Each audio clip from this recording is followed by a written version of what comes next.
Chapter 266. Because it was a 5,000-word chapter, uploading was a bit late. Coincidentally, King of Bailiang Su Shao was just about to leave the capital when Great General Gu Jiantang returned from Liao to attend the morning court.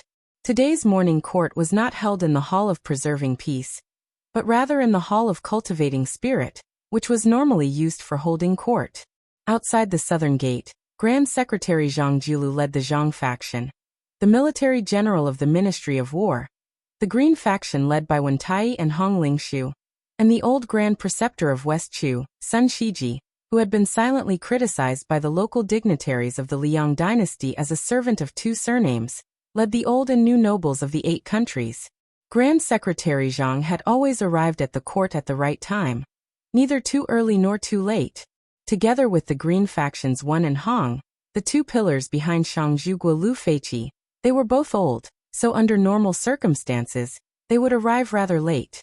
On the contrary, it was the snow-white-browed Sun Shiji who always arrived outside the Tai, an imperial gate early, to show that he was an old steed in the stable, but he was used to being taciturn. This old man, who was once known as West Chu's twin Jade Annulus along with the spring and autumn Marshal Saint Yi Baikue, now occupied a high position in the dynasty, in charge of a province, with the power to rebuke, and the responsibility to admonish. After entering the dynasty, he never retreated, never spoke in general terms. Sun Shiji had a head full of white hair, his skin wrinkled like an old pine tree. His health was not too good. From time to time he would catch a cold in winter, and suffer from heatstroke in summer. His Majesty even made an exception for this old official, granting him a seat. However, right now, it looked like old man Sun's spirit was still flourishing. Around him gathered a group of old and new remnants of the 8 countries, all of them about 60 years old. The second generation of new remnants didn't mind openly standing together with the other 3 factions, exchanging polite greetings, talking about some harmless and amusing matters. Sun Shiji raised his head, seeing 2 colleagues walking over from the distance. The old Grand Preceptor's expression was cold. When the civil and military officials all sensed the appearance of these 2, they immediately shut their mouths. One of the 2 wore first-rank embroidered crane civil official robes, purple beard and blue eyes. His figure was tall, his appearance clear and unique, his steps unhurried. The other person was dressed in a first-rank martial official uniform embroidered with a qilin, a pair of long and narrow red phoenix eyes. When he looked at people and things, his eyes would always be narrowed. Not only did he not give others a feeling of elegance and charm, he instead added a bit of gloominess. His steps were firm. This person got off the carriage with Grand Secretary Zhang Julu and walked over together. Perhaps it was because his steps were faster. At first, the 2 walked side by side, but they gradually passed Grand Secretary Zhang by a body's length. However, he still didn't seem to realize that this was inappropriate, directly walking towards Taiyan Gate. Of all the civil and military officials in the imperial court, only Great General Gu didn't bother with trifles like this. Gu Jiantang's way of doing things was a bit domineering, but his speech was still respectful. He didn't speak with Gu Party's direct line of descent, instead first greeting Sun Shiji. Old Sun nodded with a smile. The old man didn't have any bad feelings towards this famous general from the spring and autumn period. After all, the ones who destroyed West Chu were Su Rentu and Chen Bai, this pair of adopted father and son. The Imperial Secretariat's Great Yellow Gate was the son of Heaven's inner court officials. This Great Yellow Gate was not a eunuch's Great Yellow Gate. The 2 couldn't be mentioned in the same breath. Only the Imperial Secretariat's Great Yellow Gate was closest to the Emperor, not losing out in the slightest to the eunuchs in the palace. Moreover, the Great and Great Yellow Gate's reputation in the scholarly world were all excellent, so they were the most confident in front of the eunuchs, wishing they could seize the opportunity to purge the emperor's side to show their true colors as loyal officials. As a result, they were greatly feared by the eunuchs. As a result, the Imperial Secretariat's Great Yellow Gate status was noble and illustrious. More than 10 of them were popular in the imperial court, but they didn't stand on their own against the 4 factions, and instead dispersed. There was a large disparity in the age of this group. There was no lack of older people like Sun Shiji, and there was a large number of people like Gu Jiantang. The youngest ones were not even 30 years old. One of the newest members of the Big Yellow sect was a foreigner. His reputation was not bad, and his self-made Jean Lanting familiar proclamation was widely praised in the capital. However, under normal circumstances, according to his qualifications and knowledge, he was far from being qualified to enter the Hall of Governmental Affairs as a Yellow Gatekeeper. Even the Little Yellow sect was in danger, let alone the Big Yellow sect. However, for some reason this kid had been personally recommended by the King of Baelyang. Not long ago, before Su Dajua had arrived in the capital, Jean Lanting's edict to enter the Hall of Governmental Affairs had been quickly sent to the northwest. This was the first official morning court session for the Emperor of Jin Huang. This kid was born in an ordinary noble family and did not have a strong foundation in the capital. The arrogant officials in the capital also did not like this lucky guy. They could not afford to offend the King of Baelyang. Are you a student of the King of Baelyang? Fine, we won't find trouble with you, but if you want to have a good chat with you, there's no way. So what if you're the new Great Yellow Gate?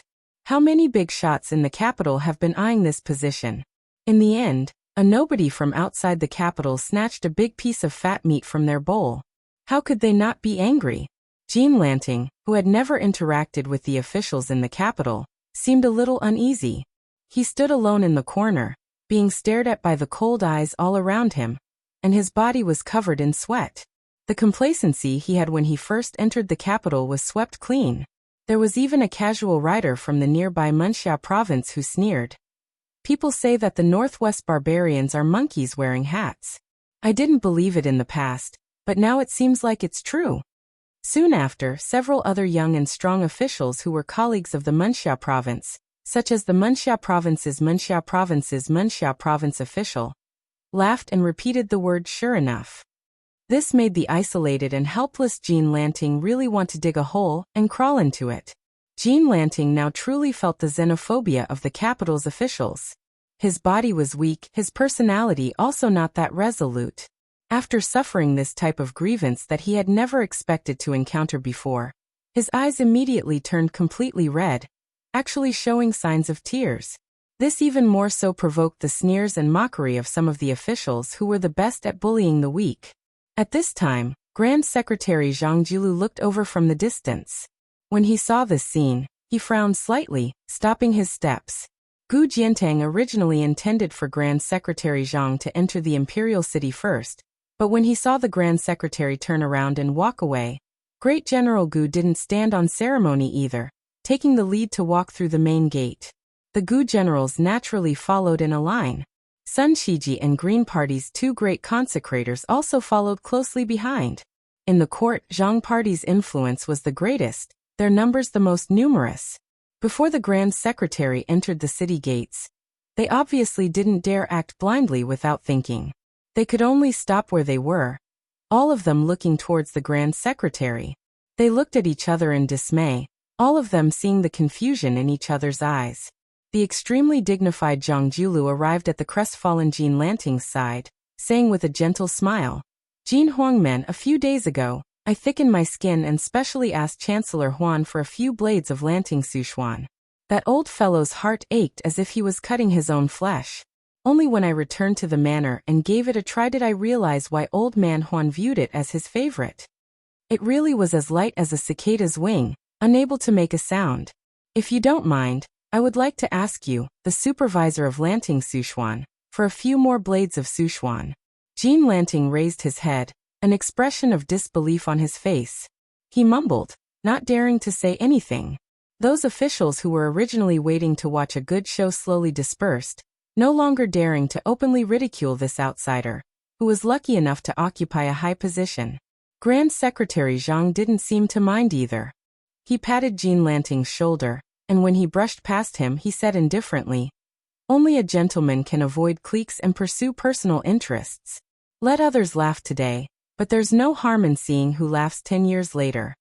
Jean Lanting's legs went soft, almost about to kneel down for that figure. A gentleman would die for his bosom friend. This dynasty's Gaozu established the belt system, from the Son of Heaven to the feudal lords, princes, ministers, as well as third rank and above, they were allowed to use a jade belt.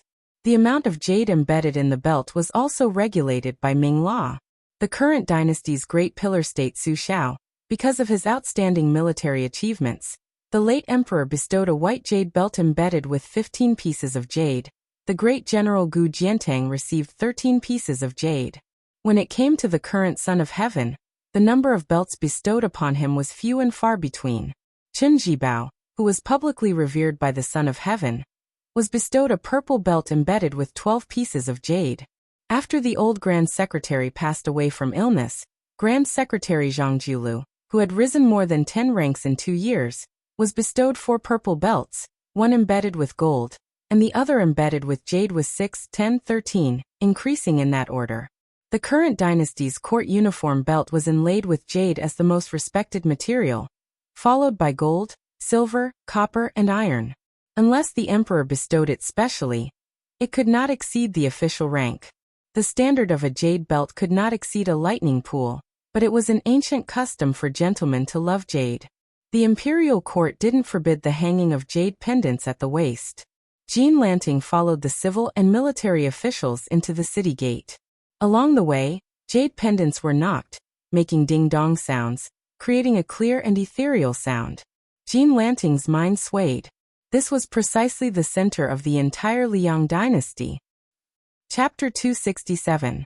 Compared to Lu Daolin's resignation as the Right Chancellor of the Imperial College, which was approved by the Emperor, the entry of the nameless Jean Lanting into the Secretariat seemed insignificant. The case of Baoyang's air-killing of scholars in Gangnam-do immediately caused a huge uproar in the capital, where the ears and eyes were the most informed. There were 30,000 imperial scholars in the Imperial College. Their emotions were aroused and they were noisy. Even though they knew that the prince with a different surname was still in the capital, they still couldn't stop the explosive discussion of these future pillars of the dynasty. The Imperial College in Great and City was originally very small, limiting admission to members of the imperial family, relatives, and the descendants of third-rank meritorious officials. It was expanded during the time of the late emperor, adding 5 halls, 6 halls, and 18 floors. When the spring and autumn period ended and the world was unified, the Imperial College completely opened its doors. Now it already accommodated 30,000 students. The buildings of the Imperial College stretched for 10 miles, magnificent and unprecedented. The Imperial College had 2 chancellors on the left and right, similar to Shangyin Academy. During these years, imperial scholars poured into the Imperial College like carps crossing the river, forming a community of scholars, and vaguely showing the majestic atmosphere of competing with the academy. As the Right Chancellor, Lu Daolin, the head of the Lu family in Yangzhou, had a position only below Left Chancellor Huan Wen, who was once from the same school as Grand Secretary Zhang. This time, due to the vicious actions of his in-laws in Gangnam-do, his reputation was damaged. He felt that he could no longer be a role model for the 30,000 students of the Imperial College, so he took the initiative to resign.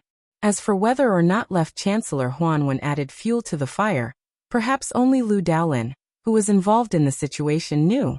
Lu Daolin had closed his doors and declined visitors these days, making people feel that Chancellor Lu, who had failed miserably this time, was truly disheartened.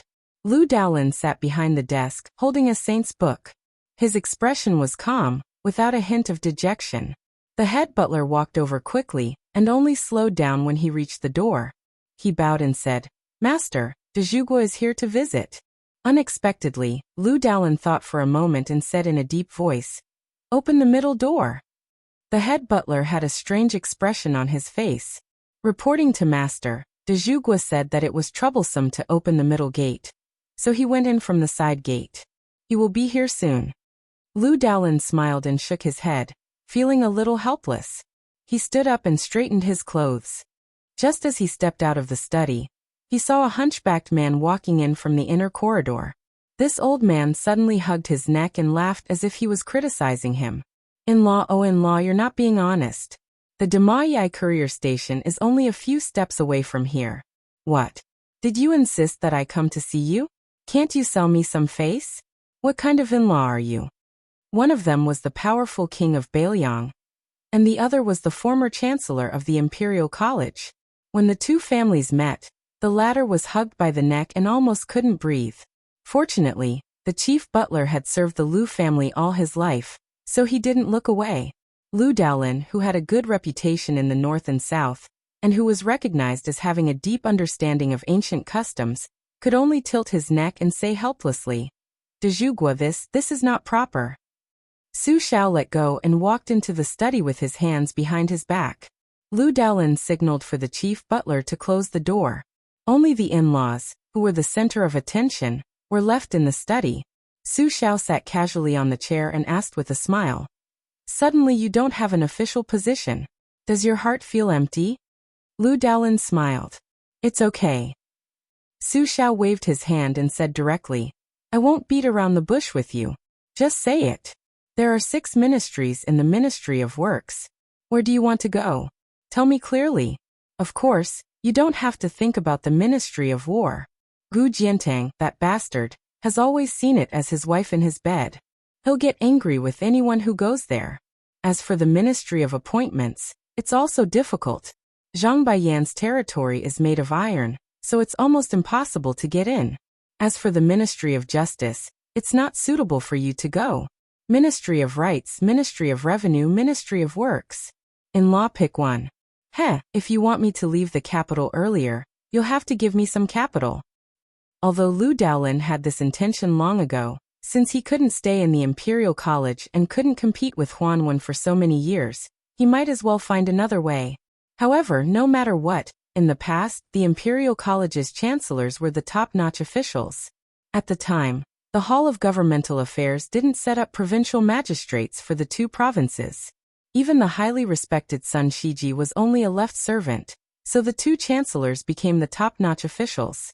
Speaking of which, since Lu Daolin had only lost to Huanwen in the Imperial College these years, he naturally cultivated many of his confidants. It could be said that he had students all over the world.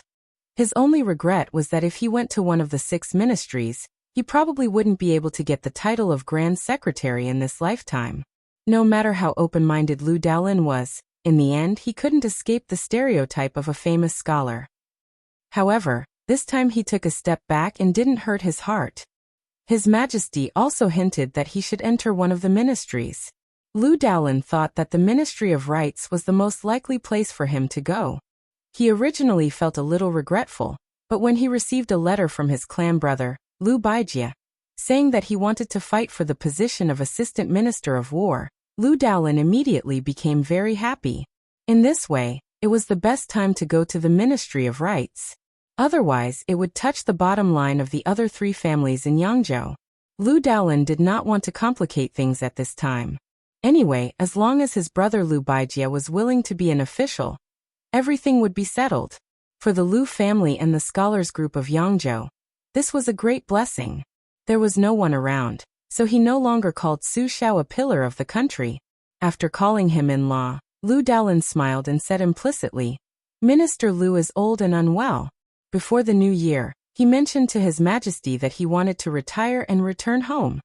Su Xiao curled his lips and said straightforwardly, "Then it's settled." Lu Daolin hesitated and said softly, "It's okay if in-law doesn't show up." Su Xiao spat and pointed at Lu Daolin's face. He scolded mercilessly, "You pedantic in-law, do you really think that the minister of the 6 ministries is in your pocket? If I don't show up, do you believe that Zhang Baiyan and Sun Shiji can press you to a broken place and not raise your head?" Lu Daolin was shocked. Su Xiao shook his head and said with a smile, "In-law, you have read a lot of sages and know a lot of principles. However, being an official is not something that can be done just because you have a little face. I'll say this first, if you still treat the Minister of the Board of Rights as the Chancellor of the Imperial College, you will have to pack your bags and get lost before long." Lu Daolin sighed and said, "I understand." Su Xiao waved his hand and smiled. He narrowed his eyes and said, "Feng Nian is messing around on Gangnam-do and has caused your family to lose the foundation of the Imperial College. Are you angry?" Lu Daolin said seriously, "It would be hypocritical to say that I'm not angry. However, to be honest, His Royal Highness is angry about this matter. If a family member doesn't help a family member, no matter how big the family business is, it will be ruined. This is a principle that even a country bumpkin understands. Lu Daolin understands." Lu Daolin then said with a guilty expression, "I have already written a letter to Xianlang. In the future, he can't let his emotions affect his decisions. Su Xiao opened his eyes and stood up. He said slowly, "In-law, this is what a family member should say." Lu Daolin felt relieved. He looked at Su Xiao's posture and saw that he was about to leave as soon as he sat down. He said in surprise, "In-law, are you leaving?" Su Xiao said unhappily, "If I don't leave, am I supposed to talk to you in a bureaucratic manner? I'm leaving. Back to Bailiang." Lu Daolin was speechless. When Su Xiao walked out of the study, he laughed softly and said, "Don't worry about His Majesty being suspicious of you and me. The law is nothing more than human feelings. Since we are in-laws, we have to act like in-laws. If we are unfamiliar with each other, we are worse than outsiders and enemies. Only then will people not understand. Only when they don't understand will they blindly think about it. That's right, right?" Lu Daolin, who had been gloomy in his heart, was completely relieved. The king of Bailiang came and went in a hurry. What Lu Daolin didn't know was that Princess Suizhu was sitting in the carriage outside the manor. She was on a private visit. After Su Xiao sat in the carriage, the princess pulled on his sleeve and said with a sad face, "Uncle Su, can you not leave the capital? Xiaoya is so bored." Su Xiao smiled and said, "There's no other way. Uncle has a busy life. How about I have Fingnian come to the capital to play with you?" Princess Suizhu's eyes rolled around. Su Xiao rubbed her head and said, "Look, you still have a grudge in your heart, don't you? All right, Uncle can only take out his trump card and take you to eat a few big bowls of almond tofu. When the time comes, Uncle won't be happy if you're angry with Feng Nian." The princess shook the cuffs of the big pillar of the kingdom like a spoiled child and snorted twice. She smiled brightly and said, all right. For Uncle Su's sake, I won't lower myself to that guy's level." On this day, he and Princess Suizhu ate a bowl of almond tofu that cost 3 copper coins. According to the history books, this was the last time the king of Bailiang, Su Xiao, entered or left the capital. After the king of Bailiang, who was still wearing the clothes of a rich man, left the city, he walked out of the carriage and looked at the towering city wall with his hands in his sleeves. Beside him stood the sickly tiger in black, Yang Taisui. Su Xiao sighed and said, "Bald donkey Yang, after today, we probably won't see each other again in this lifetime, right?" The state preceptor nodded woodenly. Su Xiao smiled and said, "Whoever dies last, remember to go to the grave and offer wine on the tomb." Yang Taisui said calmly, "I'm poor and can't afford good wine, so I'll definitely die first. It's a profit." Su Xiao reached out and rubbed the state preceptor's bald head and said, You're not even willing to suffer a small loss in your life. It's a loss to be your brother." The two who had overturned 8 countries while chatting and laughing parted just like that. The old monk in black stood in place and watched the carriage go away. He rubbed his bald head and finally lowered his head and put his palms together. The only person in the world who could make this old monk bow his head willingly was Su Xiao of Bailiang. Chapter 268. Among the 36 palaces of Wudong, the Taishu Temple on the Big Lotus Peak was the tallest. Its eaves were called Daijing Jiao. It was famous because of the sword that once belonged to the immortal Lu Dongxian. At this time, a young Taoist wearing a different robe from Wudong was sitting near Lu Dongshuan's sword. There was a long ladder under his feet. The elegant Taoist was carrying a wooden bucket and repainting the mottled eaves of Daijing Jiao. It was Qi Xianxia from the celestial master residence of Longhu Mountain. Looking around, the clouds were rolling and the wind was blowing. The 72 peaks of Wudong were like a celestial island on the sea. Qi Xianxia was in a daze for a moment as he heard the melodious sound of the morning bell on the mountain. These days, he lived on Wudong Mountain and wanted to defeat the leader of Wudong who rode the green ox. He rarely fought. Most of the time, he was forced to fight with the cowardly Taoist. Unintentionally, he also benefited a lot. When he heard that Daijing Jiao needed to be painted, he thought that there was a celestial sword here that he had been fascinated by since he was young. He promised the lazy Hong to do the work. Qi Xianxia never cared about these details and was not afraid of being criticized by the celestial master residents. Thinking of this, Qi Xianxia was a little absent-minded. Wudong Mountain was really different from the celestial master residence. They did not compete with others. Occasionally, there were disputes, But Qi Xianxia did not care about them. He just tilted his head and glanced at Lu Dongshuan's sword. The name of the sword could not be verified. There was no record of it in the ancient books of Taoism. There were only some rumors in the streets. Privately, they gave the celestial sword some names like Dragon Slayer or Green Sky. It sounded very imposing. Qi Xianxia certainly did not believe it. However, it was true that this celestial sword did not have a scabbard. Lu Dongxian once said, "Only heaven and earth can make the sword robe of this sword." The sword robe was the scabbard. But now the ancient sword had a peachwood scabbard. Qi Xianxia remembered this and did not know whether to laugh or cry. Some time ago, he asked the leader with the surname Hong.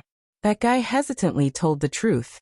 Only then did Qi Xianxia know that Hong made the scabbard for the celestial sword when he was young. As for the reason, the young leader refused to say it even if he was beaten to death. If it was in the celestial master mansion, immortal Lu's relics would have long been hidden in the main hall and enshrined with layers of talismans. Not to mention adding a scabbard without permission, it would be difficult to even see it. Taking 10,000 steps back, if he really wanted to find a sword room for the immortal sword, he would at least need a python's skin and tendon to match his identity. Wudong Mountain had too few rules. Qi Xianxia lowered her head to look. The one with the surname Hong was practicing a fist technique. Behind this young chief, there were close to 100 Wudong Taoists who practiced fist techniques. There were both young and old. At first, the ones who practiced with the bull riding martial arts were just little Taoists who thought it was fun. Over time, the older generation of Taoists smelled the ancient charm of the martial arts. Twice a day, during the morning bell and evening drum, they would voluntarily come to the Taishu temple to practice with them. The bull riding martial arts started with a plain momentum and was purely natural. In general, the martial arts were big circles within small circles, big circles within small circles, like a silkworm spinning silk continuously. Qi Xianxia had never seen this set of boxing style. Later, when it was mentioned, she knew that it was created by Hong, who watched the bells and drums on the mountain all year round. Although Qi Xianxia had been practicing swordsmanship since young, she naturally knew what was good and what was good. This boxing style accumulated thousands of caddies, pulling a big frame like covering the sky and earth. When it entered a small frame, it was like a mustard seed containing Mount Sumeru. Not to mention the actual combat effect, the most important thing was the concept.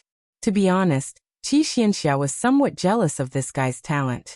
On the square, the young leader slowly retracted his fist. The rest of the Taoists' movements were the same. They were already 20 to 30% similar. An old Taoist came forward to ask for advice from the leader. As he spoke, he praised that if one practiced this boxing style for a long time, they would be able to walk on ice in the abyss without moving, like a mountain hitting the water in the middle of the river. The young leader listened without blushing or being proud. He laughed and said that it was nothing. The old Taoist was worried and said that if this set of boxing style could be learned by everyone on the mountain, it was hard to guarantee that it would not be secretly learned by outsiders. The leader shook his head and smiled, saying that it was not a problem. This set of boxing style was good at nourishing one's body and mind. If more people learned it, Wudong would have more merit. The old Taoist smiled and no longer worried about groundless things. So what if the leader was young? With this kind of breadth of mind, when had he ever lost to the mansion of the celestial master? When Hong Shixiang saw Qi Xianxia carrying the wooden bucket down the ladder, he ran over to help him take the wooden bucket. They went down the mountain together and walked side by side towards the little lotus peak. When some of the disciples on the square saw this, they felt proud. Look, what's wrong with the little celestial master? Isn't he still subdued by our leader? Qi Xianxia did not care about these little thoughts. On the way down the mountain, Hong Shixiang led the green ox. It was still leisurely hanging on one of its horns. The other horn was hanging on the wooden bucket. It was swaying and looked very comical. He smiled and said, "When I was practicing the boxing style, I felt a trace of resonance between you and the ancient sword. When you leave Wudong one day, let me know and I'll give you the sword. If you feel embarrassed, I'll just lend it to you." Qi Xianxia was not happy but angry. He reprimanded, "Ancestor Lu's relic is the weapon of your Wudong for 500 years. How can you treat it as child's play and give it away just like that? Hong Xixiang did not care and said, "Didn't I say that I'll lend it to you?" Qi Xianxia snorted coldly. "Don't mention this again." Hong Xixiang said with emotion, "His Royal Highness is still the most daring. When we went down the mountain, if it wasn't for me hugging his leg and begging him, you wouldn't have seen this sword." Qi Xianxia was indifferent to this. He only said sincerely, "Outside the box, the world is full. Inside the box, the sword aura is long. Ancestor Lu's style in the past can be seen." Hong Xixiang muttered. Ancestor Lu had warned the emperor to take care of his own fate, and not to disturb the emperor's path of governance through internal and external alchemy. Since ancient times, the necromancers caused disasters and caused national disasters. It was all because the traveling immortals entered the imperial court and cultivated for the sake of benefits. How is this true cultivation? It's more like cultivation. Just like your martial uncle Zhao Damping who preached in the capital, he participated in the imperial court's affairs. I heard that he wrote memorials to the heavenly lord with beautiful words. Therefore he was called Scholar Qing Ci by the people in the capital. Isn't this great celestial master ashamed? Because he was favored, I don't know how many Taoists and necromancers wanted to rely on this path to achieve a meteoric rise. It's not necessarily not a disaster for the orthodoxy. Chapter 269. Qi Xianxia was probably concerned about the Venerable's taboo. Even though he disagreed with the Longhu celestial master Zhao Damping's actions, his expression remained calm, and he did not comment. Hong Xixiang brought Qi Xianxia to the hut where the crown prince of Bailiang used to practice his swordsmanship. The vegetable garden outside the hut was full of greenery. This year, he was the one taking care of it. He picked a cucumber, wiped away the thorns and put it into his mouth. The young chief sighed again and again. He thought of the slender girl who carried him up the mountain. He thought of the sword will that senior brother Wang praised under the big gung horn. Regarding the grudges between His Royal Highness and her, as an outsider, he felt like he was looking at flowers in a fog. If someone said that His Royal Highness did not care about her, Hong Xixiang would not believe it even if he was beaten to death. His Royal Highness had suffered many times because of that unreasonable maidservant. The girl at the foot of the mountain was his mother. Hong Xixiang looked up at the sky and muttered, "This Princess Taiping is really not living a peaceful life." Qi Xianxia stood outside the vegetable garden and looked at the young chief who was sighing. He asked, "When do you plan to leave the mountain?" Hong Xixiang said helplessly, "I don't dare." Qi Xianxia said calmly, "You dare to give Ancestor Lu's sword to an outsider, but you don't dare to leave the mountain?" Hong Xixiang was silent and cowardly as usual. Qi Xianxia sneered. "Afraid of ruining the Black Tortoise's prosperity? Afraid of letting down the ancestors and senior brothers on the mountain?" Hong Xixiang shook his head and said, "No."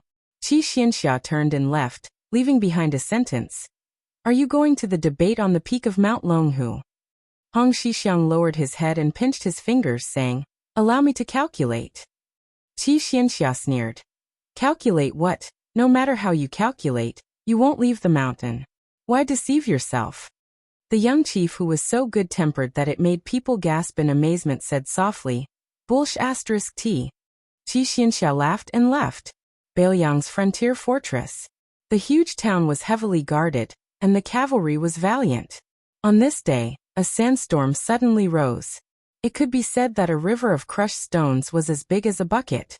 Looking out from the city wall, all one could see was dust, giving off the desolation that was unique to a frontier fortress. But in this kind of chaos, there was still a man in white who went out of the city. Beside him was a graceful woman with a black veil covering her face. The man in white was leading the horse, and his posture was very, very low. It was really hard to tell which of the 6 major towns on the border was worthy of this honor. The woman's temperament was otherworldly. She held a pipa in her arms and faced the storm. Looking into the distance, one could see a tornado soaring into the sky. She sat on the horse and said softly in a clear voice, "You openly allowed the enemy of Beimang to leave the city. Aren't you afraid that the king of Bailiang will have a grudge against your adopted son?" The man in white continued to lead the horse forward slowly, remaining calm and collected.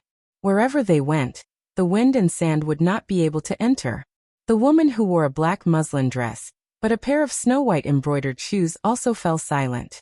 The man in white finally said, Chen Jibao only knows that the first player of Beimeng's horse drum, Fan Bai, has entered the city, but he doesn't know that Princess Qingwan of Beimeng has left the city.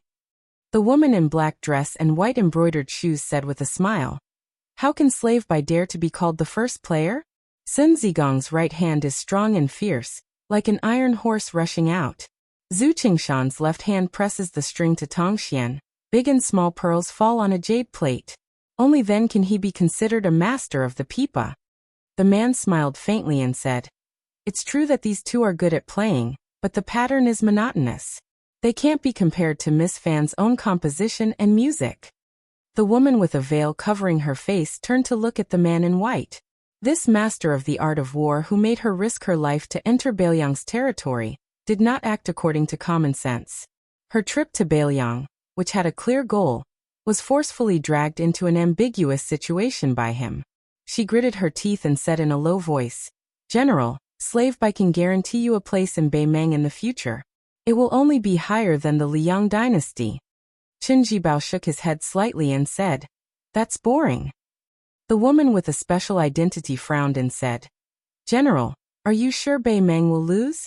Will you be able to make contributions that are not inferior to the spring and autumn war? The Beiliang cavalry can be said to be invincible, but because of the restrictions of the imperial court, they have not been able to display their full strength for the past 20 years. However, if you enter Beimeng and take control of the military, I can guarantee that you will have no scruples. Is there anything more interesting in the world than being enemies with the Beiliang cavalry? Once Beiliang is pacified, you can go straight south.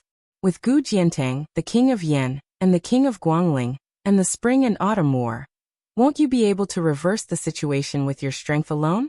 You must know that the ambition of the emperor of Beimeng is far greater than that of the emperor of the Zhao family. The white-robed Chen Jibao seemed unmoved. He smiled and said, When did Miss Fan learn how to make empty promises? The woman was angry at first, then overjoyed. However, she did not strike while the iron was hot. She lowered her head and reached out to play the strings of the pipa. Suddenly, the silver bottle broke like silk. Her voice was sonorous as she softly sang. Young men fly away on horseback when they are 15.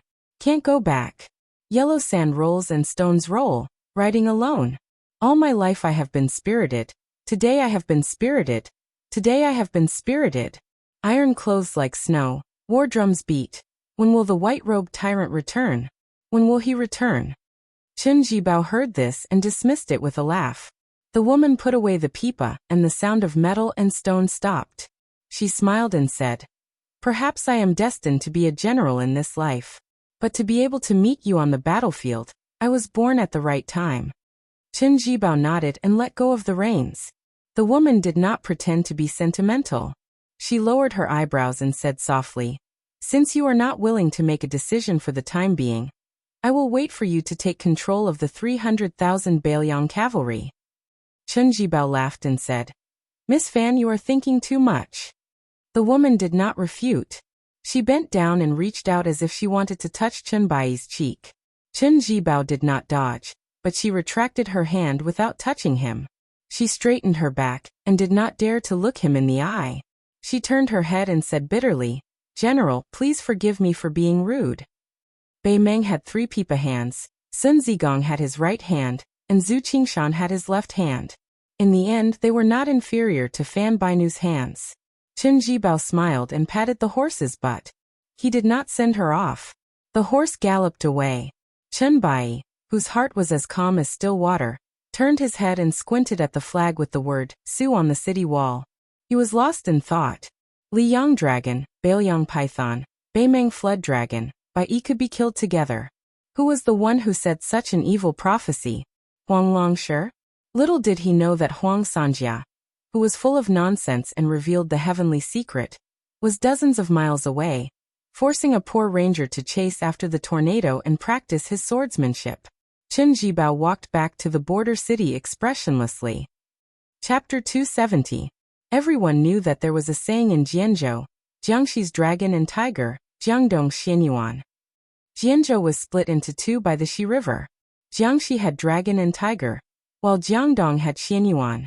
The former was the ancestral court of Taoism. The Zhao family of Taoism, which had the same surname as the emperor, had been hereditary for more than 60 generations. They had received the will of heaven and guarded the world for 1,600 years. The Dragon and Tiger Mountain, which had a radius of 100 miles, was the base of the Taoist sect, with the Taoist master mansion as the core. The confrontation between the peaks was like a battle between a dragon and a tiger. The mountain was red and the water was green. Purple chi rose.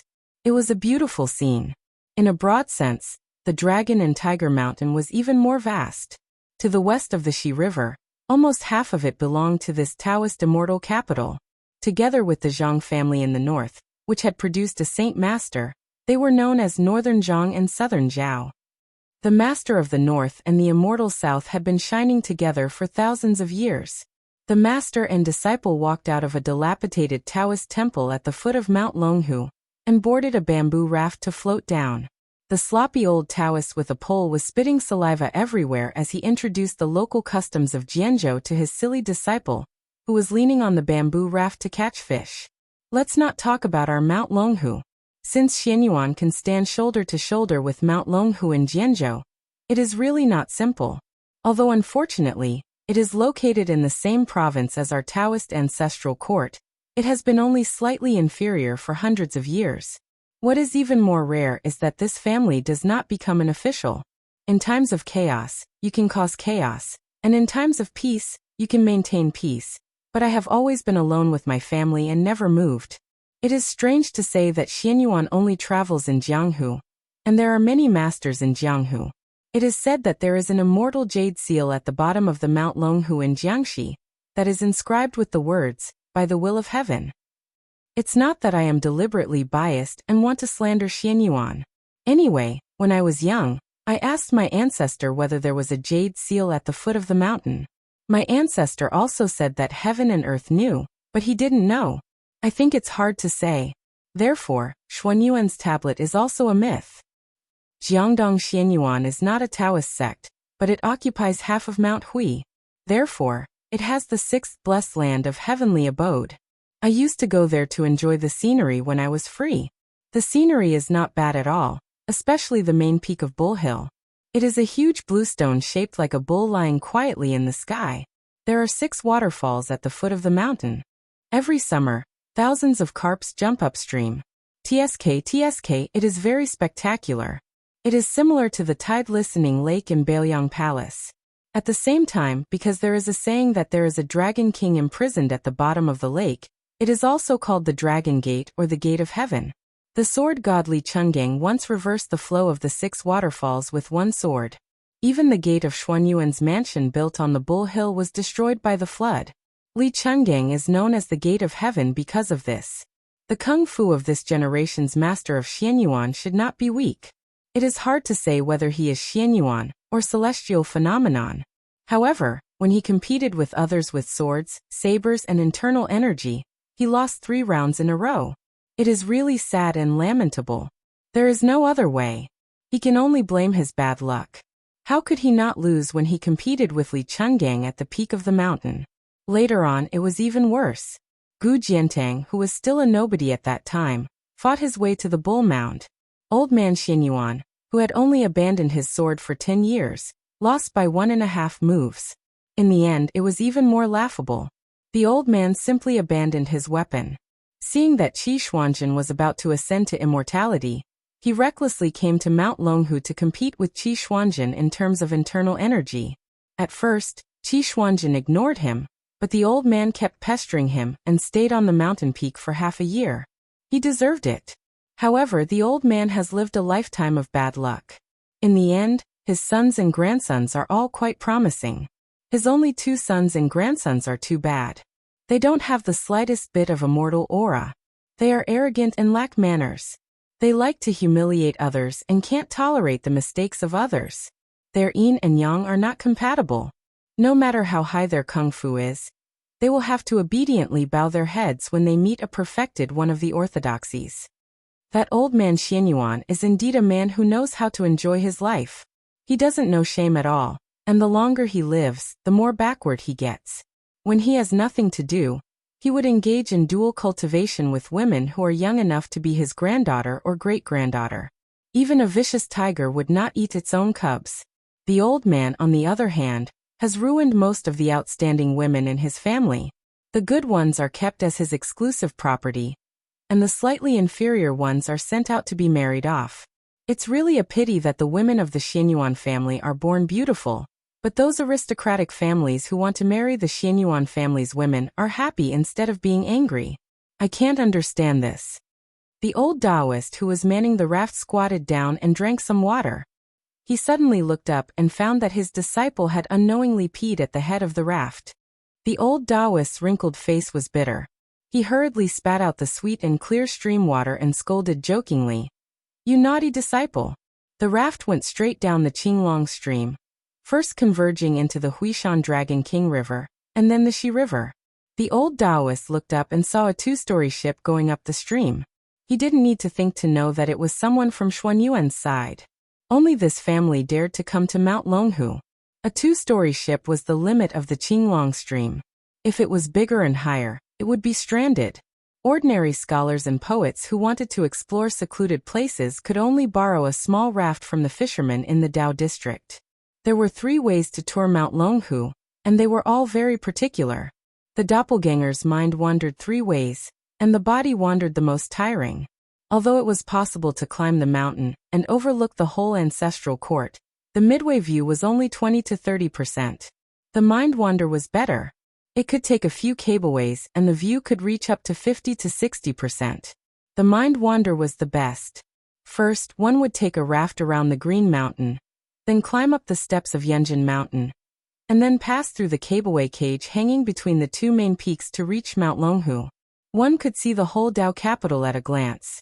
Generally speaking, if one wanted to wander around Mount Longhu without a strong family background, it was impossible to imagine. In these years, those who could enter the Taoist master mansion to drink tea and talk about Dao were mostly brought there by the rich Xianyuan. Mount Longhu and Xianyuan had been neighbors for hundreds of years.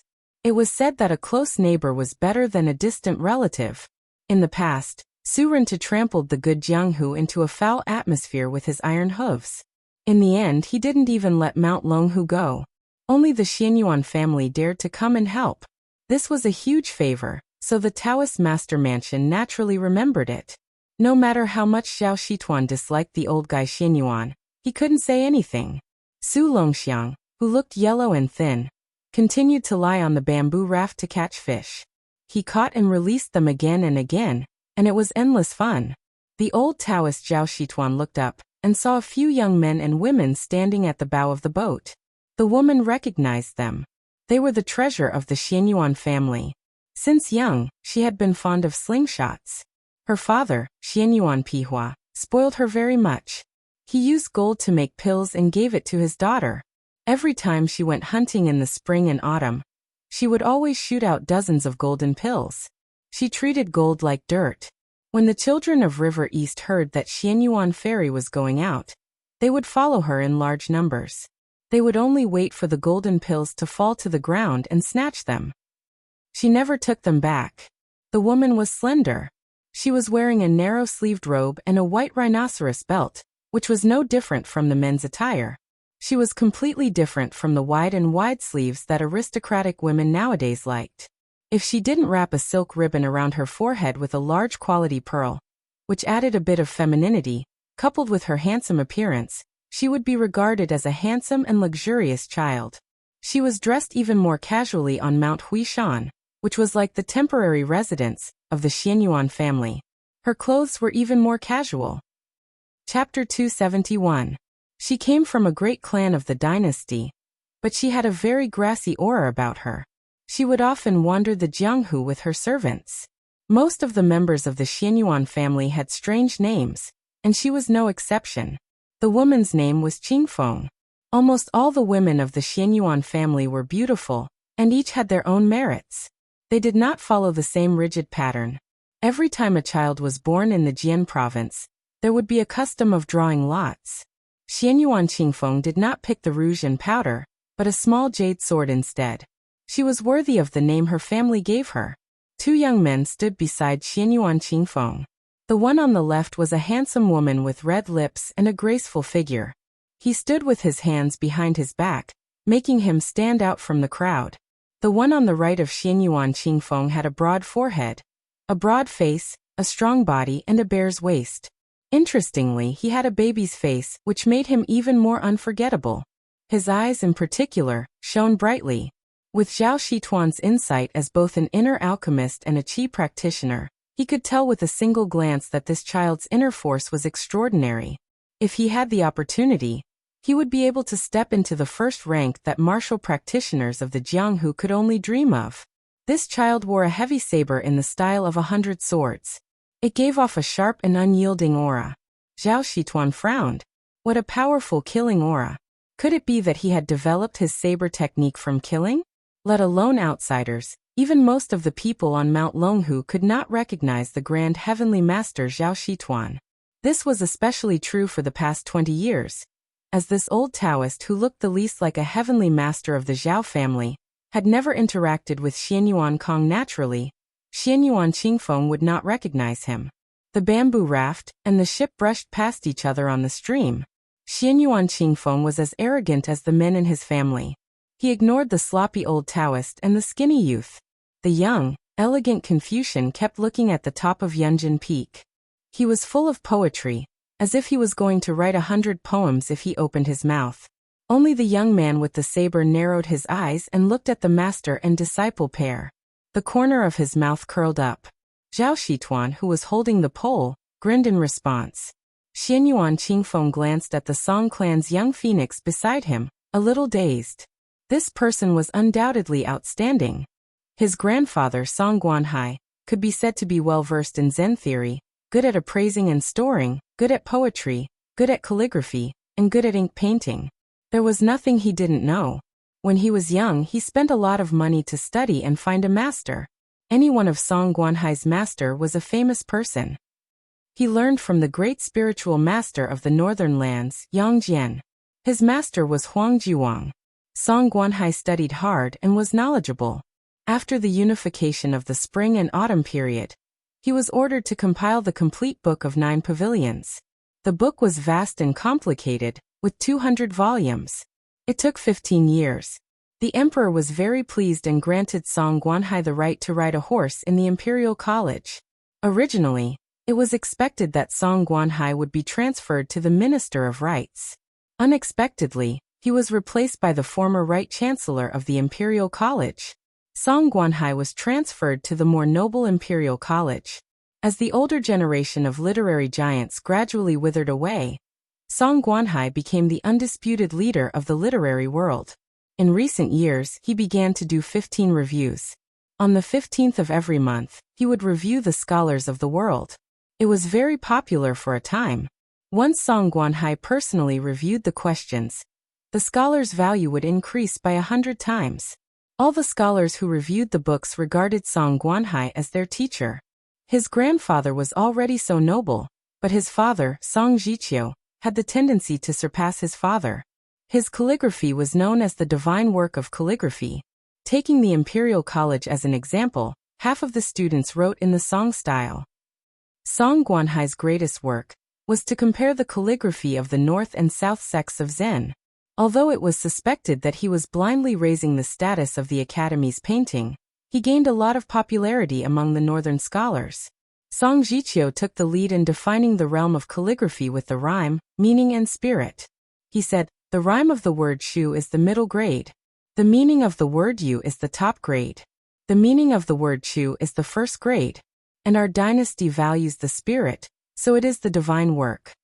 When this was said, the Song family naturally made the emperor, who often copied the Song style in private, happy again. He promoted Song Zhiqiu to the Ministry of Rites as the Right Assistant Minister, and gave him the title of scholar. People couldn't help but think that if Song Guanhai could live for another 20 years, when Huanwen gave up the position of Left Chancellor, wouldn't the two chancellors of the Imperial College be in the pockets of the father and son of the Song family? The Song family had established themselves as a wealthy family in just 2 generations. With such a grandfather and father, How could this young phoenix of the Song family beside Xianyuan Qingfeng be a mediocre person? Xianyuan Qingfeng couldn't help but glance to the other side. If the young phoenix, Song Kelly, was the son of a first-class family, then the man of the same age with the blade was the other extreme. He was born poor in the marketplace, and by chance he became a bandit. He unintentionally obtained half of a blade manual and self-taught himself. He had fought countless battles with his life hanging by a thread, but he managed to carve out a future for himself. Later, he was chosen by a blade grandmaster and was accepted as his last disciple. However, his sect was destroyed soon after. He endured the humiliation and went into seclusion for 3 years, killing a second rank with his third-rank strength and killing 62 people from his enemy's clan. He obtained a secret manual, and his realm increased greatly, and his blade technique was close to perfection. Last year, this person came to Mount Hui and stood in the snow for a day and a night to learn superior blade techniques. His family didn't allow him to, but he was allowed to stay on the mountain. He then practiced the blade alone at the 6-layered waterfall. His character was extremely cold and tenacious. Xianyuan Qingfeng couldn't say whether he was angry or happy about this person who was called ambitious by the great ancestor, but he couldn't bring himself to dislike him. He came to Mount Longhu this time to sightsee and relax, and also to catch a few rare spiritual beasts that were unique to Mount Longhu. With him around, he could save a lot of effort. It was summer. Although Mount Longhu was cool and refreshing, the pampered Xianyuan Qingfeng still returned to the ship. Frogs in the well couldn't talk about the sea, and summer insects couldn't talk about the ice. The House of Bell and Cauldron food was not like this. Just like the Northern Liang Prince's mansion had a large lake where one could listen to the tide, this ship had 4 large barrels. They were filled with ice that was stored during the winter, and would be taken out during the summer.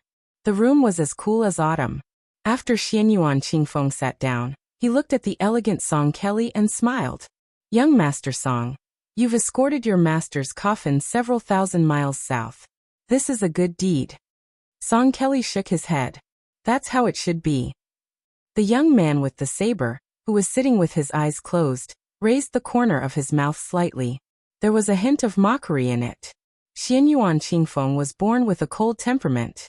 Even when he got along with Song Kelly, he didn't try to curry favor with him. He stopped the pleasantries and looked out the window at the beautiful scenery. For some reason, he thought of a pair of bastards from a few years ago. He frowned slightly. He had long forgotten about those 2 bastards. It was just that he met Song Kelly, the son of an aristocratic family. Now he realized that one of the 2 bastards was even more beautiful than Song Kelly.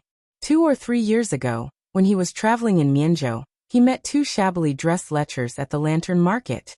One of them was good-looking, but very perverted. The other was unremarkable. Xianyuan Qingfeng only vaguely remembered that he had a funny wooden sword. They met on a narrow road in the Mianzhou lantern market. The beggar who looked like a human and dog blocked the road, and refused to let her pass. His smile was very repulsive, and his eyes were fixed on her chest. They started a verbal argument. She didn't expect the one with the wooden sword to be a madman. He called a dog by the roadside Dad several times, then turned around and called her Mom. There was also an old man who was watching the fun. He was missing his front teeth, so when he opened his mouth his smile was very frivolous. Xianyuan Qingfeng had never suffered such humiliation before. He immediately ordered his servants to chase after them, and beat them up several streets. His original intention was to break 6 of the dog's legs to vent his anger. However, he didn't expect the 2 bastards to be carried away by the old man with the missing front teeth. The most damnable thing was that before he disappeared he shouted, "Little girl, remember that my surname is Su. Just you wait, next time you see me, give me a rabbit-sucking brush." Xianyuan Qingfeng gritted his teeth and thought, "Su, don't let me meet you in Jianzhou." Chapter 272.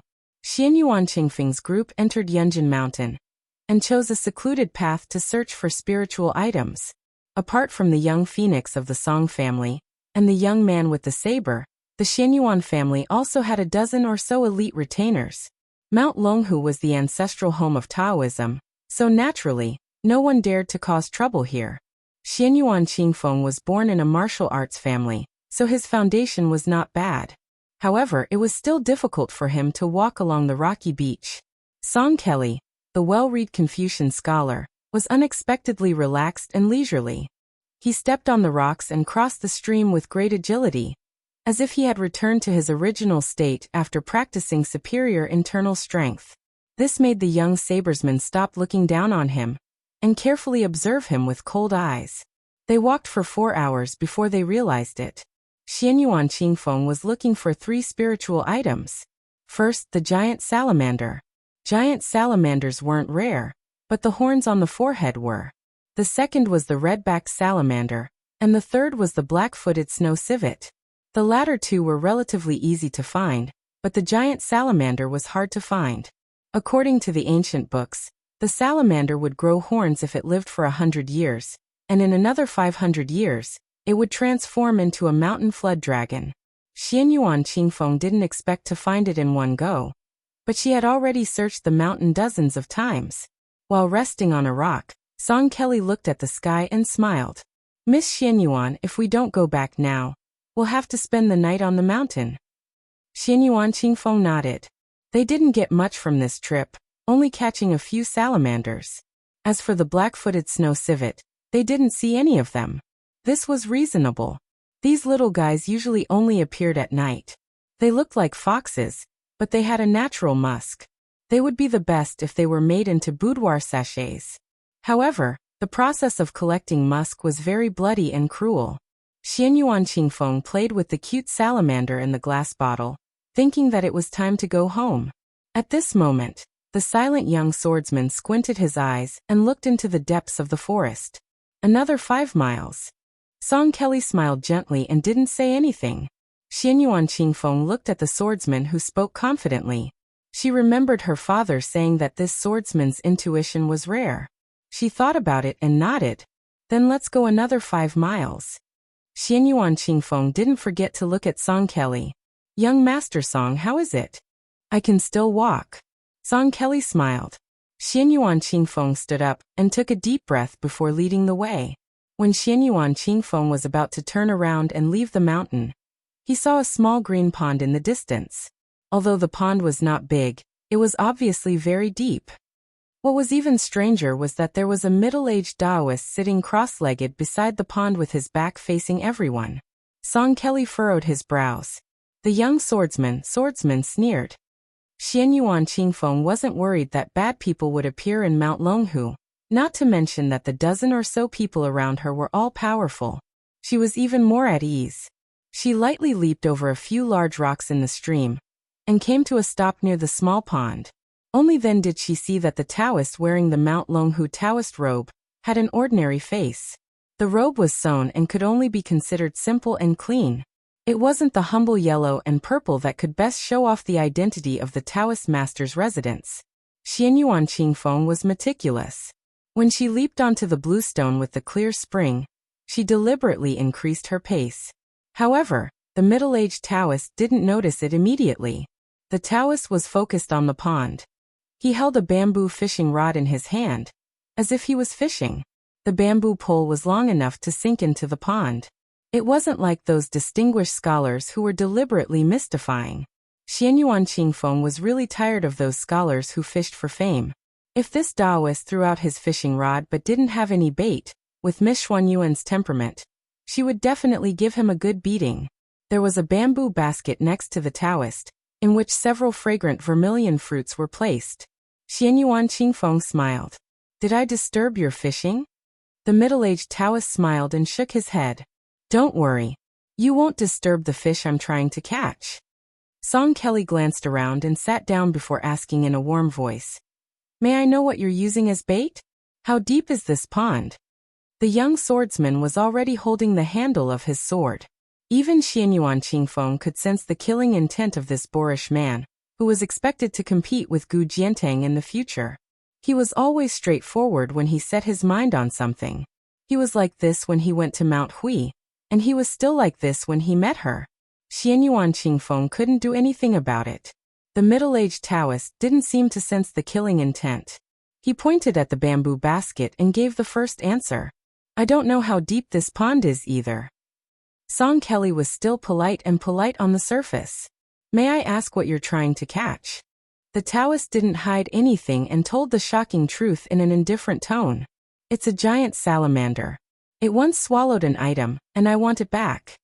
Xianyuan Qingfeng asked tentatively. Are you trying to catch that giant salamander? The middle-aged Taoist was truly ignorant of worldly affairs. He nodded and said, yes.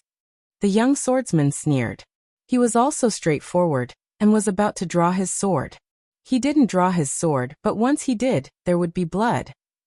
He didn't care if the Taoist sensed his killing intent. I have a sword which head in the world can't be cut off. The Taoist sighed and put down the bamboo pole. He glanced at the bamboo basket and turned to smile. I can't catch it this year. There are a few fruits left. If you don't think they're dirty, they can satisfy your hunger and thirst.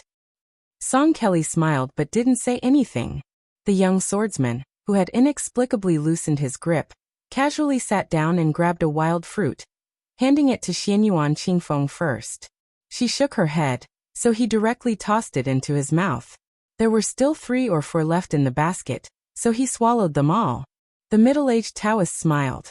Xianyuan Qingfeng asked, which Taoist temple do you cultivate in? The Taoist shook his head. I'm like a lonely ghost. I don't have a place to stay. Fortunately, the Taoist ancestral court can accommodate me. Song Kelly suddenly asked, there's something I don't understand. Please enlighten me. The middle-aged Taoist nodded. Please. Song Kelly waved his sleeves and sat down, as if he wanted to discuss Taoism with the Taoist. He said in a deep voice, my father once said that Buddhism is gold, Taoism is jade, and Confucianism is food. Although gold and jade are expensive, they don't make a lot of money. However, the world is like a person's body. One can't go without food for a day. The middle-aged Taoist interrupted in an old-fashioned tone. It's okay to go without food for a day. You won't starve to death. Xianyuan Qingfeng was dumbstruck, and he was greatly disappointed. How could there be such an unreasonable debate? The Taoist priest's immortal bearing that was born from fishing for the great flood dragon salamander in the deep mountains was completely swept away. The swordsman laughed. Song Kelly was good at maintaining his composure, and wasn't angry at all.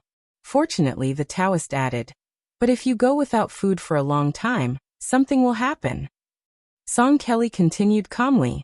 My father admits that there's a difference between good and evil, but denies that there's a difference between the 3 sections. What do you think? The middle-aged Taoist nodded. Good. Song Kelly's face became more serious. But my father is afraid of the undecided struggle between righteousness and profit. He only dares to publicly say that the 3 sects' purpose is to find a way out for the people. He says that Confucianism can't be Confucianism, Buddhism can't be Buddhism, and immortals can't be immortals if they don't follow this path. Regardless of the 3 sects, as long as you do good deeds and are loyal to humanity, you won't be far from the Great Way. Chapter 273. The Taoist priest smiled and said, a gentleman does not stand under a collapsing wall. This was what Teacher Zhang said 2,000 years ago. It's not easy for your father to have such foresight and courage. I believe that if a man can correct his body and mind and gather true spirit, he can nurture great talents and virtues. As for where his roots lie, it doesn't matter if it's on the side of Confucianism, Buddhism, or my Taoism. However, since Taoism is led by the word Tao, no matter how long it's been, the later generations will have an innate advantage. As for the sage book written by Teacher Zhang's disciple, it can be said that it's reasonable, but it's unavoidable that it's scholarly. It's a good thing to set rules, but it's also a cage. There's no doubt that Teacher Zhang is a sage. However, no matter how high one's status is, there's still a sect bias. If I was born 2,000 years earlier, I would have boldly said to him, Teacher Zhang thinks his words are rash, but I think it's wonderful. Not to mention Song Kelly and Xianyuan Qingfeng. Even the young swordsman who had never touched a book in his life was dumbfounded. This Taoist priest looked to be in his 40s, but his tone could stuff the whole world into his mouth. Teacher Zhang had already explained everything 2,000 years ago, but this Taoist priest had almost left no room for discussion today. Song Kelly stood up and bowed respectfully. However, no one knew what this young master of the Song family was thinking. Xianyuan Qingfeng said goodbye and led the way. After walking a distance, she subconsciously turned her head to look. The Taoist priest, who should be average in martial arts but frightening in his words, still did not move. When everyone was far away, the middle-aged Taoist priest shook his wrist, and the fishing line was dragged up into the sky. There was no end to it. The hook had not been seen for a long time. How long was this fishing line? 1,000 feet? 2,000 feet? The middle-aged Taoist priest waited for the hook to come out of the water and said softly, "Fine, let's wait for another 10 years. The bamboo raft entered the Dragon King River from the Green Dragon Stream. The river was turbulent, but the bamboo raft was still stable. The old Taoist Zhao Shituan only brought his disciple out to see the scenery of the Xi River. Su Longxiang squatted on the raft, and was no longer as afraid of water as before. The old Taoist priest was very pleased. Huang Man, was born in the Vajra realm, which was rare in the world, compared to the young leader of Wudong, Hong Xixiang, who was born with one more heart aperture. Hong Xixiang, who was born with one more heart aperture, he was born with one less heart aperture. His disciple, Huang Man, was born with one less heart aperture. He did not have to worry about the heart aperture, which was said in the Taoist scripture. If you don't understand longevity for years, your heart aperture will be filled with yellow dust. Therefore, the old Taoist priest taught Su Longxiang the spring and autumn dream, which was the most suitable way to teach. As long as Su Longxiang was able to support the body of Vajra and reach the best state, he would be able to achieve what the old ancestor said. 300 years of spring and autumn dream, penetrating the Kunlun with one breath. Su Longxiang had not made any progress in learning other superior Taoist mental cultivation methods in Dragon Tiger Mountain. Now Zhao Shituan only needed to wait patiently for his disciple to reach the minor longevity realm. How could Zhao Shituan not be happy? This was even happier than when the people at the foot of the mountain grew old and had children. He had spent almost 2 years with Su Longxiang at the pleasure temple at the foot of the mountain, and they had developed feelings for each other. Now, there was no need for His Royal Highness to threaten him with a letter. If anyone dared to bully Huang Man, he Zhao Shituan would be the first to disagree.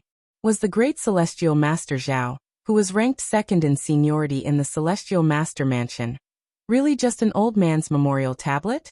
The old Taoist's heroic spirit burst forth, and he increased the strength of the raft, flying like an arrow. Suddenly, he saw his disciple standing up, stretching his neck to look in the direction of the devil-slaying platform at the peak of the mountain, and let out a deafening roar. Zhao Shituan was stunned for a moment, and then a roar came from the devil-slaying platform, like the roar of a wild giant beast. The old Taoist was stunned for a moment, and then he clapped his hands and laughed. Good, good, good. You are indeed my disciple to be able to have a telepathic connection with the black tiger under Qi Xuanjin's mount. It's true that a mountain cannot have 2 tigers. Su Longxiang looked like he was about to jump off the raft and dash across the river. Zhao Shituan hurriedly shouted, "Disciple, don't rush, don't rush." If Su Longxiang had just come up the mountain, he would have jumped into the river without a care and fought to his heart's content with the beast. When he was young, he had torn apart several tigers, leopards, and bears alive. His strength was amazing, and those fierce generals who killed generals and captured flags on the battlefield were ashamed of their inferiority. However, at this time, the old Taoist stopped him, and the idiot actually stopped. But he was still dissatisfied, and he turned his head to glare at the old Taoist. He held his breath and squatted beside the raft in a daze. The old Taoist was in a good mood, as if he was drinking wine. He laughed heartily and said earnestly, "Disciple, that black tiger is not a simple beast. It was originally the king of all beasts in our Dragon Tiger Mountain. Its frame is almost twice the size of an ordinary tiger, and its whole body is pitch black. For some reason, it went to the demon-slaying platform to listen to Qi Xuanjin's lectures for many years.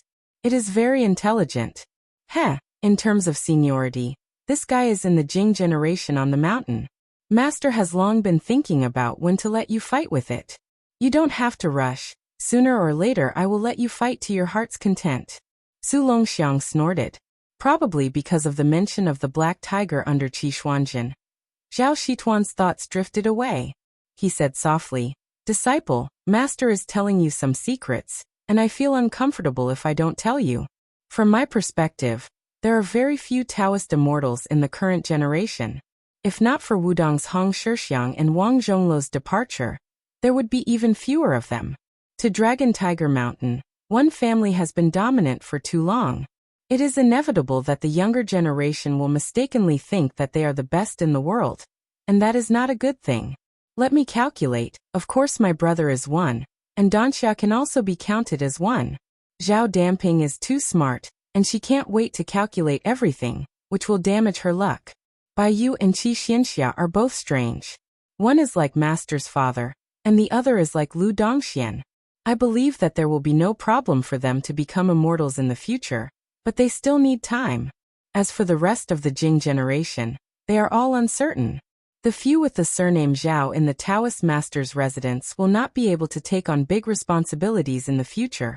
In the Northern Orthodoxy, there are still 2 rogue immortals, but they are already so old, who knows when they will pass away.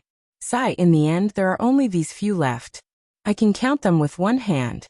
How tragic, they are far inferior to Buddhism. God knows if Su Longxiang was listening, but Zhao Shituan did not care.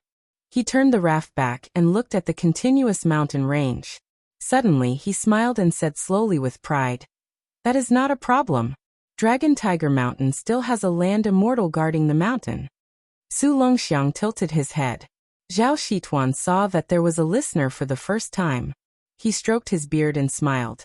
60 years ago, people only knew of my father and Qi Xuanjin, but they did not know that there are immortals above immortals. The old Taoist wanted to keep them in suspense, but when he saw his disciple lowering his head to continue catching fish, he smiled and quickly said, "However, I can't say for sure how this immortal is.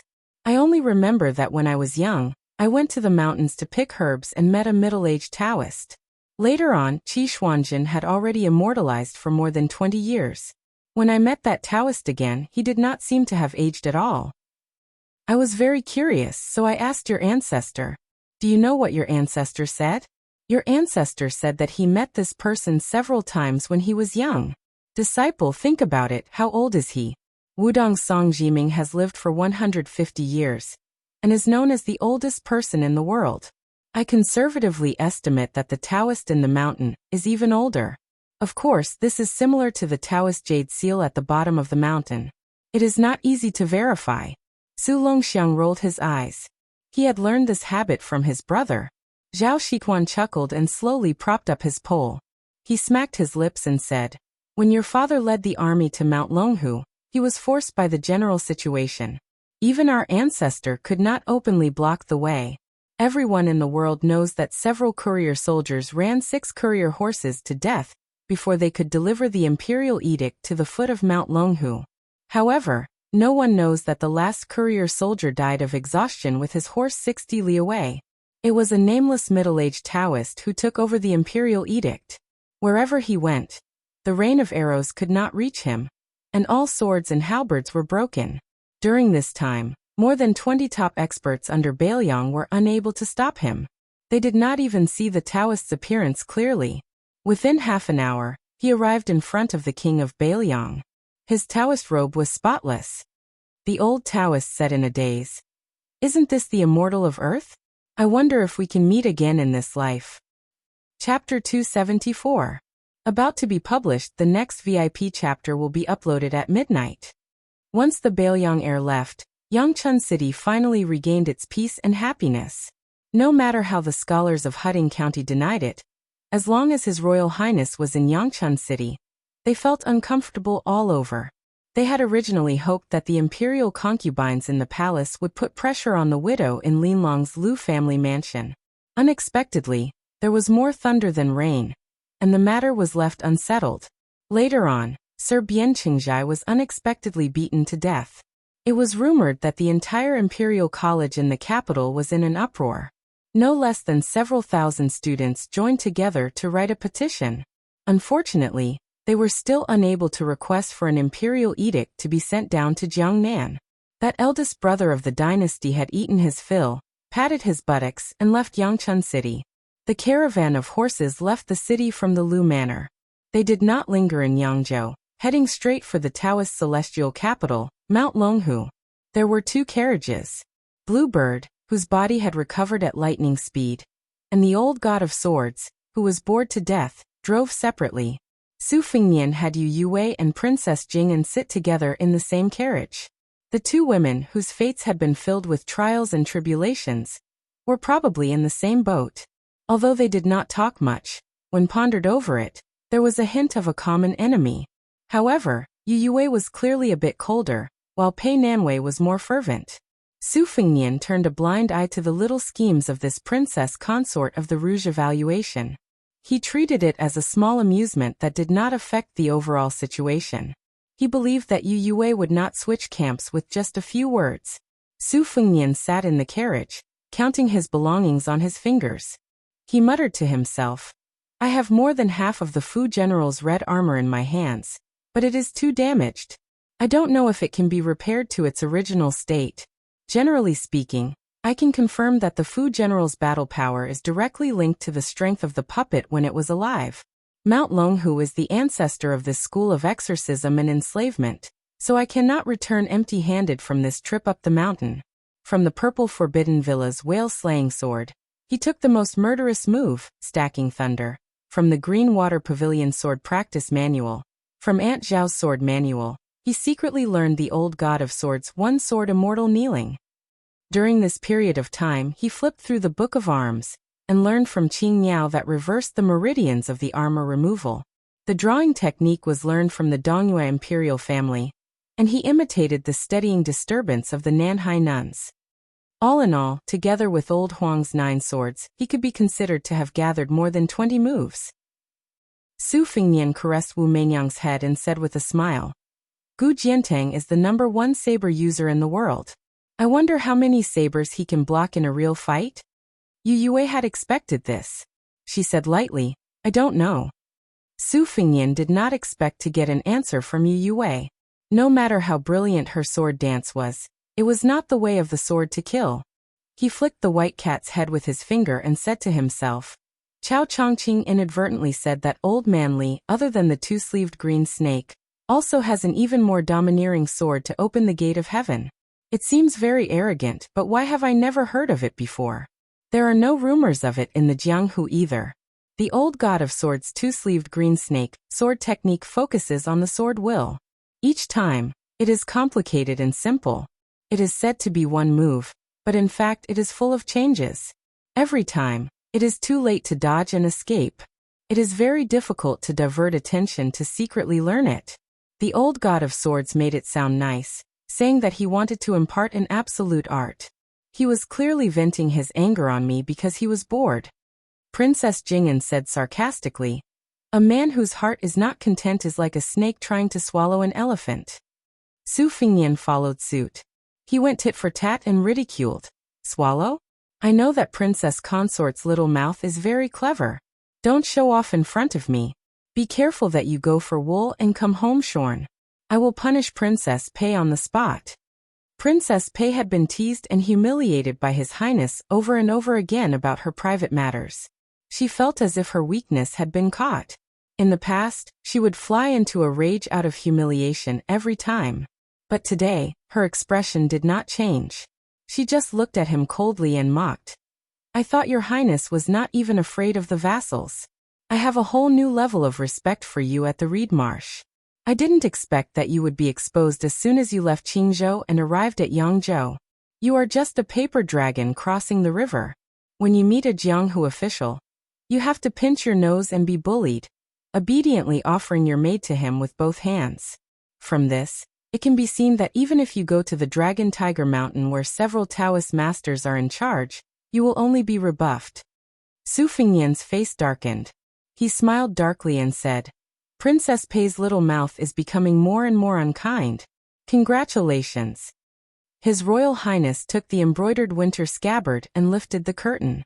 He raised his voice and said, "Xu Xiu, don't ride the horse. Take our Princess Pei to sit in the carriage at the back. Let her temper her backbone." Princess Pei was about to speak when she was kicked out of the carriage by Su Fengnian. Then Xu Xiu reached out and grabbed her. Yu Yue shook her head, but her thin face did not reveal any joy or anger. Su Fengnian glanced at her, and then sat near the carriage door. He hooked the curtain and looked at Bluebird's slender back.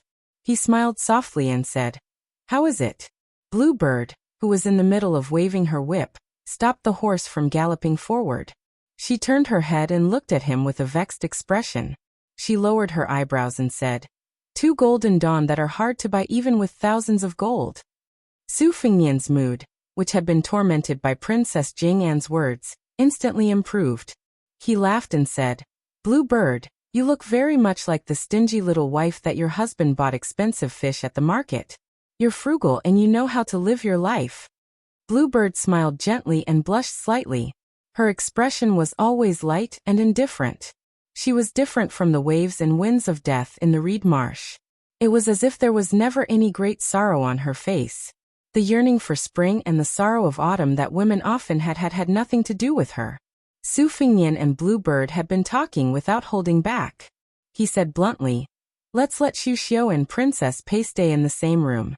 With Xu Xiu's secret disguising technique in the south, I don't know how much of a resemblance she can make. If it's just a look, it's most likely a waste of effort. Before we go to Mount Longhu, let's see if our Aunt Xu's results can really be passed off as genuine." Bluebird asked doubtfully, "Xu Xiu wants to make a human skin mask?" Su Fengnian smiled and shook his head. "It has to be a bit more clever. Xu Xiu roughly explained the steps to me before.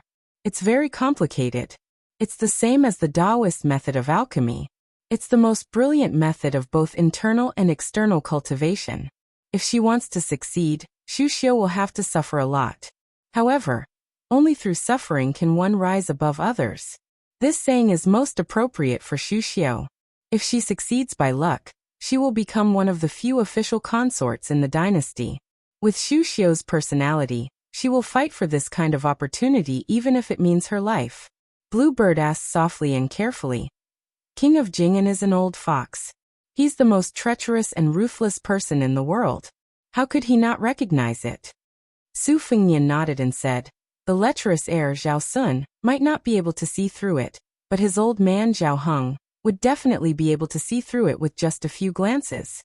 Thus, I had to first write a letter to test the waters and simply reveal the truth. If the Prince of Jing'an's estate is willing to accept the fake princess consort and put her up as a memorial archway to ensure that they won't lose face, then everyone will be happy. If they aren't willing, then it's also within reason. I'll just treat it as having Xu Xian discipline Princess Consort Pei. Then I won't lose anything. Putting aside the fact that I took the risk of keeping the good-looking but useless Princess Consort Jing gone. This woman still doesn't know what's good for her, and comes to poke at me every few days." Bluebird still couldn't believe that the Jing'an Palace would accept such an absurd arrangement. Would they allow a fake consort to take over the turtle dove's nest? King of Jing'an Zhao Heng had always been scolded by His Royal Highness as a narrow-minded and jealous woman. Could he endure it? Su Fengnian could see the incredulity on Bluebird's face. He smiled and said, "Just treat it as a gamble." Su Fengnian heard the cry of the green and white Yuan, and lifted the curtain of the carriage. The handsome spirit bird instantly pierced inside. His Royal Highness held up his arm to stop the bird. His right hand took out a section of a jade tube, and took out the secret letter. After reading it, he handed it over to Yu Yue. The latter read it carefully. She raised her head and said, "The imperial court wants to change the system of prefectures and counties to the system of roads. The world will be divided into 16 roads." Su Fengnian smiled and asked, "Tell me what you think." Yu Yue thought for a moment and then said softly, "After the 8 kingdoms were pacified, the territory of the dynasty expanded several times. Now there are more than 1,800 prefectures and counties. The large prefectures that were originally set up to accommodate the old 8 kingdoms could easily become vassal towns. It is indeed difficult for the central government of the empire to control them. From the letter, it seems that everything will be messed up. There will be a new system of 16 roads and 76 prefectures. The large prefectures will be split into several smaller prefectures, and the large prefectures will all be raised to prefectures. The changes to the foundation of the 1,800 counties will be relatively small." Su Fengnian said calmly, "I heard from Su Xiao that Grand Secretary Zhang Julu has been waiting for this day for almost 20 years.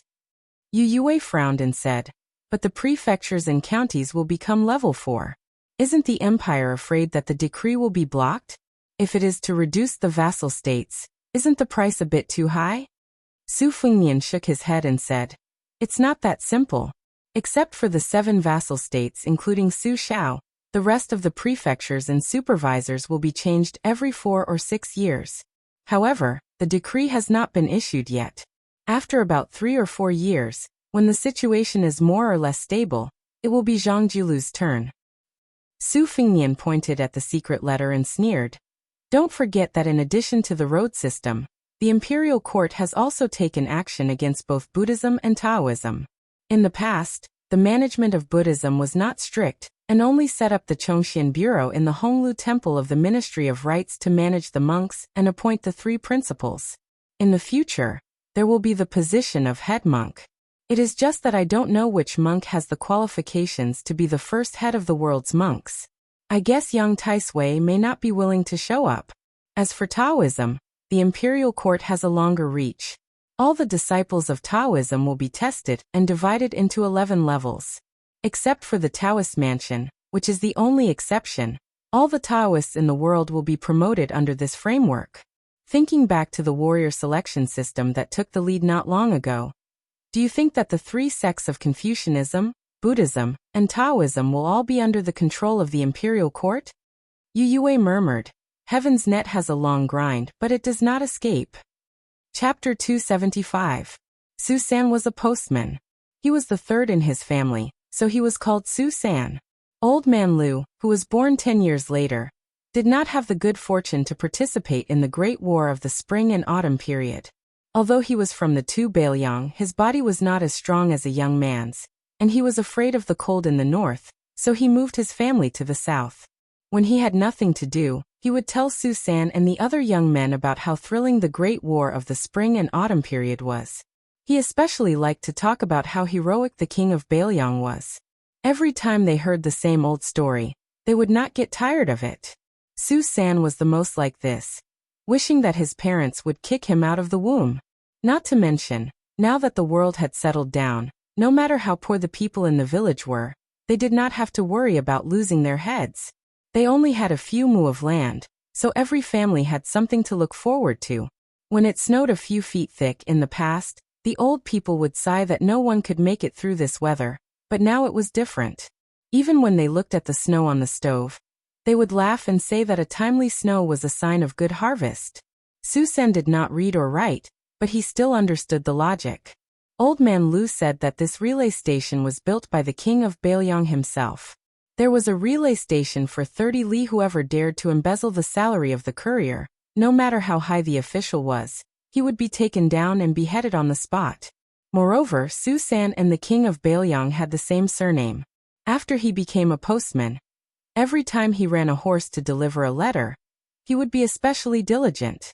He felt that he could not disgrace this surname, right? Last year, it was the first time in recent years that the Jiming relay station had encountered an urgent cargo that needed to be sent to the north. Su San's physique and equestrian skills were the best in the relay station, so he naturally took on the heavy responsibility. Unexpectedly, misfortune and good fortune came together. Originally, it was old man Lu who wanted to train Su San, but midway there was an accident. When he was handed over to the next relay station, he was told that the cargo was damaged. The eunuch who was handing over the cargo screamed in a shrill voice that he wanted to confiscate Su San's property and exterminate his entire family, as if his ancestors of 18 generations had died. Su San had not seen much of the world, but he had been influenced by old man Lu and knew that the eunuchs who came out of the capital to work for the imperial family could not be offended. At that time, he kowtowed and begged for mercy, only begging that the pale-faced, beardless old eunuch to only kill him to vent his anger. How could the eunuch pay any attention to the pleas of a small commoner? He forced the several high-ranking officials in the county beside him to state that the cargo was fresh lychees that the imperial concubine wanted, and was stored in an exquisite ice cellar. The damned male broke the box. The box was already hard to buy with 1,000 gold, and the lychees shipped from the southern border were even more undesirable. The officials had no choice but to agree. How could Su San not accept his fate? But for some reason, The sound of horse hooves thundering could be heard, and a few hundred soldiers in bright armor escorted a general to the relay station. Seeing the situation, he pulled out his Baoyang saber and chopped off the eunuch's head. The general had Su San stand up, and then turned to the county government officials beside him who were all silent like cicadas in winter. He asked with a smile, "Do you deserve to die for killing a courier?" The officials had said that he deserved to die twice in a day. Su San, who had narrowly escaped death, finally found out that the general was the king of Baoyang. Su San's face was pale, but he still urged his horse to gallop forward without a care for anything else. He had long since run out of sweat, and his lips were cracked, leaving only traces of blood. His eyes could not see the road clearly, and he did not know how long the courier horse could last. Last night, Old Man Lu was greatly startled when he arrived at the Chicken Cry relay station with a rush of 800 li. It should be known that the robust courier who delivered the documents from the palace had only just arrived at the relay station when he said, "By imperial decree, deliver it to Mount Longhu for the Great Pillar State," before he died of exhaustion and fell off his horse. Old Man Lu looked around. Su San was the only one who did not say anything. He quickly let out a fine horse from the stable that he cherished more than he cherished his wife. He untied the bundle and tied it around his neck. The king of Baoyang had built close to 2,000 relay stations, and he once said that the courier should go all out and lead the way. Su San was crude and could not speak of great principles, but he knew what it meant to lead the way. At this moment, Su San was on his last breath, and he was close to dying. He kept telling himself that he was just 20 miles away, and he could not die. If he delayed the king of Baoyang's important matters, he would feel guilty for saving his life. How would he have the face to stand in the world? In his blurry vision, a person floated over on the road. The front legs of the horse Su San was on went soft, and it died on the spot, throwing Su San out. Su San rolled down the official road. He could not see the person's face clearly, but he could vaguely see the person's Taoist robe. He clutched the bag tightly and said with all his strength, "Jiming Relay Station Su Bin, 800 miles urgent, please send it to Mount Longhu." The Taoist squatted down and nodded. Su San turned his head with difficulty to look at his beloved horse that had died on the spot, and then looked in the direction of Mount Longhu. His breathing was cut off, and he died with his eyes wide open. The middle-aged Taoist sighed softly and closed the young courier's eyes. He took off the bag and opened it, revealing a bright yellow imperial edict. He held the edict in his right hand, and his right hand was behind his back. With a tap of his toes, his body was like a rainbow piercing through the sun, and no one could see his true appearance. The middle-aged Taoist drove straight in until he reached the flag with the character Su. He threw out the imperial edict and turned to float away. The two waves of arrows in the air froze, not falling forward. They only fell to the ground after the Taoist's figure had disappeared. That year, at the critical moment, the yellow Taoist priest on the mountain and the Baoyang cavalry at the foot of the mountain were finally able to coexist peacefully because of this imperial edict. Tonight, the primordial spirit of the middle-aged Taoist priest whose Taoist name was not seen on Mount Longhu had left his body and arrived at Mount Quanglu. Seeing that His Highness had put away the dagger talisman, hung it casually on his waist, and pulled out two knives, the middle-aged Taoist priest standing on the dragon's head said in an old-fashioned manner, "I have met Su Xiao once at the foot of the mountain." Su Fengnian remembered a dusty past he had accidentally learned from Chu Lushan. He raised his head and asked, "You are the Taoist who delivered the imperial edict at the foot of Mount Longhu?" Chapter 276. The middle-aged Taoist said expressionlessly, "That's right." Su Fengnian hesitated for a moment before holding his sabers.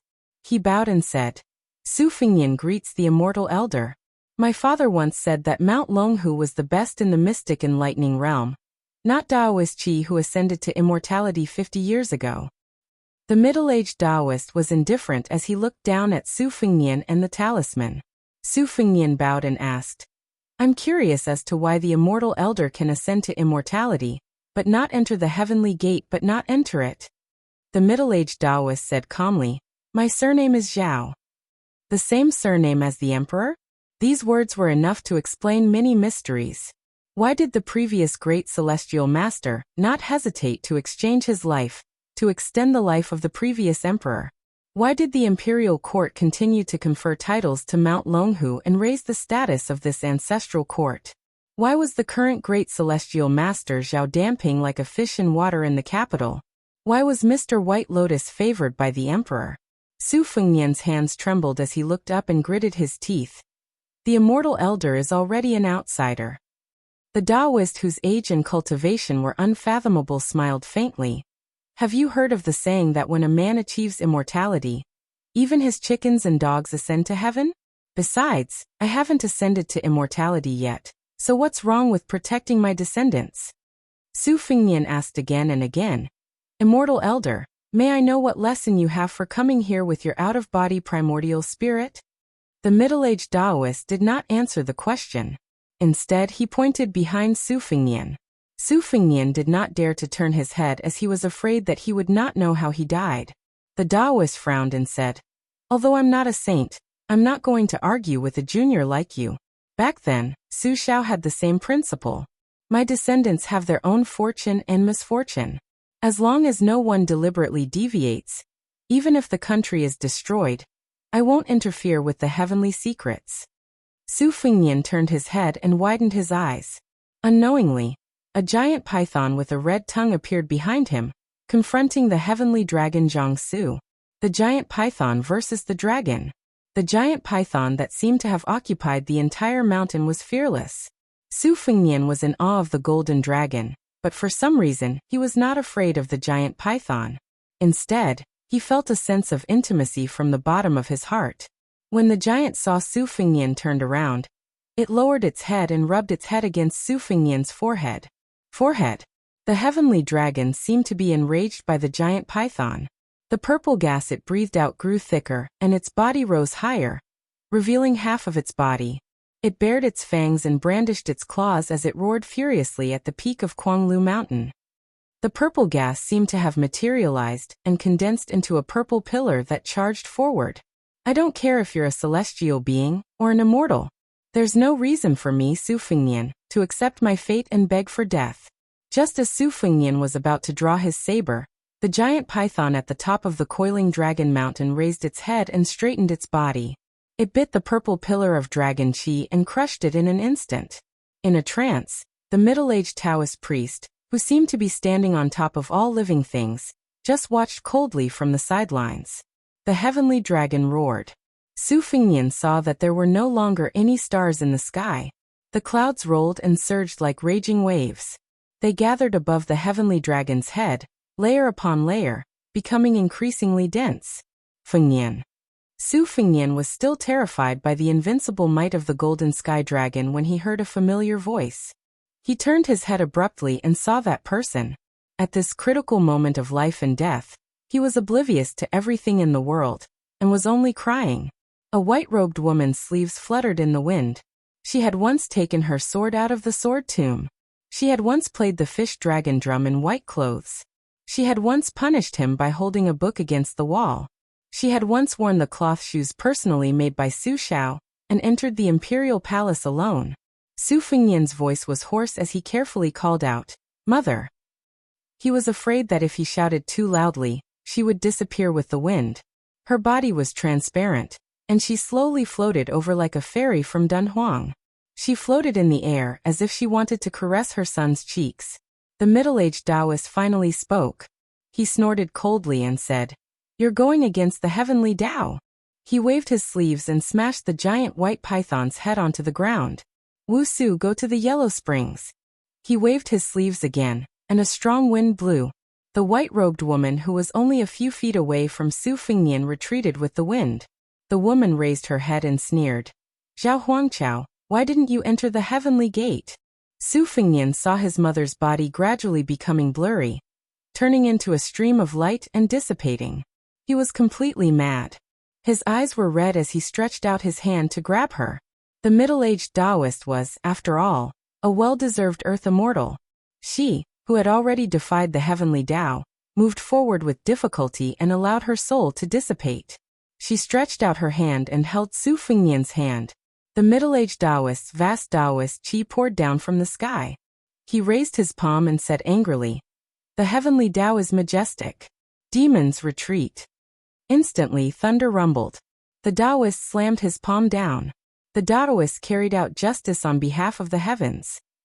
The white-robed woman, from her feet to her waist, slowly disappeared like dust along with the giant python. Su Fengnian, whose face was full of tears, shouted at the top of his lungs, "Mother!" She smiled and said kindly, "Fengnian, I can't take care of you anymore. I can't bear to part with you." Su Fengnian shook his head like a madman. In that instant, 20 years of his life flashed through his mind, disappearing in an instant. Until Li Chungang said that he had a sword to open the heavenly gate. Su Fengnian only felt that his acupuncture points were exploding, his meridians were exploding, his flesh was exploding, and his soul was exploding. Everything exploded. Even if I die today, what's there to be afraid of? My mother is dead.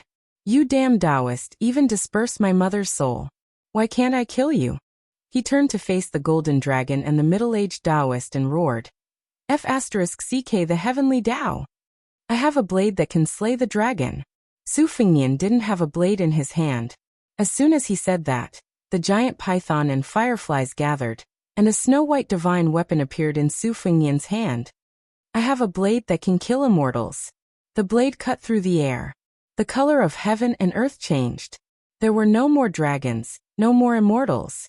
Su Fengnian slowly opened his eyes. The top of Kuanglu Mountain was clear. Li Chungang, Bluebird, and the others didn't come after hearing the news. Su Fengnian looked down. The divine talisman was still in his fingers, and the embroidered winter-spring thunder was inserted into the ground. Su Fengnian touched his cheeks. They were full of tears. So it was just a dream. Su Fengnian turned his head and squeezed out a smile. He looked at the silent void and murmured, "Mother, rest in peace." Then he turned his head and looked at the starry sky. Su Fengnian said word by word, "I have a blade that can kill the dragon." Chapter 277. Su Fengnian suddenly stood up and checked the flow of qi in his body. There was nothing unusual. The fourth floor was only the fourth floor. Just as he was about to pull out the embroidered winter-spring thunder and return it to its scabbard, he focused his mind and subconsciously leaned back until he was parallel to the ground. The tip of his foot kicked the scabbard of the spring thunder. The scabbard collided with the blade and broke through the ground. A dagger dipped in poison brushed past the tip of his nose. Su Fengnian held the spring thunder with his left hand and slammed his right palm on the ground. His body floated back 20 feet. After he stopped, he looked at the cliff and saw a slender figure leaping out with a dagger in her hand. She laughed and was not in a hurry to fight. She tilted her head and asked doubtfully, "Hey, how did you know that I would climb from the cliff to the top?" Su Fengnian stared at the elusive young assassin without blinking. He suppressed the anger in his heart and said calmly, "You can crawl out from under a horse, jump out from water, and jump down from the hole in the city gate. For the 1,000 taels of gold that the king of Jing'an, Zhao Heng, paid you, what can't you do?" The young girl said, "Oh," and didn't say anything else. She looked at Su Fengnian, who was holding the dagger in his left hand with an expression that said, "I knew you were left-handed." Su Fengnian suddenly asked, "Did you see anything strange when you climbed up?" The young girl shook her head and said, "Climbing is boring." Su Fengnian had a complicated expression. He looked at the white sky and said helplessly, "Haha, young lady, you stabbed the dagger in both hands into the stone wall and climbed for an entire night?" After the young girl, who was supposed to be in the prime of her youth, assassinated Wang Mingyin with her dagger hand, it had caused a huge uproar in the Jianghu. The target of the assassination was the 11th in the world, who had been famous for 20 years. This news was even more shocking than a certain beauty and a certain young master. In the Jianghu, the most powerful aphrodisiacs were always secret manuals, women, and fame. There was an endless stream of people chasing after them, especially the latter. Otherwise, how could there be so many martial artists in the Eastern Sea martial emperor city, who desperately wanted to climb up the city gate tower? Being able to go up to the second floor was enough to ensure that one would not have to worry about wealth and glory for the rest of his life. It was not that Su Fengnian had never offered her 2,000 or 3,000 taels of gold, but she had never paid attention to him. What could he do? This time, he thought that he had the old god of swords Li Chungang and the others to protect him, and in front of him was a natural barrier, so he could have a peaceful night. Who would have thought that even the sword cliff could not stop Miss Hehe? Su Fengnian could not understand. Was she really after the reward of 1,000 taels of gold? Or was there some unknown irreconcilable enmity? She tilted her head in another direction and asked, "Hey, why don't you call your lackeys to protect you?" Su Fengnian said bitterly, "If I had shouted, wouldn't you have fought with your life on the line? Isn't it because I want to see if I can bury the hatchet with Miss Hehe?" She shook her head and said seriously, "No need, you can shout it. At worst, after I stab you to death, I'll jump off the cliff. Wealth and honor are up to fate, and life and death are up to the heavens." Su Fengnian smiled bitterly. "No leeway." The girl nodded her head heavily. Su Fengnian squinted his eyes and looked at the sky. The sun was rising, and he exhaled. He pointed behind the girl and said with a smile, "Because of the angle of the light, the sword cliff waterfall will turn into a golden yellow color. Why don't we enjoy the scenery before fighting?" She did not make a sound and kept facing Su Fengnian. She slowly retreated and stopped at the edge of the cliff. From the corner of her eyes, she really saw a golden silk hanging down from the sword cliff. The scenery was gorgeous and charming. Su Fengnian was in a dilemma. In the end, he gave up the idea of running away. He walked to the edge of the cliff and enjoyed the scenery together. Miss Hehe habitually said hello as a greeting. She asked, "Why are you crying?" Su Fengnian said calmly, "I had a dream. I dreamed of my mother. It's up to you to believe it or not." He thought that he was destined to get no response. He did not expect that the girl would make a sound of acknowledgement. She emphasized it with an inexplicable tremble. She squatted down and held the dagger in her mouth. She held her cheeks with both hands and muttered to herself, "Is your mother beautiful?" Su Fengnian smiled. The girl killer's mouth slightly curled up. She said vaguely, "You are so beautiful. Your mother must be even more beautiful." She slowly got up. One of her arms drooped down and a dagger fell out. She smiled. No matter how one looked at it, there was a bloody coldness. Su Fengnian was facing a formidable enemy. He cursed in his heart. This girl turned hostile just like that. He really had to find a chance to kill her. Otherwise, even with Li Chenggang accompanying him, it was hard to guarantee that she would not succeed. His head was only worth 1,000 taels of gold. Just thinking about it made him angry. Miss Hehe was indeed Miss Hehe. Every time she grasped the opportunity to kill someone, her actions were strange and unpredictable. She stared at Su Fengnian and said, "Today, I will not kill you. I will go back to the foot of the mountain. How about it?" Su Fengnian said without hesitation, "Okay, but if you trust me, I can promise not to let the old god of swords and the others kill you." "Miss Hehe, you can walk down the mountain easily." She looked at His Royal Highness as if she was looking at an idiot. She said, "Not killing me does not mean you cannot capture me. Do you think I am that stupid Princess Jing'an? You have a useless but not a brain." Su Fengnian laughed knowingly. To be honest, if it were not for the fact that they had to separate life and death, he really wanted to have a heart-to-heart talk with her. He wanted to know who had taught such a wonderful person. Su Fengnian stretched out a palm, indicating that he would not see her off. The girl said warily, "Don't leave the cliff for now. Let me say this first. If you dare to go back on your words, I will not follow the rules in the future. It is not easy to kill you and that old man, but it is not difficult to kill 100 light cavalry soldiers of the Phoenix Battalion one by one." Su Fengnian nodded. He watched as the assassin girl stabbed her daggers into the cliff like a gecko and slowly descended. But it only seemed slow. If one was in the situation, one would know that every time she stabbed into the cliff, there was a distance of 20 to 30 feet between them. If it were Su Fengnian, he would not have the guts to hang on the cliff. The mountain wind swept the cliff, unusually strong. Her body swayed as she descended. Even Su Fengnian, who was watching from the side, was worried for her. It was very strange. Su Fengnian did not have the slightest hope that she would fall to her death because of this. He did not know whether to laugh or cry. With her following him like a shadow, His Royal Highness did not dare to breathe for a moment on the path of martial arts cultivation. The sun rose from the east, leaping out of the sea of clouds. Su Fengnian did not know how long he had been standing there, until Old Man Li slowly walked over to watch the sunrise. Su Fingyan turned around and smiled. I have some understanding of senior's sword opening the gate of heaven. Li Chuangong's face was full of disbelief. He said in surprise, "Oh." Su Fingyan turned around and looked at the sea of clouds. He squinted his phoenix eyes, which could make a woman's heart flutter. He said with an intoxicating smile, "One sword after another, stacking the swords. No matter what sword move or sword technique it is, the sword intent will be endless. If one is determined not to kill with one sword, one will not use this sword. I bet my life's cultivation on this sword. If I were to learn the saber, I would do the same. I would strive to have the courage to kill the heavenly dragon with one move." Old Man Li did not change his expression.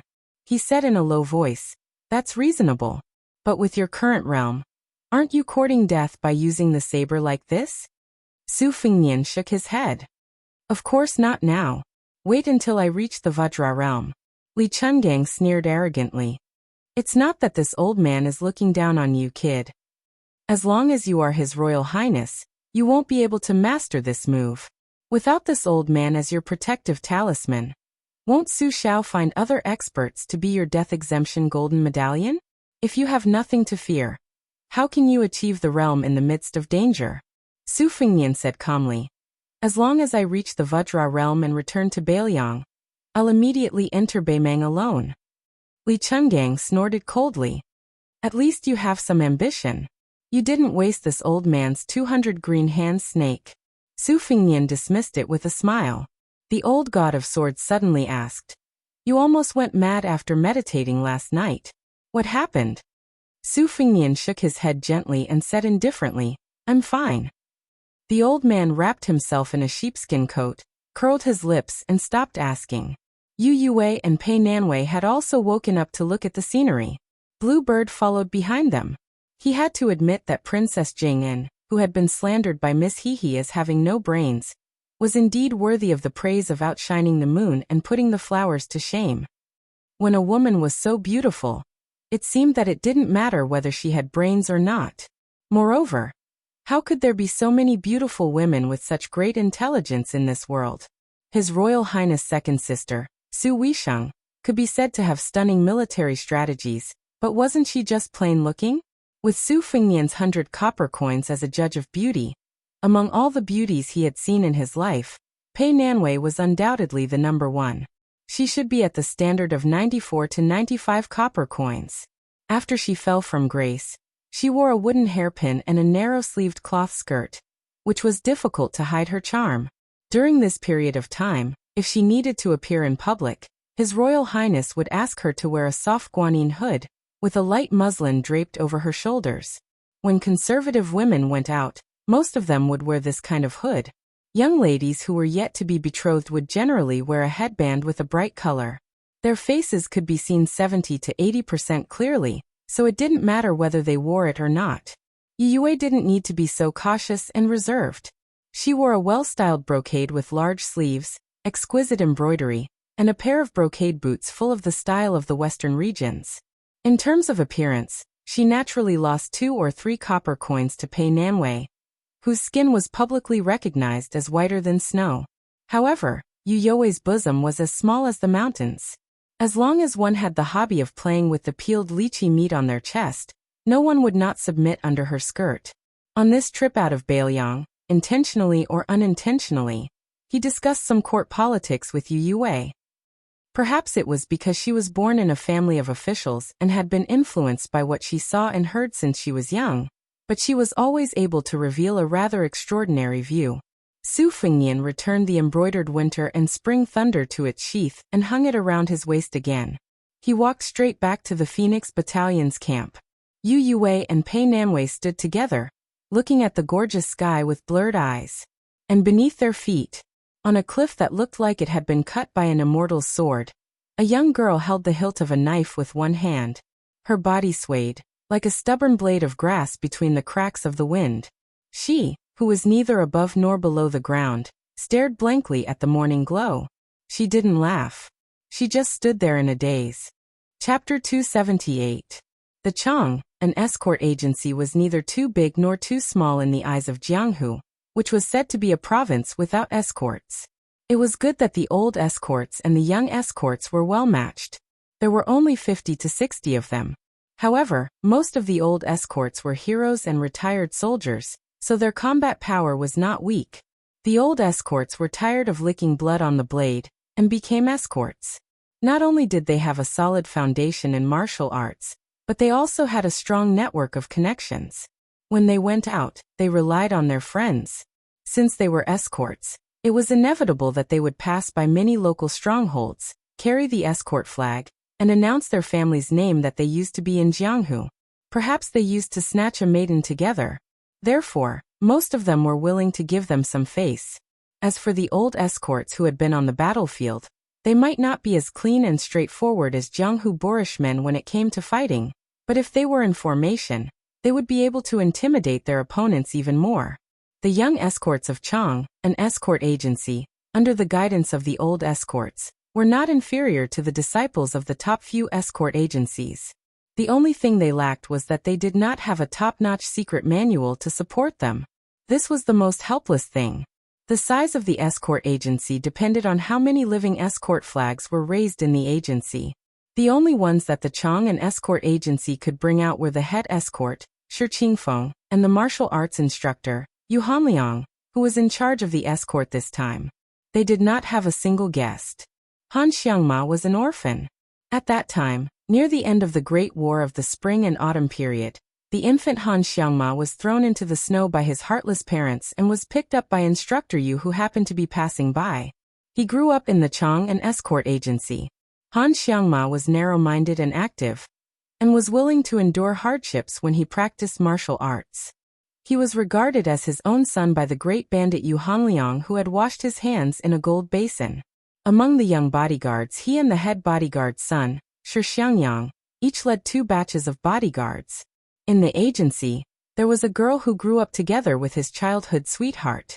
Shi Xiangyang adored her to death, but that girl only cast affectionate glances at the glib-tongued Han Xiangma.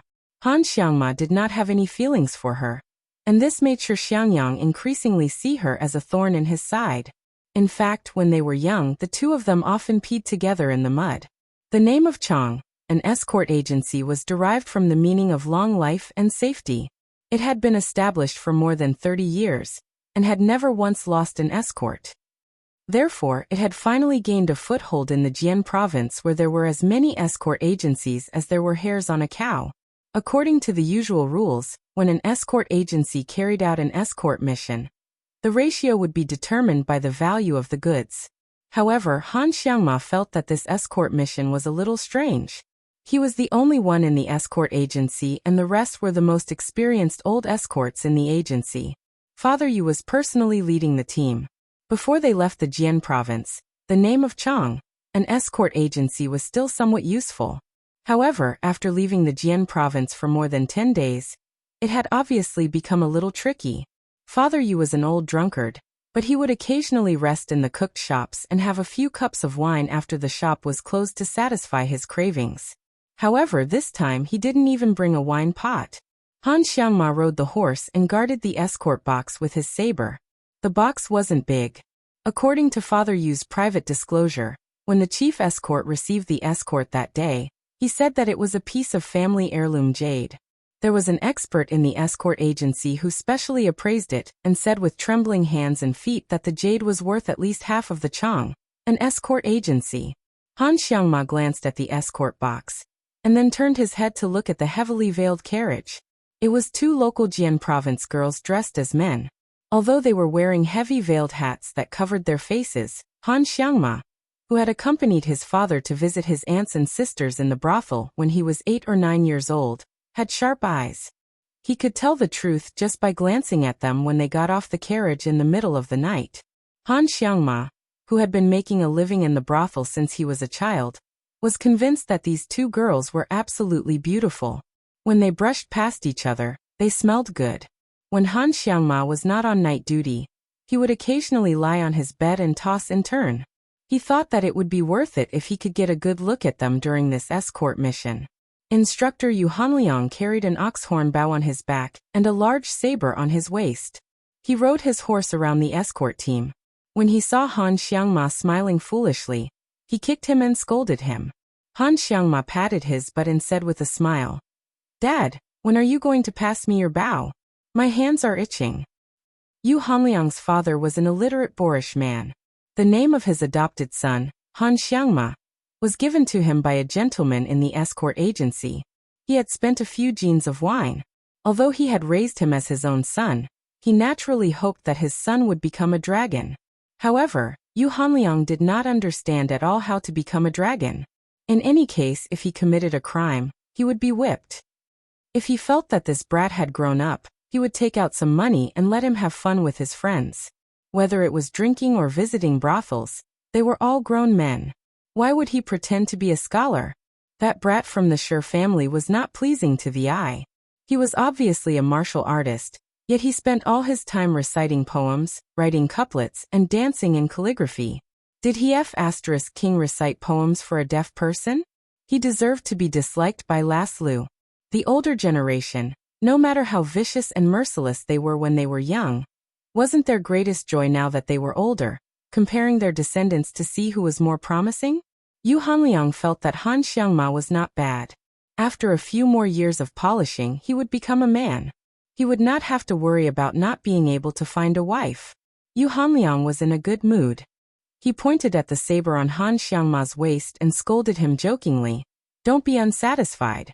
Including the 2 from the head escort, there are only 6 Qilin sabers in total." Yu Hanliang's father stroked the oxhorn bow on his back affectionately, as if he was caressing the smooth skin of his lover. Seeing Han Xiangma's nauseating and disgusting expression, he glared and said, "The earliest I can pass it to you is when I'm in my coffin. If you didn't make a good trip this time, I'll take this bow with me into my coffin. Pass it to you, my ass." Han Xiangma tightened the reins so that the 2 horses could run side by side. He hooked his arm around Yu Hanliang's shoulder and said with a flattering expression, "Dad, you're treating me like an outsider. I work like an ox and a horse to save money for you when you're old, and when you die. How can I roam Jianghu without some money? It's not like you don't know that I'm one of the best in the escort agency. Even the head escort doesn't dare to compete with me in archery. A good horse deserves a good saddle. Dad, if you disgrace this treasured bow, you'll be punished by the heavens." Yu Hanliang's father rolled his eyes and said, "Go, go, go. Keep an eye on the front. We're taking a small path this time, so it won't be safe. Don't ruin the reputation that the escort agency has painstakingly built up over the past few decades." Han Xiangma smiled and said, "Understood." Then he spurred his horse forward. Yu Hanliang's father's eyes were kind. He really couldn't imagine that this fellow was a bandit who killed people like scything flax. Looking at his son's back, his heart was filled with gratification. This kid was allowed to wear the Qilin saber not because Han Xiangma was his adopted son, but because he relied on his own ability to earn a living in the escort agency.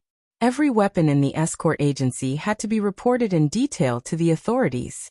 Every addition or loss of a weapon had to be recorded. The Chang and escort agency only had 6 Qilin sabers. This type of saber was an imitation of the Baoyang saber, tempered into steel. The blade was narrow, light, and sharp. It was a first-rate treasure for both horse and foot battles. There were several Guangling retired soldiers in the escort agency. Han Xiangma's temperament was restless, but he had absolutely no qualms about learning the saber from the Guangling old soldiers. As long as he was allowed to hold a saber, his buttocks would be rooted to the ground. He could practice bitterly for an entire night without complaining about being tired. In fact, this adopted son's archery skills were even better. Even the old soldiers said that Han Xiangma's ape arms were good at shooting, and that he was a good seedling. However, compared to practicing the saber, Han Xiangma was unwilling to practice his archery skills. This made Yu Hanliang's father, who couldn't do anything about it, angry. He was unwilling to hand over the ox horn bow to this little bastard. Yu Hanliang was very cautious when escorting the escort out of Jianzhou. First of all, the escorts were exceptionally precious. If they were lost, not only would the Chang, an escort agency, suffer a huge loss, it was also highly likely that they would no longer be able to accept jobs in Jianzhou where competition was fierce. Therefore, other than him, the martial arts instructor, and Han Xiangma, a meticulous and skillful bodyguard, The rest of the escorts were all experienced Jianghu escorts. There were more than 30 of them. It could be said that they had turned out in full force. Including the assistants and odd job workers, there were nearly 50 of them. It was a mighty force. Even if they didn't take the official road or the small path, the average mountain stronghold wouldn't dare to show their head to block the way. Chapter 279. When Yu Hanliang thought of the two people sitting inside the carriage, he frowned, thinking to himself that this escort wasn't simple at all. On the surface they were escorting that priceless jade pendant to Songzhou, which was the most common type of escort, but on the inside, they were more like human escorts. The two people in the carriage lived in seclusion. Yu Hanliang had spent most of his life as a fugitive, and had only managed to settle down after joining the escort agency. However, he had never met any young ladies from noble families, and he hadn't even come in contact with many pretty girls from humble families. But even if he hadn't eaten pork, he had at least seen pigs run. The two people in the carriage didn't seem like ordinary girls from noble families. Using the name of being escorts to leave Jianzhou, they looked like they were fleeing from disaster no matter how he looked at it. When the heads of the Chang, an escort agency, had first gathered together to discuss the matter, Yu Hanliang didn't really want to accept the escort. However, the Chang and escort agency's business had been slow for the past 2 years, and they had been squeezed quite a bit by the other big escort agencies. On top of that, the two people on the other side of the carriage had been generous enough to pay a deposit of 600 taels of silver, and they had promised to pay another 60 taels of gold when they reached Songzhou. The head escort gritted his teeth and accepted the mission. Han Xiangma, who was at the front of the escort team, raised his hand and made a gesture. The old escorts immediately drew their weapons, as if they were about to face a great enemy. However, only half of the saber was unsheathed. This was an unwritten rule of escorts. Since the other side didn't launch a sneak attack, but instead openly blocked the way, as long as they didn't really fall out with them, if the escort agency unsheathed their saber first, it would be tantamount to smashing the bandits' reputation. It was a very disrespectful act. When traveling the Jianghu, one couldn't be careless in the slightest. About 70 to 80 people jumped out of the dense forest on both sides of the small path with shiny sabers and spears. More than 20 riders appeared from the fork in the path, all of them strong and strong. Yu Hanliang had been an escort for 20 years, so of course he could tell that this group of bandits wasn't ordinary. They were most likely the kind of bandit who set small shrimps to catch big fish. Yu Hanliang was puzzled. He had never heard of such a troublesome bandit king on this mountain. He had even been here last year, and remembered that the bandits who occupied the mountain were Qin Yaozi's acquaintances. Qin Yaozi was an expert in the 3 Emperor Cannon Fist and the 16-style whip kick.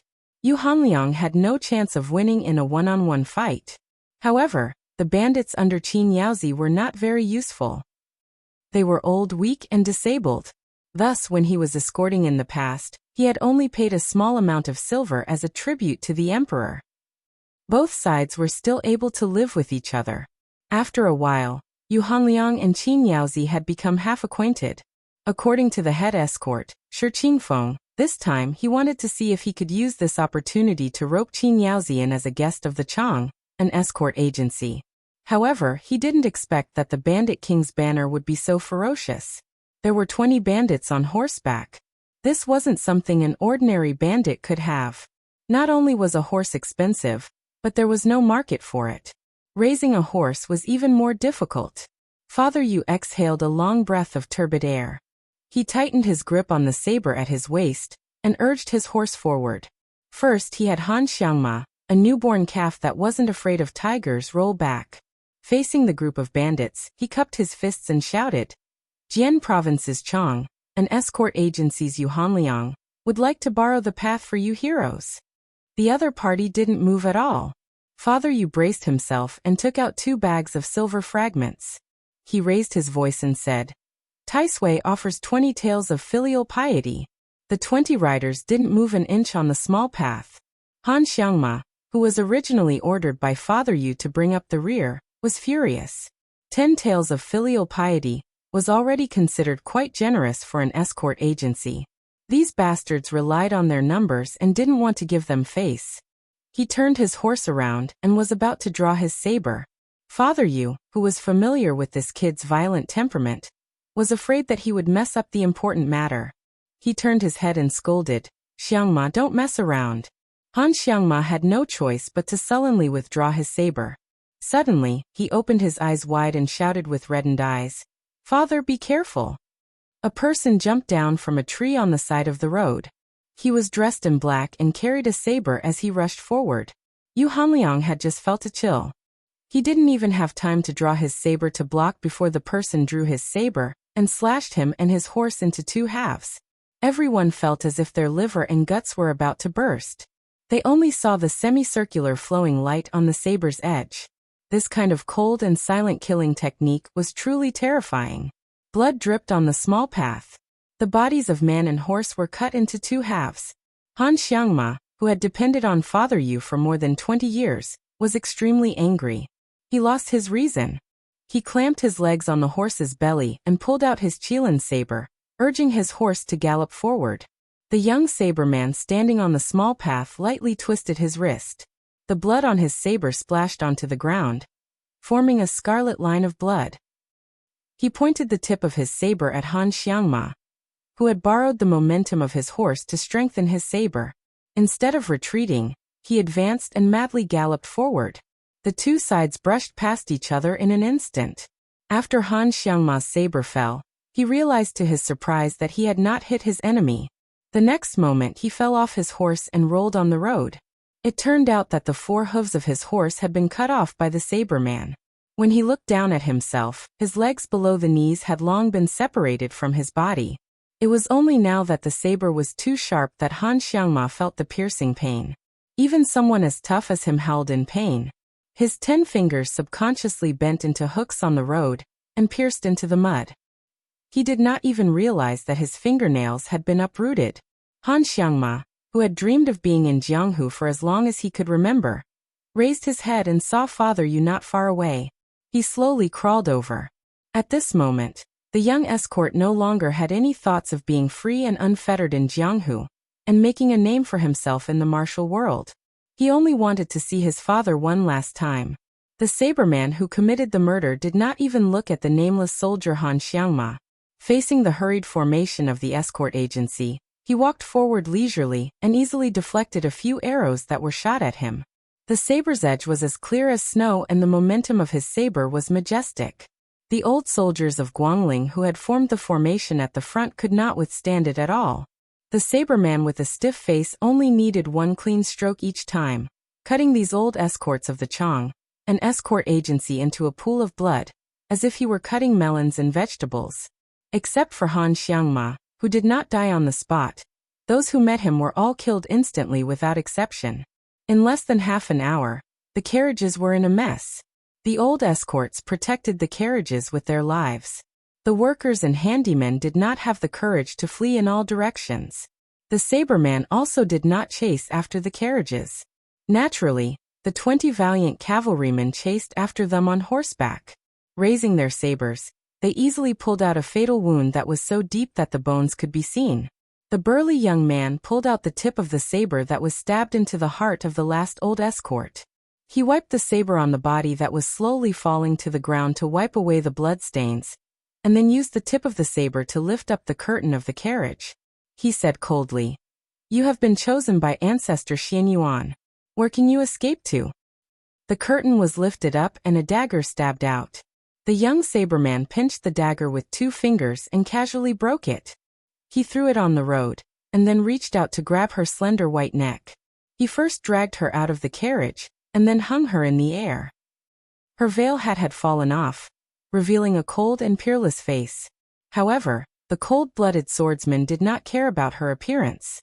He only lowered his gaze slightly and saw that her feet, which were quite high from the ground, were trembling violently.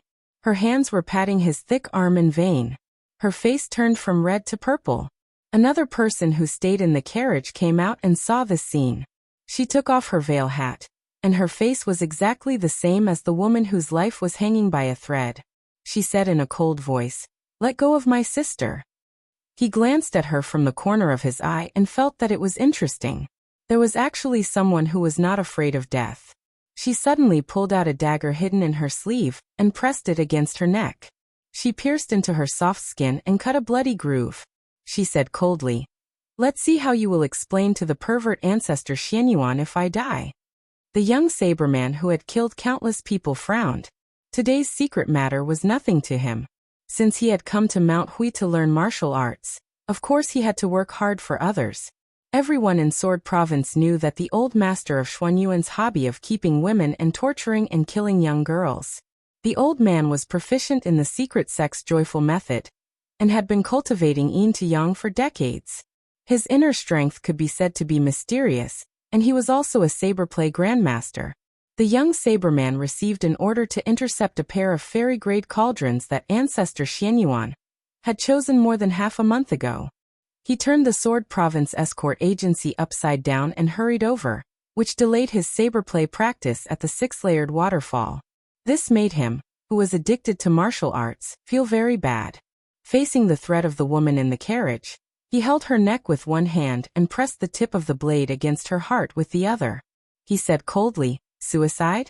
I won't stop you. However, I can guarantee that your sister will die before you.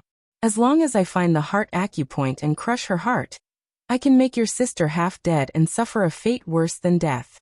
It's 100 times worse than you cutting your neck." She bit her lips with her snow-white teeth so hard that blood seeped out. The hatred in her eyes was unforgettable. She said slowly, "Who are you?"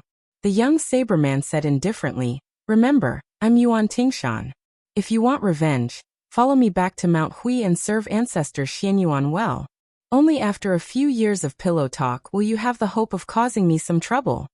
She really threw away the dagger and said with a smile, "Just wait." The machete man who claimed to be Yuan Tingshan casually tossed his elder sister to the ground.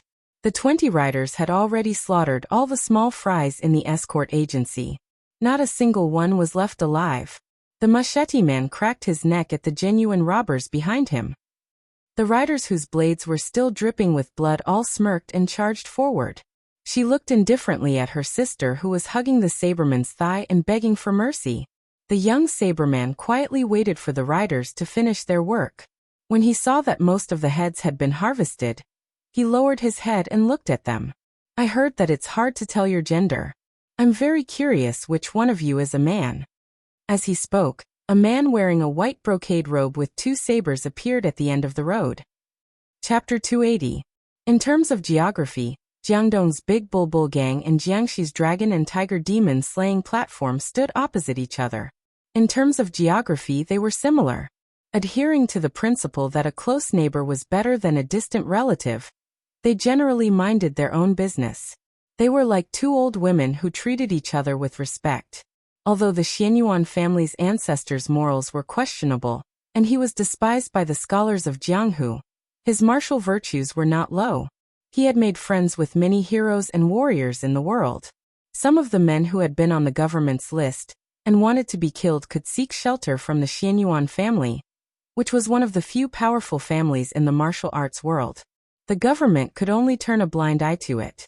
The Xianyuan family's old master, who had controlled the family for half a century, was also willing to cultivate the younger generation who came to the mountain to study martial arts.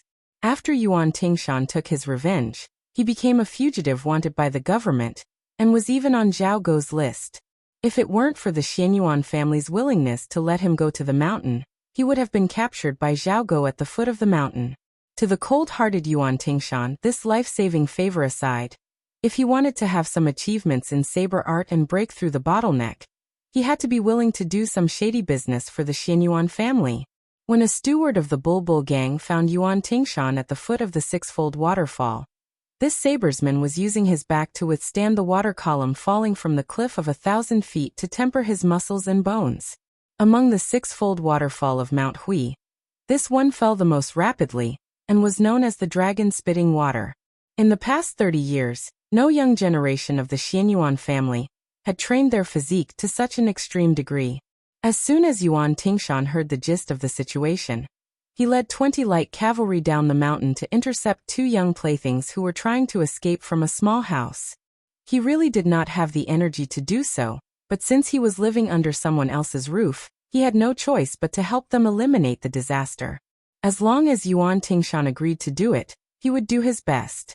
After finding out the route of the escort agency, he first chopped off the legs of Qin Yaozi, who was good at beating and kicking, and then gathered a group of useless bandits.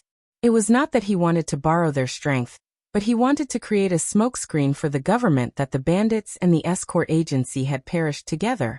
It was said that the pair of beauties were very famous in Jianzhou. When they were only 12 or 13 years old, their beauty had already spread far and wide. Ancestor Xianyuan had taken a liking to them and regarded them as his exclusive playthings. He had already half-publicized it in River East. He was just waiting for the right time to invite them up the mountain to enjoy themselves. He never thought that the pair of beauties, who were praised as one of them is already beautiful enough to topple a city, while the other is even more beautiful enough to topple a country, would actually run away. Yuan Tingshan, who was slow to realize many things, glanced at the two people who had almost the same face and body, then pointed at the one standing on the coach with the tip of his blade, laughed out loud and said, "Your skin is even better than a woman's. No wonder Patriarch Xianyuan cares more about you. I wonder how many days you can be played with by my sister with your soft and tender skin. Remember, my name is Yuan Tingshan. Before I master my blade skills, don't die. Otherwise it won't be fun anymore." Yuan Tingshan had already seen the famous uninvited guest sitting high on the horse, looking at him from afar. The corner of Yuan Tingshan's mouth curled up, and a murderous intent surged. He was born poor, and after he started practicing martial arts, he never hid his hatred for the rich and powerful. When he first entered Jianzhou, he slaughtered a whole boat of rich and powerful people on the river.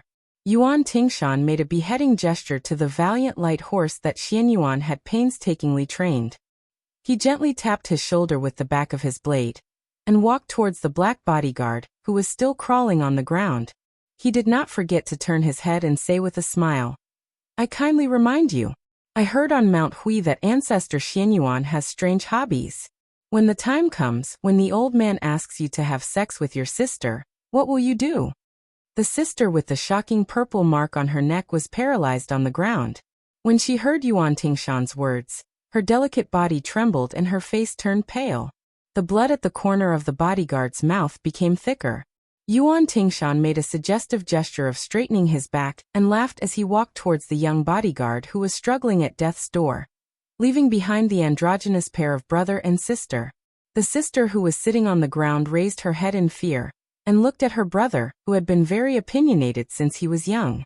The latter just happened to be looking at her coldly from above. She shivered to the bone. Yuan Tingshan did not care about being hated by the siblings at all.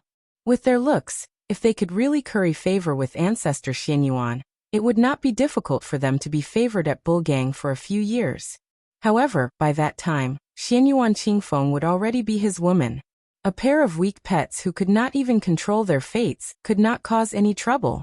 Han Xiangma, who had lost both of his legs, was still crawling in a pool of blood with difficulty. He was only surviving because of his stubbornness.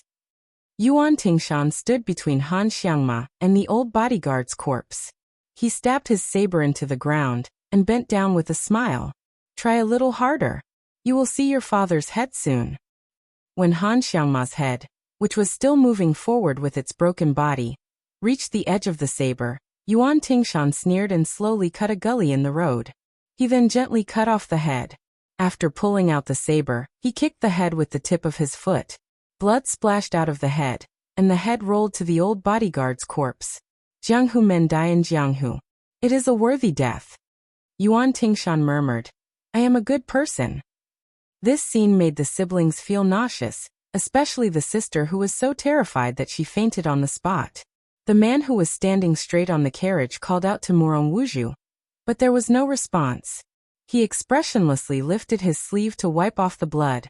She, who had been praised for her beauty in countless poems in the river east of Jianzhou, had a blank look in her eyes.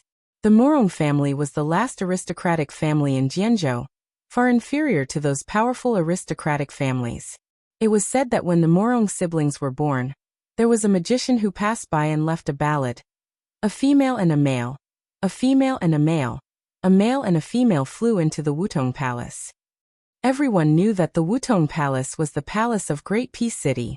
As the Murong siblings gradually grew up, the scholars of Jianzhou praised them. The elder sister was a rare beauty, and the younger brother was as beautiful as a lotus.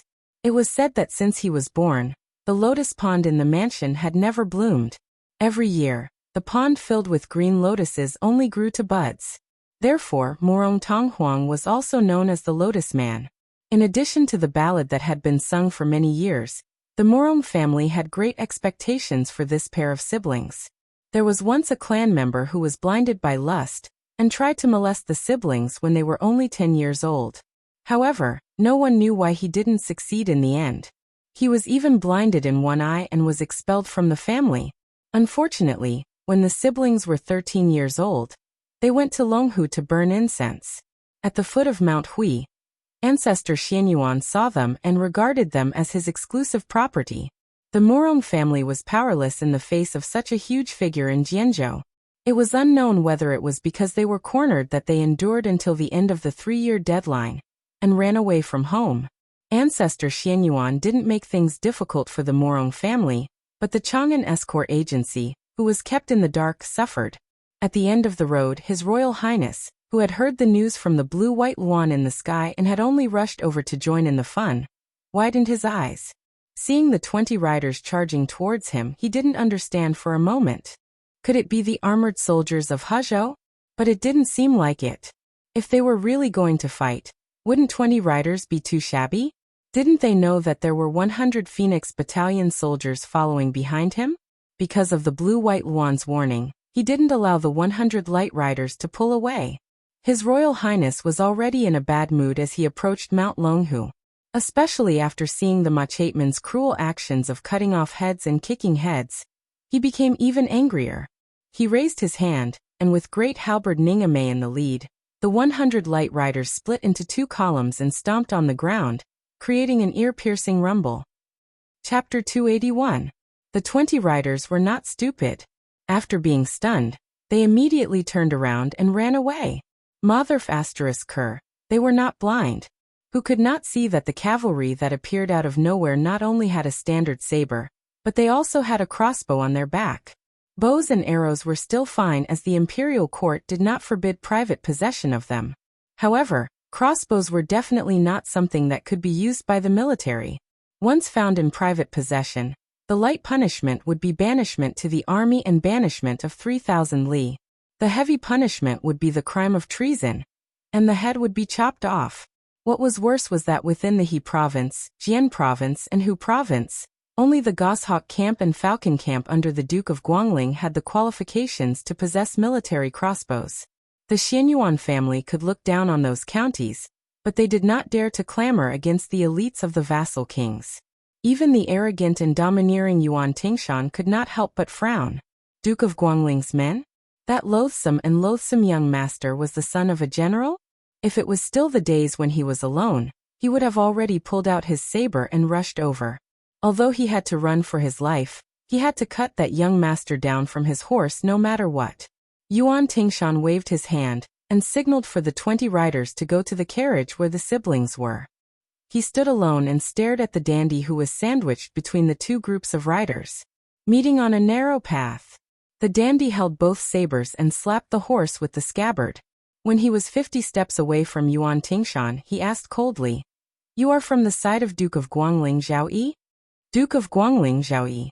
Among the 6 vassal kings of the imperial family, his authority was second only to the Duke of Yen. He was very interesting. He killed people like flies, squandered money like it was dirt, and was especially lustful. After the Great War of the Spring and Autumn period ended, this vassal king had the most empresses, princesses, and concubines of a fallen country. As the saying goes, one dragon gives birth to 9 sons. The king of Jing and Zhao Heng, and the other imperial brothers were all considered handsome men of the present age. Zhao Yi, on the other hand, was ugly. His body was bloated and dark. Together with the Bailiang Chulushan, they were known as the North and South Fatties. Both of them were infamous jackals and wolves. Although the king of Guangling had a bad character, he was ambitious in leading his troops. Compared to the king of Yanqi, the head of the vassal state of the dynasty, he only lacked in numbers. The skills of individual soldiers were not inferior. Zhao Yi's territory was the homeland of West Chu, the former most powerful country of the spring and autumn period. To be able to suppress the Chu people and kill countless scholars in 20 years, one could see the iron fist of this vassal state. This time, it was Yuan Tingshan's turn to be puzzled. But soon after, this undisciplined swordsman began to sneer, appearing very sinister. Su Fengnian asked, "Are they suppressing bandits?" Yuan Tingshan smiled and asked in return, "Then are you a bandit?" Su Fengnian was amused by this cruel swordsman. He smiled sinisterly and said, "So what if I am, and so what if I am not? You will know soon." Yuan Tingshan ignored the 20 crossbows of the light cavalry at the front. His body exploded, dragging his saber as he ran. 20 arrows shot out. Yuan Tingshan twisted and turned like a nimble ape. Within 50 steps, he could clearly see the face of that arrogant young master. What a pretty boy! Only by cutting off the head of this kind of rich family would he be able to vent his anger. But for the sake of his future, he would endure it for a while. He would let you keep your head for a while. When his saber skills surpass old ancestor Xuanyuan's, with Mount Huishan in his hands, Xianyuan Qingfeng would become his crotch. But it was true that he would let you live temporarily, but it did not mean that he would let you continue to sit on the back of a horse and order people around. But Yuan Tingshan dodged a wave of arrows. Just as he leaped into the air, wanting to injure the son of a general, a black horse charged out from the side. The general held a large halberd and stabbed it straight at Yuan Tingshan's chest. If he was stabbed, there was a 100% chance that his heart would be pierced. Yuan Tingshan's body fell from the sky. When he landed, he exploded again. The famed saber in his hand just happened to slash at the horse's head. The heavy halberd swung in the air. It just so happened that it met the saber head-on. Yuan Tingshan narrowed his eyes. The saber in his hand no longer retreated. It chopped at the body of the halberd. The halberd swung backward. Yuan Tingshan seemed to have used all his strength, and was forced to retreat. But his feet slid on the ground. With one hand on the ground, he raised some dust under his feet. His body rushed forward again. His speed was almost twice as fast as before. It was clear that he saw the enemy as weak first. Once he sensed the enemy's strength, he would suddenly kill him. Ningame, who was wearing heavy armor, roared angrily. The hard halberd in his hand faintly shook out layers of subtle arcs, making a buzzing sound. Yuan Tingshan was fast, but his halberd was not slow either. The tip of the halberd hooked at the waist of the young saber master. Once it hooked, the assassin would be cut in half. Yuan Tingshan laughed, and made a sound of surprise. His free left hand suddenly pressed on the back of the saber, making contact with the halberd again. This time he did not use brute force. Instead, he used the strength of his palm to drive the saber in his right hand. With the halberd as the center, Yuan Tingshan nimbly drew a semicircle in the air. Once again, he closed in on the unmoving and ignorant young master on the horse. Yuan Tingshan was a ruthless man who had slaughtered his way through the streets and alleys of the marketplace. He dared to risk his life, but at the same time, he cherished his life. Not only was he good at pestering others, but he also knew how to take advantage of the situation. He roughly knew the strength of the halberd-wielding general. After bypassing the halberd, Yuan Tingshan did not take advantage of the situation to directly strike with his saber. In this way, he would leave his entire back to the heavily armored general. His father's life was more precious than the heavenly emperor's, so it was not worth it to exchange a life for a life. Therefore, not only did he not immediately strike with his saber, he instead bent his waist to the side of the horse's abdomen. Unexpectedly, the halberd did not follow him, but before the halberd arrived, a scarlet iron spear pierced towards him from a tricky angle. If Yuan Tingshan did not pull back, his temple would have been pierced by the tip of the spear, but he did not regret it. Twisting his body, this time his left hand was placed on the saber's body. The side of the saber was pressed against the tip of the spear, and the blade was bent in an arc borrowing the force of the spear. Yuan Tingshan suddenly shot backwards like an arrow, withdrawing from the abdomen of the debauchee's white horse. Then he slid out from the abdomen of Ningame's black horse. With a tap of his toes, he lifted his body and knocked into a light horseman on the side of the road. After knocking him down, he successfully entered the dense forest. Yuan Tingshan laughed loudly and said, "We'll meet again someday." Previously, under the white horse's abdomen, he clearly saw the red spear and the pair of blue embroidered shoes. Could it be that the one who brandished the spear was a woman? From beginning to end, Su Fengnian did not make any movements. Seeing Yuan Tingshan escape into the dense forest, he narrowed his eyes and said, "Yang Qingfeng, you and Xu Xiu follow this guy. General Ning, take 10 cavalrymen and follow him. If you can't catch up before dark, then forget it." The 20 cavalrymen on the other side of the road looked a little sluggish. Everyone knew that Yuan Tingshan practiced his saber skills on the mountain. This guy's saber skills were learned from a pile of dead people. It was not an ordinary fierce saber skill. Although it was amazing that the light cavalrymen went in and out of the crowd, the fact that the disciple of the military family was unscathed was more than enough to explain the situation. The guy who could resolve Yuan Tingshan's killing intent so easily must have a strong family background. What's more, except for General Great Halberd and the woman in blue who really attacked, the rest of the people were just watching. The next few retainers who jumped into the dense forest to chase after Yuan Tingshan did not seem to be simple. What to do? Nonsense. The leading cavalryman did not care about Yuan Tingshan's safety. He turned his horse around and directly retreated. When he passed by the carriage, he bent down and picked up Murong Wuzhu, who was sitting on the ground in a daze, and put him on the horse's back. Another cavalryman followed suit and wanted to kidnap Murong Tong Huang, who was standing on the carriage. Unexpectedly, this beautiful woman stretched out her hand and stabbed him. The cavalryman, who was unprepared, felt a burst of pain. He looked back and glared at her fiercely before continuing to rush forward. Murong Tong Huang did not wait for the next cavalryman to make a move. He quickly retreated into the carriage and hid in a corner. Su Fengnian turned his head and smiled at Yuan Meng, who was eager to give it a try. He ordered, "Field Officer Yuan, take some people and chase after them. It's up to you whether to leave them alive or not." The two groups of light cavalrymen chased and fled. The small path was very noisy and lively. Su Fengnian came near the carriage. He lifted the curtain with the scabbard and saw a slightly immature but cold and beautiful face. He also saw a pair of cold and hostile eyes. Su Fengnian just opened his mouth and smiled. "This lady." The lady who had escaped from the tiger's mouth glared at him and scolded ungratefully. "You are the lady." Chapter 282. Su Fengnian was only slightly absent-minded. Fortunately, he had Bai Huer's face in front of him, so he quickly came to his senses. But he still found it somewhat inconceivable. It was not difficult to find a beautiful woman around 70 coins, but the one in front of him was at least 90 coins. How could he be a man? Wasn't this a waste of natural resources? His Royal Highness was not like Li Hanlin, who had a penchant for men and women. Su Fengnian was not even interested in young prostitutes, let alone those creepy *Cs. There were many famous scholars in Gangnam-do. There were experts in Guangling who specialized in training them. When they were young, they were bought cheaply for a few dozen taels of silver. When they were 12 or 13 years old, they were sold at a sky-high price of 10, or even 100 taels of gold for the scholar officials and dignitaries to play with. This had become a common practice in the group of scholars in Jiangnan. It was regarded as a wonderful and elegant thing.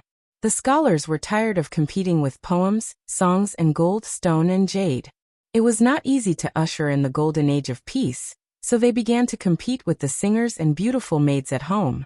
Su Fengnian carefully looked at this girl. Sure enough, her chest was flat and did not look like a woman. Murong Tong Huang was obviously accustomed to Su Fengnian's gaze. The corner of his mouth was cold. Was he trying to drive the wolf away by accident? The world was as black as all crows, and the one in front of him was not a good thing either.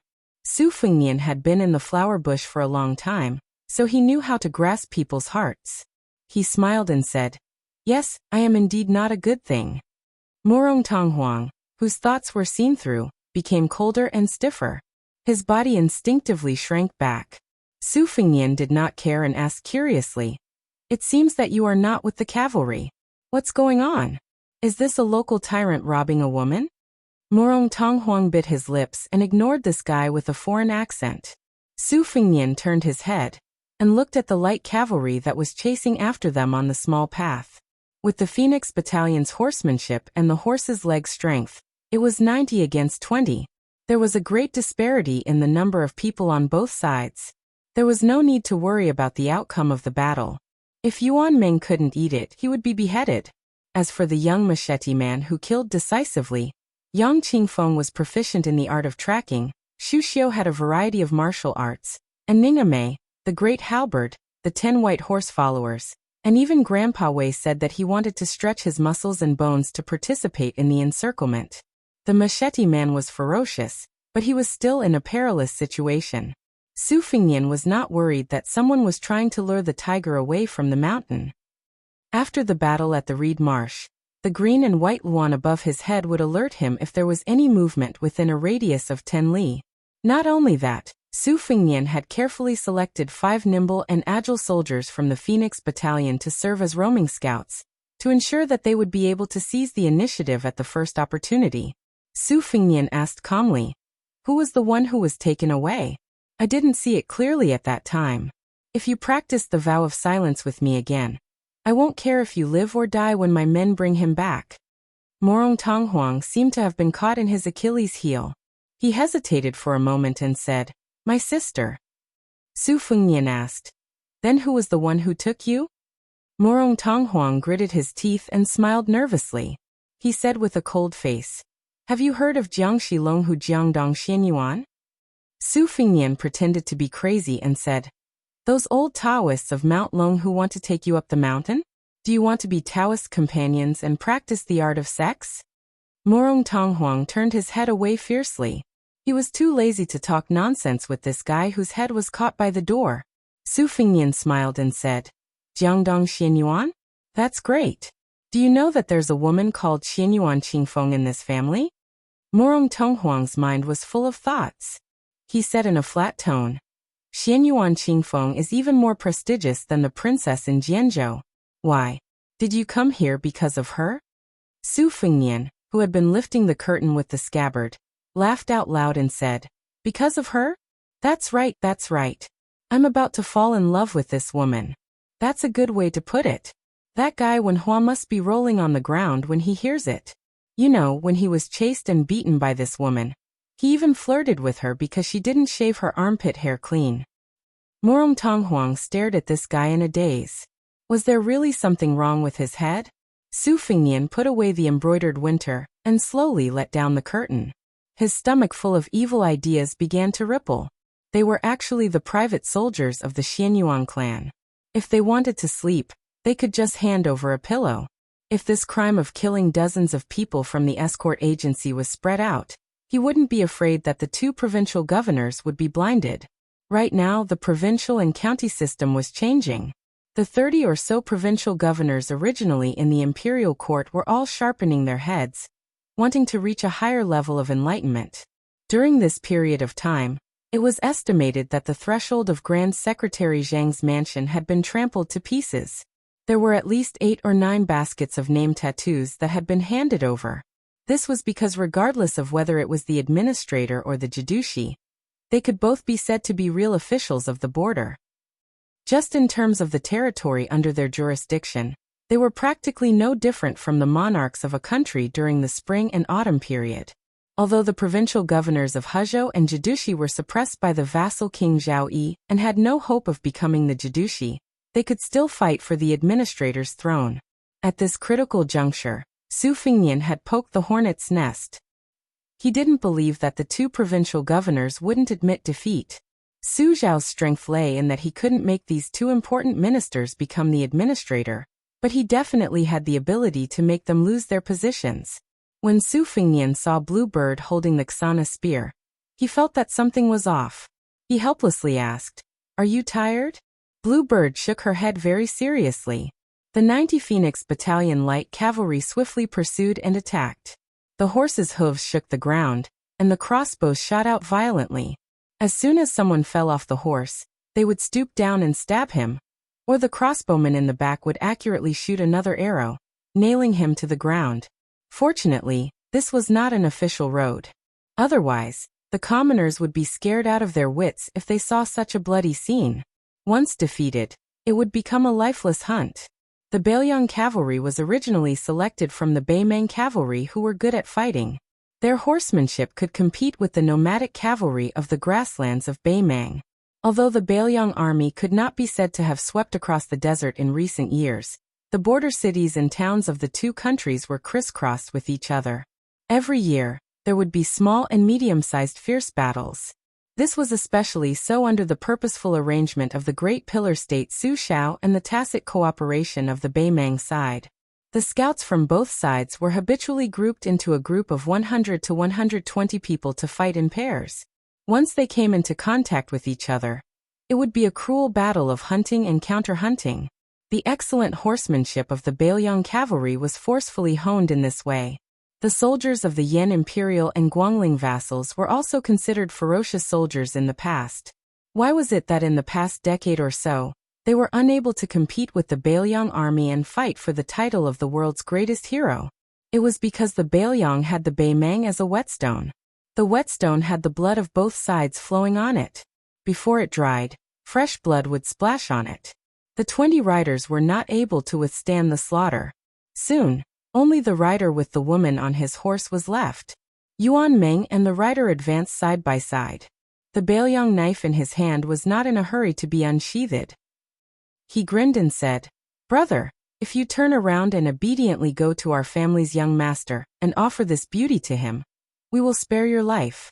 If you continue to run, you will become a hedgehog." The rider from the Xianyuan family did not dare to believe it. He wished that his mount had 4 more legs and ran wildly, lashing the horsewhip to death. Yuan Meng laughed coldly and said, "Are you in a hurry to be reincarnated?" Chapter 283. With a flash of the blade, the head of the knight flew up. The headless corpse swayed and finally fell on the road. Yuan Meng leaped from the back of the horse and jumped onto the horse that had no one to drive it. He pulled the reins and the horse finally stopped. Yuan Meng laughed loudly and said, "Let's go back."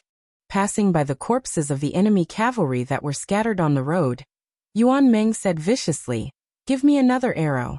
Remember to shoot the head. If any bastard dares to miss, get off the horse and pick up the arrow." The fearsome light cavalry roared with laughter. It turned out that one of them was trying to show off his skills on the white horse and tried to shoot the eyeball of a corpse. In the end, the eyeball brushed past his face and fell on the ground. Yuan Meng turned his head and scolded with a smile, "Wang Donglin, get off the horse and pick up the arrows one by one. If there is one arrow missing, I will make your ass bleed." The valiant light cavalry soldier called Wang Donglin scolded and got off the horse. He used his Bailiang saber to chop the corpse that caused him to lose face into a pile of mud. Then, he obediently went to the corpses one by one to pull out the arrows. He didn't forget to shout at the top of his lungs, "If anyone dares to talk to His Royal Highness about this, I will not let him off." Yuan Meng's laughter came from afar. "Young chick that hasn't even grown hair yet. How dare you talk about me?" His Royal Highness said that when we reach Jianzhou, he will find 2 courtesans for each of us. Wang Donglin, who was pulling out the arrows from the corpses, wiped the saliva from the corner of his mouth. As a result, his face was covered in blood. Su Fingyan had nothing to do, so he personally drove the carriage that Morong Tonghuang was in. The 3 carriages slowly moved forward. The 3 coachmen were His Royal Highness, Spear Immortal Wang Xiu's daughter, and the old god of swords Li Chungang. This group of horses was really terrifying.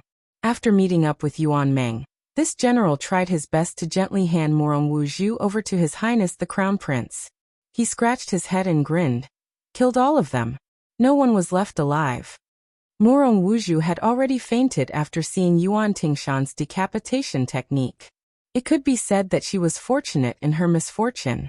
Unfortunately, she was picked up by the Xianyuan family's cavalry and jolted violently. She woke up with a start. Her willowy waist was almost broken, and she was in so much pain that her face was covered in cold sweat. After she was brought back to the carriage by the warm hands of an unfamiliar young master, she only knew that her future was uncertain. She was in a daze and did not dare to raise her head. Morong Tonghuang did not look at his sister. He lifted the curtain and looked at the broad back. He asked coldly, "Going to Sword Province?" Su Fingyan didn't turn around. He nodded and said, Let's go to Mount Longhu and meet Jiangdong Xianyuan. Morong Tonghuang asked, Who are you? You knew that these knights were puppets of the Xianyuan family. Yet you still dared to kill them? Su Fingnian smiled and said, Me? My surname is Fu. My given name is Jun. Jun means gentleman. Morong Tonghuang sneered and let go of the curtain. Out of sight, out of mind. Morong Wuzhu hid in the carriage and endured the pain. She said timidly, Thank you for saving my life, young master. Fortunately, Su Fingnian had sharp ears and heard it. He said with a smile, According to the rules of Jianghu, young miss, you have to give yourself to me. Morong Wuzhu was stunned and her cheeks turned red. Morong Tonghuang saw this and frowned. His sister saw his expression and immediately kept quiet out of fear. Her face turned pale. Su Fingnian touched the sore spot and asked, Why did the Xianyuan family catch you? You and your sister are unarmed. You don't have to become enemies with such an aristocratic family that can be ranked in the top 3 in Jianghu, right? Or is it that young master Xianyuan covets your beauty? Since the soft approach didn't work, he used the hard approach? Morong Tonghuang was silent. He pursed his lips tightly and looked cold and determined. It was a sharp contrast to his delicate and weak sister. Even with his Royal Highness's imagination, he still couldn't imagine that the ancestor of the Xianyuan family had taken a fancy to this pair of jade discs. Morong Wuzhu was old enough to be the old man's great-granddaughter. The old cow nibbled on the young grass to the extreme. Su Fingnian waved his hand and said to Yuan Meng, Take 50 riders to the Hezhou provincial governor's office and tell him the situation here. If the old man is playing dumb with you, you can directly mention Chu Lushan. If not, damn it, I'll have to do it myself. Yuan Meng took the order and left. Morong Tonghuang's face finally became as pale as his sister's. He said with a trembling voice, You're Chu Lushan's subordinate in Beiliang? Su Fingnian was a little jealous of this damn fatty's reputation. He said angrily, Don't worry, Chu Lushan won't touch you. Indeed, according to Lu Qiuer's temperament, this fatty would even worship His Royal Highness's dog like his own father and mother. However, how could Morong Tonghuang, who didn't know the inside story, be at ease? Wouldn't it be equally miserable if he fell into the hands of Chu Lushan, and that old freak Xuanyuan's hands? He handed the dagger to his sister and said coldly, Without the dagger, I know you don't have the courage to bite your tongue and commit suicide. This is the last one. Hide it well. Morong Wuzhu took the dagger with trembling hands. She lowered her head and didn't dare to look at Morong Tonghuang. The convoy drove into Jichang City at the border of Hezhou. In fact, His Royal Highness had all the official plates, but whether he wanted to show them or not depended on his mood. Su Fingnian looked up at the top of the city wall. This city was unfortunately massacred by Su Shao during the Spring and Autumn War. Not 1 out of 10 families was left alive. It was only slightly better than Xiangfan. Su Fingnian drove indifferently into the city gate. Although there were only more than 30 light cavalry guards behind him, the gate guards didn't have the courage to be difficult to deal with. They could make things difficult for anyone, but they couldn't make things difficult for the soldiers. It would be strange if they didn't have a layer of skin ruthlessly peeled off when they encountered a military ruffian with a background. Su Fingnian had a deep impression of Jichang City. The tragic massacre was secondary. The most important thing was that there was a scholar here that Su Shao admired the most when he was young. His surname was Sun and his name was Ping. It was a very simple name that didn't even appear in any official history. There were no poems that were passed down, no romantic affairs or confessions. However, Su Fingnian knew that this young scholar, who argued with the old Grand Secretary until his lips turned blue, was the most far-sighted scholar in Tian City. There, Su Shao, who returned to the capital for the first time, and Yang Taisui, who was not yet the state preceptor, met Sun Ping, a scholar from the Imperial College who was well-versed in Confucianism and had extraordinary debating skills. Sun Ping wasn't even 20 years old yet, but he wrote a total of 21 books to the late emperor, such as Military Affairs, Selected Scholars, and Shu Shu. Unfortunately, all of them sank like stones into the sea. At that time, the emperor was only the most unremarkable prince. He visited the Imperial College 3 times and was regarded as a think tank. In the end, he was attacked by the Qing currents and retreated to his hometown, Jichang City. During the chaotic times of the spring and autumn period, Sun Ping took the blame for the current emperor and was cut in half at the waist in the downtown area of the city. At that time, it was still under the rule of West Chu. That year, he was only 24 years old. The 21 books from back then had already become the guiding principles of the country. Su Xiao often repeated the words that this scholar, who didn't even have the strength to truss a chicken, had said to him. Scholars can only add flowers to embroidery. Only martial artists can help the common people in their hour of need. The 9 kingdoms of the spring and autumn period are like a large chopping board. Su Xiao, you can just treat yourself as a butcher. Don't do anything else. As long as you chop people up, chop people up, chop people up, chop people up, chop people up, and chop people up, you'll be able to chop out a peaceful and prosperous era. Su Xiao had done this, and thus became the only prince with a different surname in the dynasty. Sun Ping didn't have the opportunity to add flowers to embroidery. Chapter 284. It's on the shelves. Tomorrow I'll have a proper outburst. Every 10 monthly votes, I'll update it with 1,000 words. The maximum is 15,000 words. P.S. You're also casually smashing the recommendation tickets?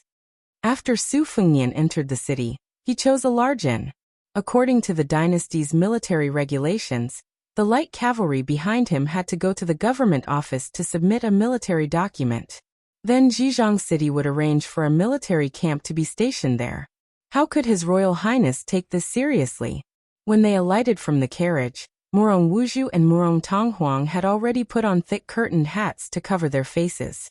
When Murong Wuzhu saw Yu Yue holding Wu Meinyang, she was stunned. Clearly, she didn't expect that there would be such a beautiful woman in the cavalry. After that soul-stirring robbery and counter-robbery, her spirit was at rock bottom. She lowered her head and followed closely behind Su Fengnian. When she stepped onto the stairs, she suddenly bumped into His Royal Highness's back. She was overwhelmed with shock. She was afraid that she would offend this foreign general who was gentle in speech but ruthless in his methods. However, Su Fengnian only raised his head to size up the 2 large red lanterns hanging at the entrance of the inn. There was a couplet written on them. Not too late, first cast 28. The rooster crows earlier, see 33. In the past, he couldn't figure out the meaning of this couplet. When he asked old Huang and Wenhua, he was even more clueless. He beckoned Yu Yue over and asked her. Only then did he know that it was a missing character couplet. The Taoist had a saying that there were 28 constellations and 33 heavens. It was very humorous to use this couplet on lodging. It was enough to show how much the Taoist ancestral court, Mount Longhu, had infiltrated the secular world. When the innkeeper saw that the young master had brought along beautiful women and a large group of tiger wolf armored soldiers, he didn't dare to be negligent and personally went out to welcome them. He didn't care about the fact that it was difficult for him to bend his back. After seeing this handsome young master in luxurious clothes and jade belt, he couldn't straighten his back and eagerly recommended the inn's signature wine and meat. After receiving the room number, the hungry Su Fengnian asked the innkeeper to set up a table in the small courtyard. A middle-aged woman personally brought a pot of wine. When Su Fengnian wolfed down the food, he only caught a glimpse of her extremely slender waist. Therefore, her plump buttocks were especially shockingly curved. Moving his gaze up, he saw that her chest could also be considered spectacular. The innkeeper had a shifty-eyed appearance and wasn't very likable.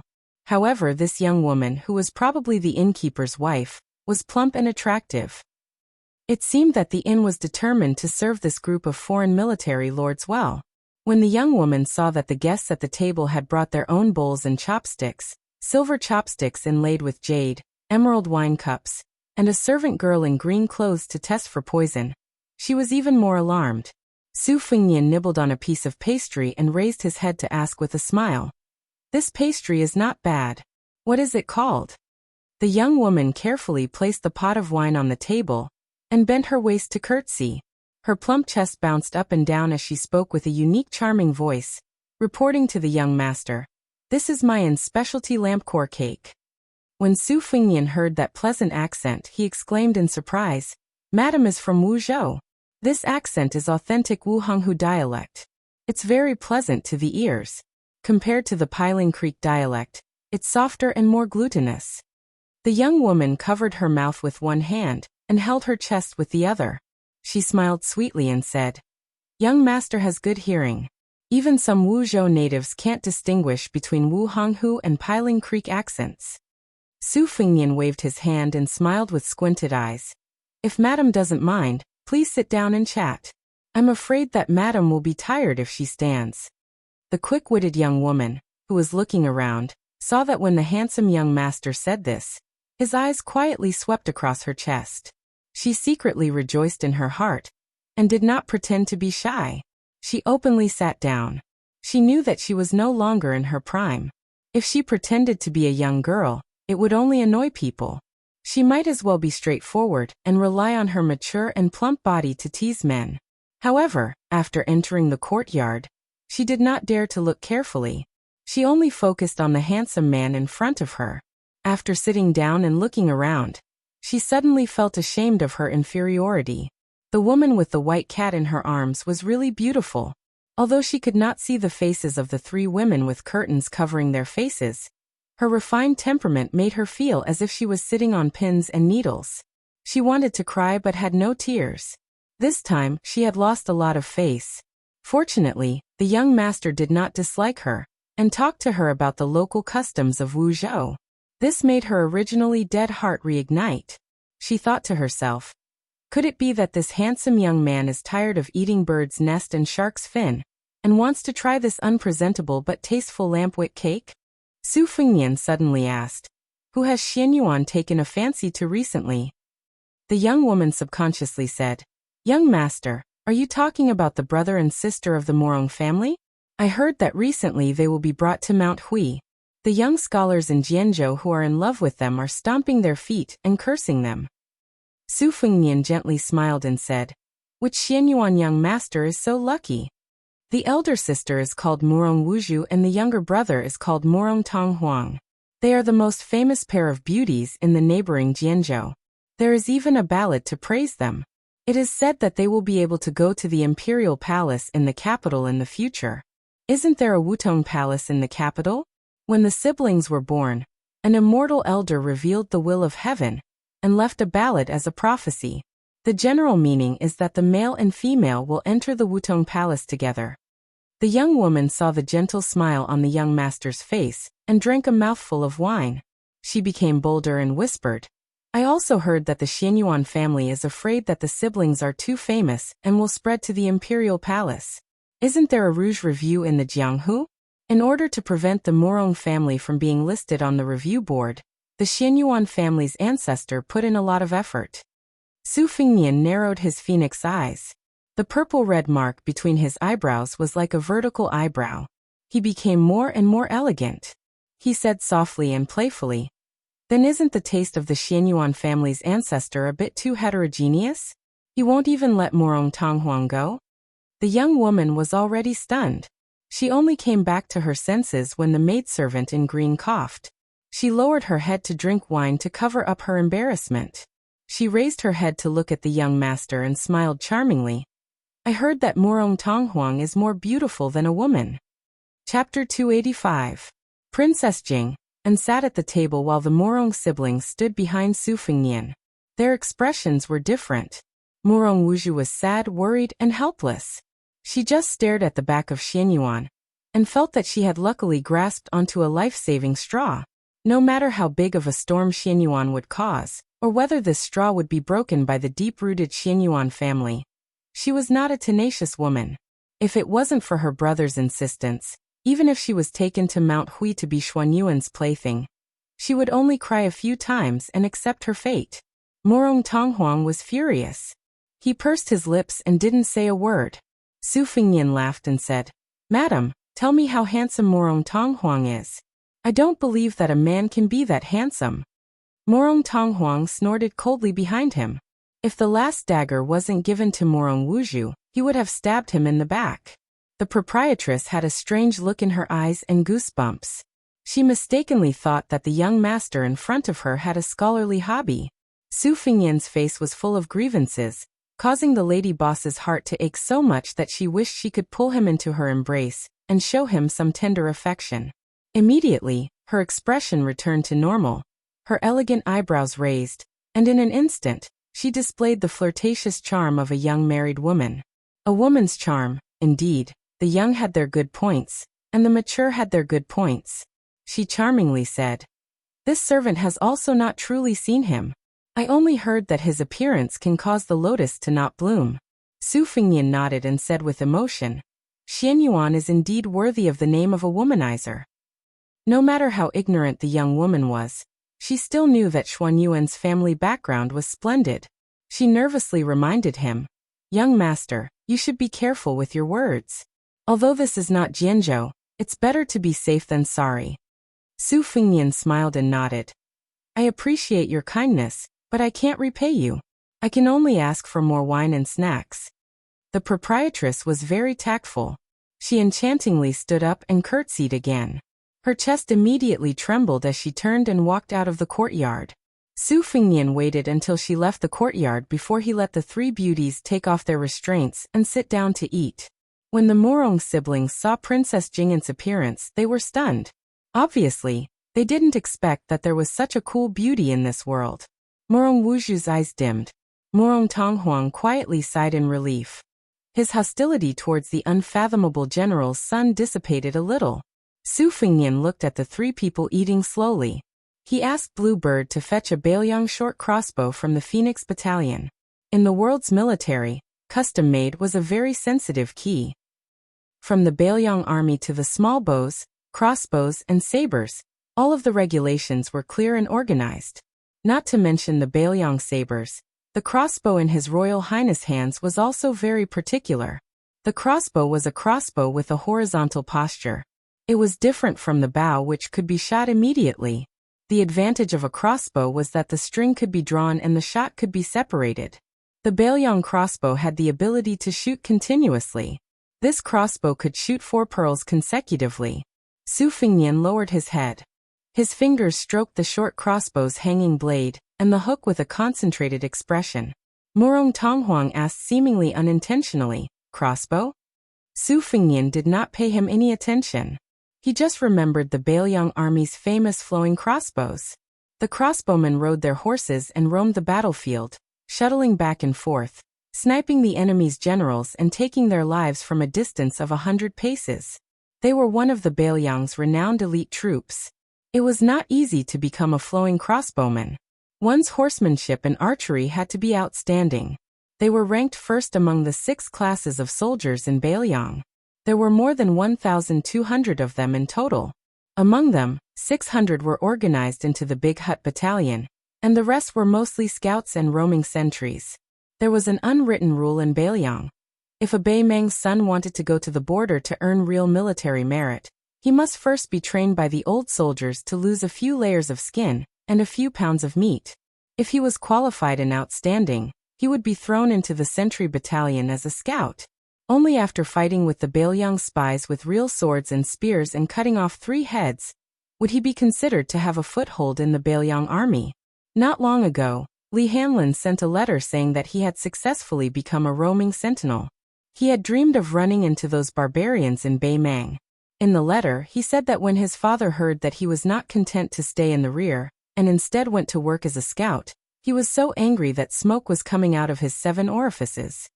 He did not have time to attend to the government affairs and rushed to the border military town, wanting to kidnap the only son of the Li family, who was going to carry on the Li family's ancestral line, and bring him home. He almost had a conflict with the Bailiang army. Fortunately, de Zhuguo rushed back to the border from the capital and persuaded Li Hanlin, who was about to take the post of Bailiang's Taoist strategist, to go back. It was the Baimang that had been waging war all year round in the Liang dynasty. Su Fengnian was in a daze. The frontier poets of the dynasty liked to view the barbarians as animals that drank raw meat and drank blood. In the 100 barbarian country, the people were valiant. The barbarian soldiers were all armored cavalry, and there were hundreds of thousands of soldiers who controlled the strings.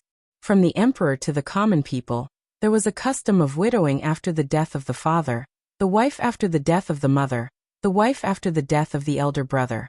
In the eyes of the dynasty, this was simply shocking and had no morals to speak of. However, the biggest scandal of Baimang in recent years was that a woman who had caused chaos in the palace had become the emperor.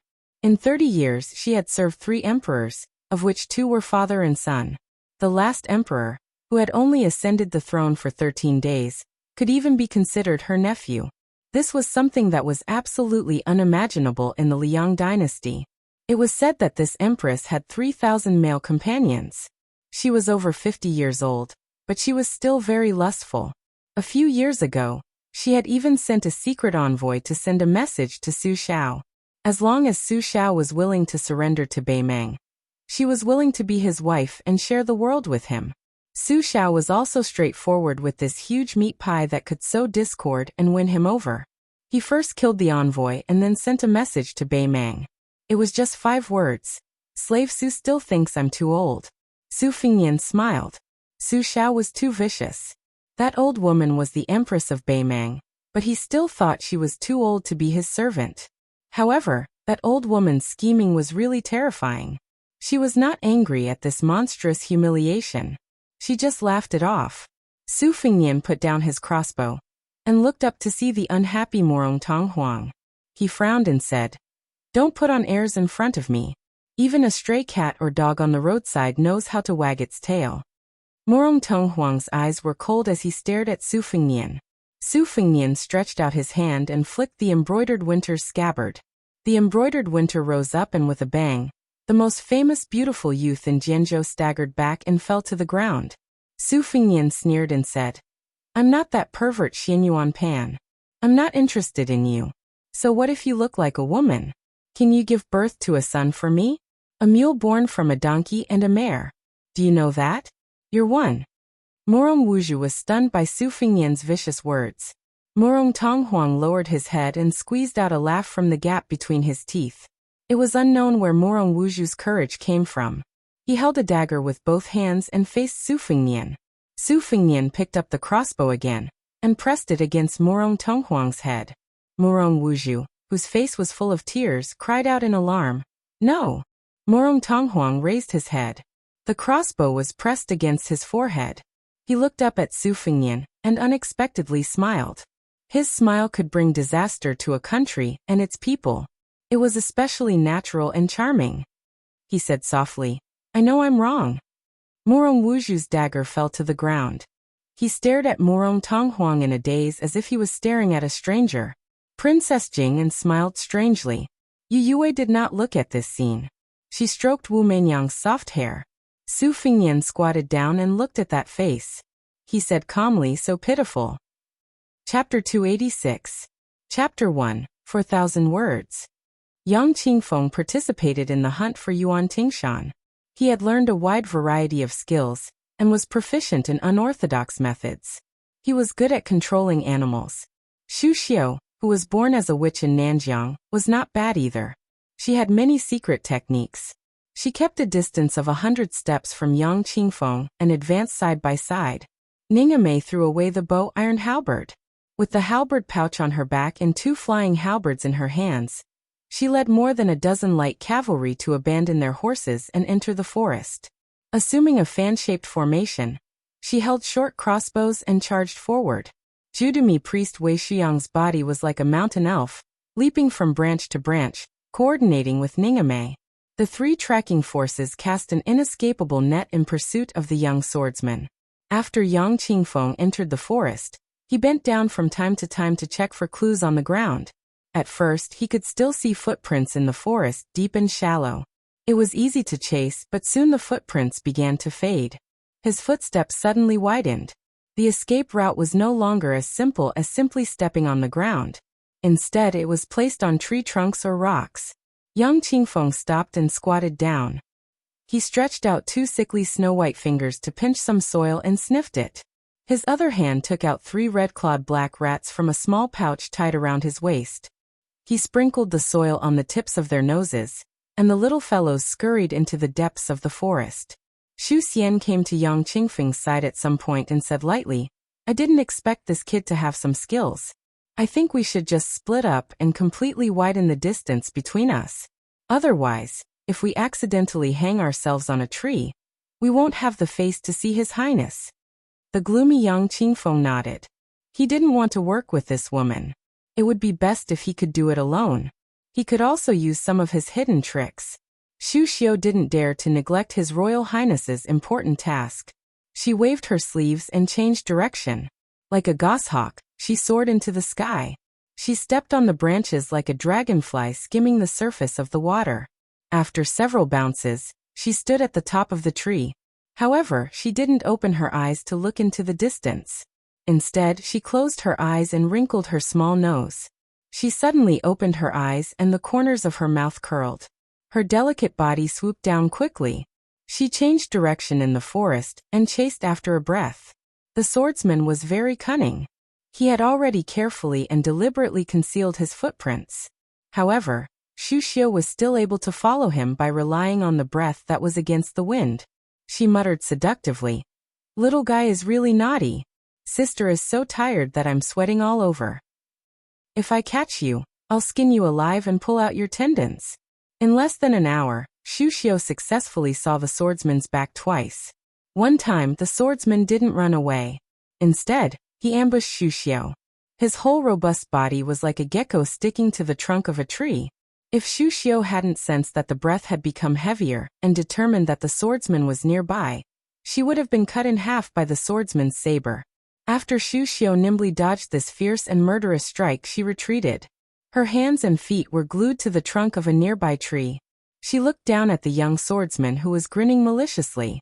She gently patted her heavy chest with one hand and said with a charming smile, "Oh little brother, you don't even know how to have tender feelings for the fairer sex.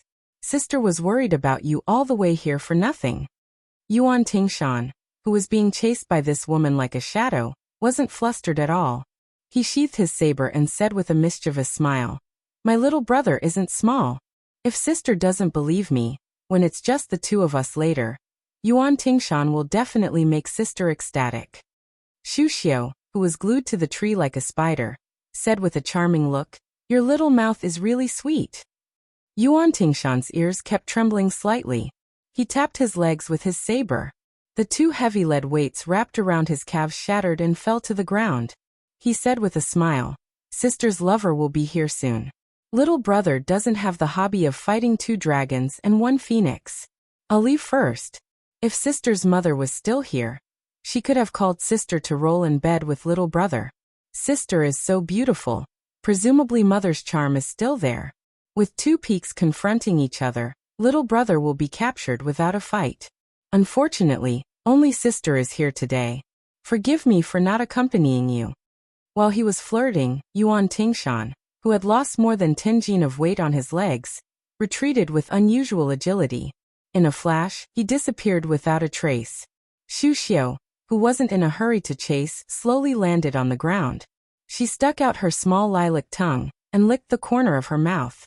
She clicked her tongue and laughed, teasing this old lady. After this close combat, the quick-witted Yuan Tingshan began to flee with the wind. He no longer went against the wind and left clues for Xu Xiu. This made Xu Xiu's anger soar. After she reunited with Yang Qingfeng by the stream, she saw Yang Qingfeng squatting on the ground to pick up a heavy iron inner jacket. Nearby, a black rat was nailed to the ground by a branch. Xu Xiu's mood improved. She looked across the stream and sniffed. She frowned and said, "This boy's martial arts are still okay, but he's as cunning as a fox. It's not a good idea to continue chasing him. Practicing lightness kung fu is clearly the stupid path of carrying a monolith. I estimate that he's carrying at least 20 jin of weight. You and I are not afraid of competing with just the strength of our legs. But he's going to attack faster and faster. The one surnamed Yang, don't fail miserably at such an easy task. Lu Qiantang is dead. Don't fall here. Sister is very lonely." Yang Qingfeng snorted coldly. Stepping on a rock, she prepared to leap across the stream. Although Xu Xiu seemed to be chatting idly, she had been sniffing Yuan Tingshan's scent all along. It drifted over from a distance. In addition, there were footprints on the ground by the stream. Logically speaking, they should have crossed the stream and entered the forest. But as Xu Xiu sniffed, her expression changed dramatically. "Be careful." Her voice had barely faded when the water in the middle of the stream splashed up violently. He had accurately calculated the flow of Yang Qingfeng's qi. At the critical moment when Yang Qingfeng's body was slanting downwards, this ruthless saber stabbed out at the perfect moment. Fortunately, Yang Qingfeng's legs kicked against the cloud and rose up, forcibly raising her body by 10 feet. But if she stopped there, Yuan Tingshan's determined saber strike could still seriously injure Yang Qingfeng's legs. Xu Xiu's mind was instantly filled with hundreds of thoughts. Gritting her teeth, she kicked out a pebble with the tip of her foot, which violently shot toward Yuan Tingshan's Taiyang acupoint. In this rapidly changing situation, the outsider Xu Xiu held the initiative. If she did not interfere, Yang Qingfeng would most likely be at a disadvantage. Xu Xiu's kick could be divided into two subtle situations. If the pebble hit the blade, it would be most beneficial for Yang Qingfeng to get out of this predicament. But this pebble was aimed directly at Yuan Tingshan's Achilles heel. Xu Xiu's plan of sitting on top of the mountain and watching the tigers fight could be said to be ingenious. Without the slightest hesitation, Yuan Tingshan withdrew his saber and blocked the pebble. His body sank into the stream, and then he exploded the stream water and swept to the opposite bank. Laughing loudly, he said, "Sister, you have a new lover, but you still don't forget your old one. You're so greedy. Be careful not to overfill your stomach." Expressionless, Yang Qingfeng's toes tapped on the surface of the water. Like a swallow, she swept to the opposite bank. She said flatly, "I owe you one." Xu Xiu narrowed her eyes and did not say anything. Chapter 287. Chapter 2. With a calm and collected face, Su Fengnian left the city together with the old god of swords to visit the tombs. The accompanying green bird brought along Xichang City's most famous Angelica wine. Li Chungang mocked. How can such a soft-hearted person accomplish such a dog-fart important matter? There are so many pitiful people under the heavens. Do you have 3 heads and 6 arms or what? Can you take care of them all? Su Fengnian rolled his eyes and said, I already don't like the Xianyuan family, which is one of the top 3 families in the martial world. Now that I finally have something to use against them, if I don't go to the bull gang and cause a ruckus, I'll be sorry for being chased out by Xianyuan Qingfeng. Doesn't the Xianyuan family see siblings as food on the plate? Ha! I'll make the meat in my mouth fall into my own plate. If he's not convinced, he can make a move. When the time comes, it's no big deal for the old senior to open the gates of heaven again. The old god of swords glanced at him and said, Can you stop scheming against this old man all the time? Now that you don't have Jiang and I to support you. If you really annoy this old man, he'll open the gates of heaven with his sword. Su Fengnian changed the topic and asked, What kind of person is that old Xianyuan guy? I heard that if this pervert doesn't have a woman for a day, his eyes will turn red, his cheeks will become red like fire, and his skin will crack and his tendons will twitch. It sounds like he's possessed by the devil. The old man with the sheepskin fur coat thought for a moment and said with a crooked mouth, What else can he be like? Su Fengnian said helplessly, Tell me in detail.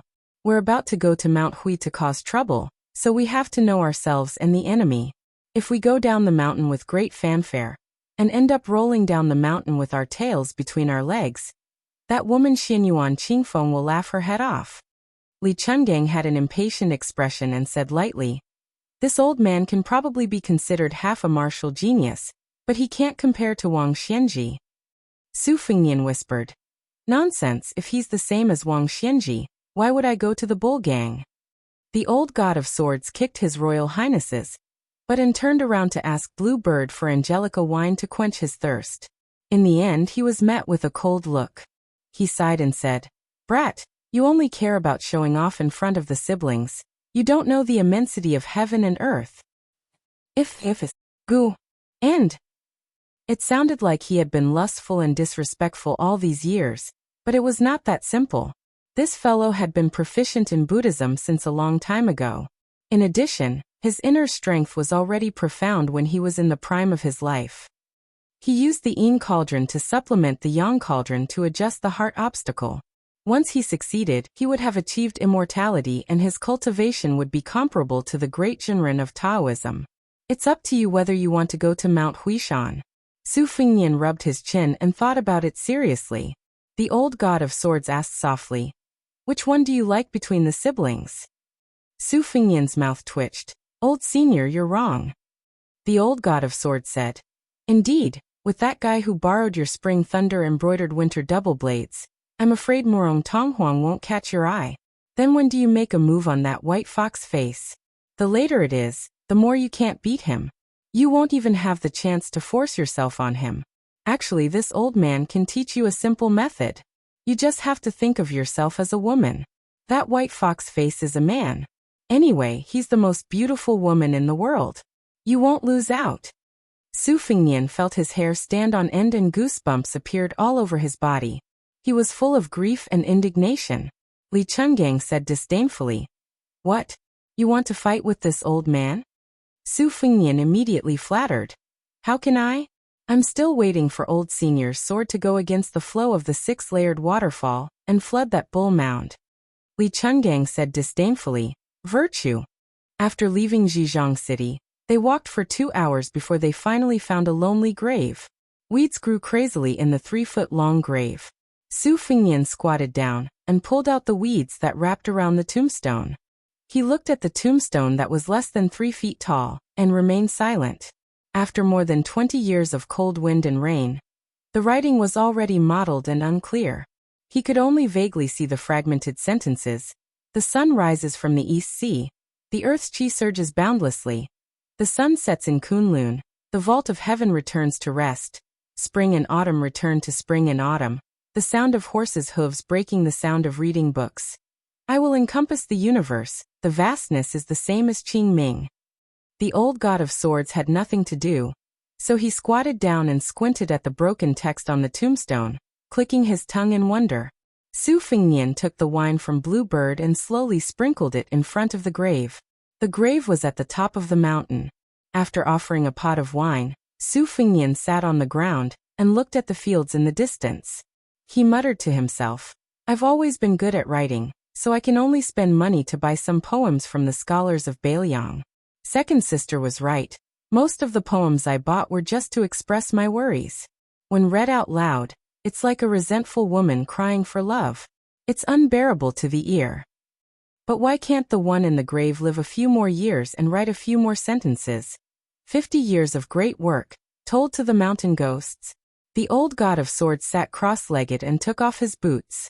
He picked his toes with his fingers and brought them to his nose for a sniff. He chuckled and said, If he's dead, he's dead. The one in the grave is not bad. There are still people coming to visit his grave. Like this old man, who would bring wine to the grave after his death and sweep the grave and pull out weeds.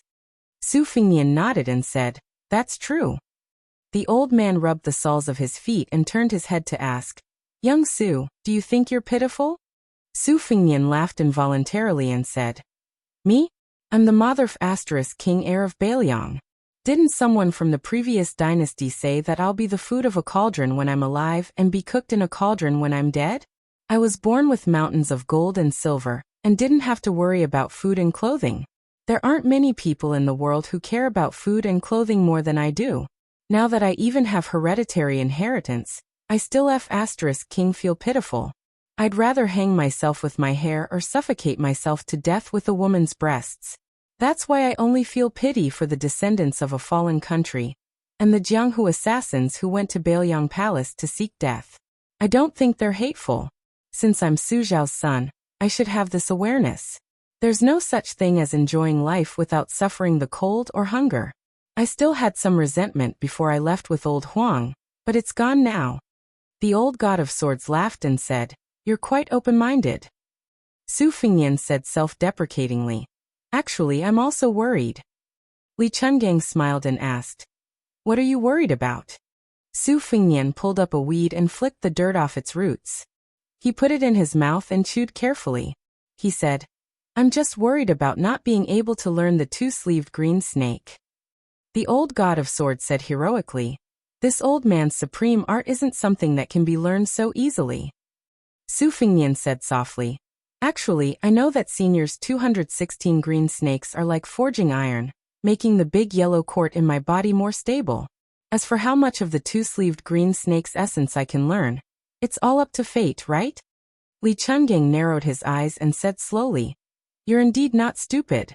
To put it bluntly, The two-sleeved green snake's sword moves are already extremely complicated, almost untraceable. Even if you wanted to learn it, you wouldn't know where to start. As for the sword opening the gate of heaven, it's purely sword intent, so you won't be able to learn it. Su Fengnian sighed bitterly while Blue Bird smiled behind him. The old god of swords also picked up a weed and chewed it. He spat it out and said, "Next, this old man will have to trouble you a little to feed you moves. Kid, don't bite off more than you can chew. First, you'll have to work on those 20 moves that you've pieced together." Actually, this old man's punches and kicks are enough to deal with Wang Mingyin. Without waiting for Su Fengnian to speak, the old god of swords wiped his face and said, "If little Jiang was here, she would definitely say that this old man doesn't even have a draft for bragging." Su Fengnian chuckled. He thought about which corner Miss He was hiding in, waiting to make a move. The three of them went down the mountain and walked on the path in the field. "Kid Su, you really don't have any thoughts about that beauty called Morong Tong Huang? This kind of twin lotus flower on one stalk is hard to distinguish between male and female. It can be called an immortal item. Even with this old man's outstanding eyesight, it's a once-in-a-century chance. Are you really not tempted?" "You can be tempted. This old man can turn a blind eye to your beastly behavior this time. Just think that Morong Tong Huang is a woman. When the lights are dark at night, can you tell who is Morong Wuzhu and who is Morong Tong Huang? Can you tell who is male and who is female? Kid, why don't you fart? Old senior, I can't beat you in a fight now." "What? Little brat, don't think that this old man will feed you moves. In the future, I'll still use the two-sleeved green snake to take care of you. Don't. Then, do you want to eat this pair of twin lotus flowers on one stalk? Get lost. Kid, you've been holding it in for more than a year, haven't you? Get lost. How can the word miserable be enough to describe it? There are so many peerless beauties in front of you, but you can't even eat a single one of them. Miserable, miserable. Old senior, can I get lost?" Bluebird walked behind, listening to His Royal Highness and the old god of swords bickering. She smiled like a lotus flower in clear water. Chapter 288. Chapter 3. In the mountain forest, danger lurked everywhere. Xu Xiu, Yang Qingfeng, Ningame, and Wei Shuyang's groups gathered together. They all felt a sense of powerlessness and frustration. Several times, they wanted to surround and capture him, but in the end, that brat found an opportunity to escape. He was as slippery as a loach. One time, Ningame's short halberd even pierced that person's arm. That brat forcibly withstood a blow from old Taoist Mi's sleeve, and used the momentum to roll a few times. Full of viciousness, he left behind a sentence. "Grandson, this grandfather will definitely return the favor double in the future." His shoulder knocked aside a Phoenix Battalion light cavalry behind him, and he once again fled into the shadows of the forest. The light cavalry was heavily injured by that ferocious collision. Yang Qingfeng's 3 red-clawed rats were all dead, and the last 2 had been crushed to death by that brat. Xu Xiu's expression was extremely unsightly. The best opportunity had been when that brat with a mouth full of obscenities had been shot by a powerful crossbow and forced into a dead end. However, with Xu Xiu's 2 hands and the vigorous internal energy that could activate the red armor of the Talisman General, she was only able to slap that brat surnamed Yuan into a tree. The thick tree had already been snapped, but he was still alive. This definitely wasn't Xu Xiu's intention to slowly play with him like a cat catching a rat. With one hand, she should have slapped that brat until his insides split open. Xu Xiu couldn't figure out the strangeness of this situation. If it was a simple superposition of martial strength, this side was definitely much stronger than that brat. However, Yuan Tingshan's bladesmanship was firm and unyielding, and his temperament was rather cautious. In addition, he seemed to have a keen sense of danger. Twice, when the net was just a hair away from closing, he was able to escape. Ningame cupped some water from the stream and patted his face. He calmly said, "This person is a natural scout." Xu Xiu was slightly angered. "General Ning, if we can't capture this person, then we shouldn't leave the mountain." The paralyzed Yang Qingfeng expressionlessly said, "With His Royal Highness Gerfalcons helping to keep an eye on him, we can capture him." Xu Xiu's anger flared even more. She mocked, "You're really promising." Wei Shuyang acted as the peacemaker. No rush, no rush. The Phoenix Battalion is familiar with traveling at night. We'll chase for one more night. If we still can't find him tomorrow morning, we'll immediately leave the mountain and head to Zhejiang City. At that time, if your highness is angry, this humble Taoist will bear it. His expression, he turned his head, and asked, without a change of expression. He turned his head, and asked.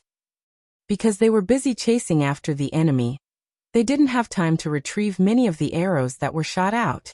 Other than the one who was heavily injured, the other 9 members of the Phoenix Battalion reported the number of arrows they had shot out. Ningame said, let's redistribute it. Zhuji Yizhenfu, you two escort the injured Xiaodonglu. Purposely keep a distance from us and act as bait. Without any hesitation, the 2 white horses replied. Understood. Wei Shuyang couldn't bear it. He said softly, General Ning, isn't this a little?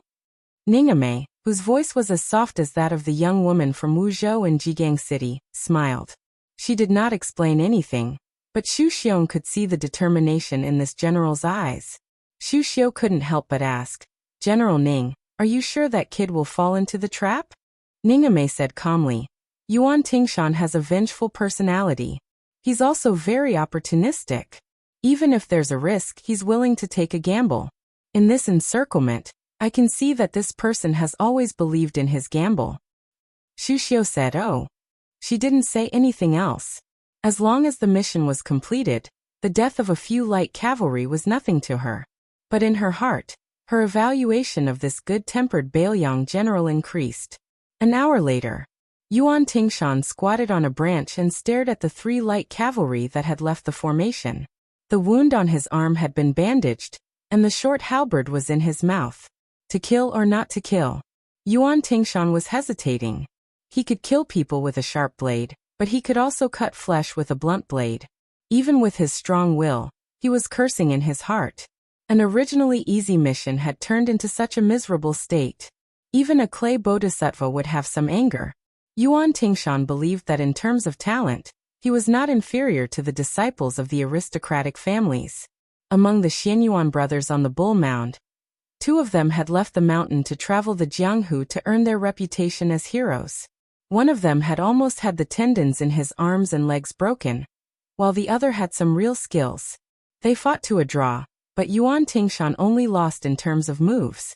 If he really fought with his life on the line, he was confident that he could cripple the elegant aristocratic family disciple within 100 moves. A cold smile appeared on Yuan Tingshan's face. Reincarnation was very important. If one was born into a good mother's womb, they would be able to easily obtain top-tier secret manuals. With the guidance of an expert in the family, they would be stable. The people of the same age from the aristocratic families would pretend to be extraordinary. If they could not beat them, they could just cry to their parents. It would be difficult to suffer even if they wanted to. Song Kelly was undoubtedly one of the best among these people. Yuan Tingshan lowered his head and looked at the padao that was as inconspicuous as his own. What could he rely on? He could only rely on this damn padao to carve out a future for himself. Hateful. Hateful. I should kill. Kill. I don't believe that I will die here.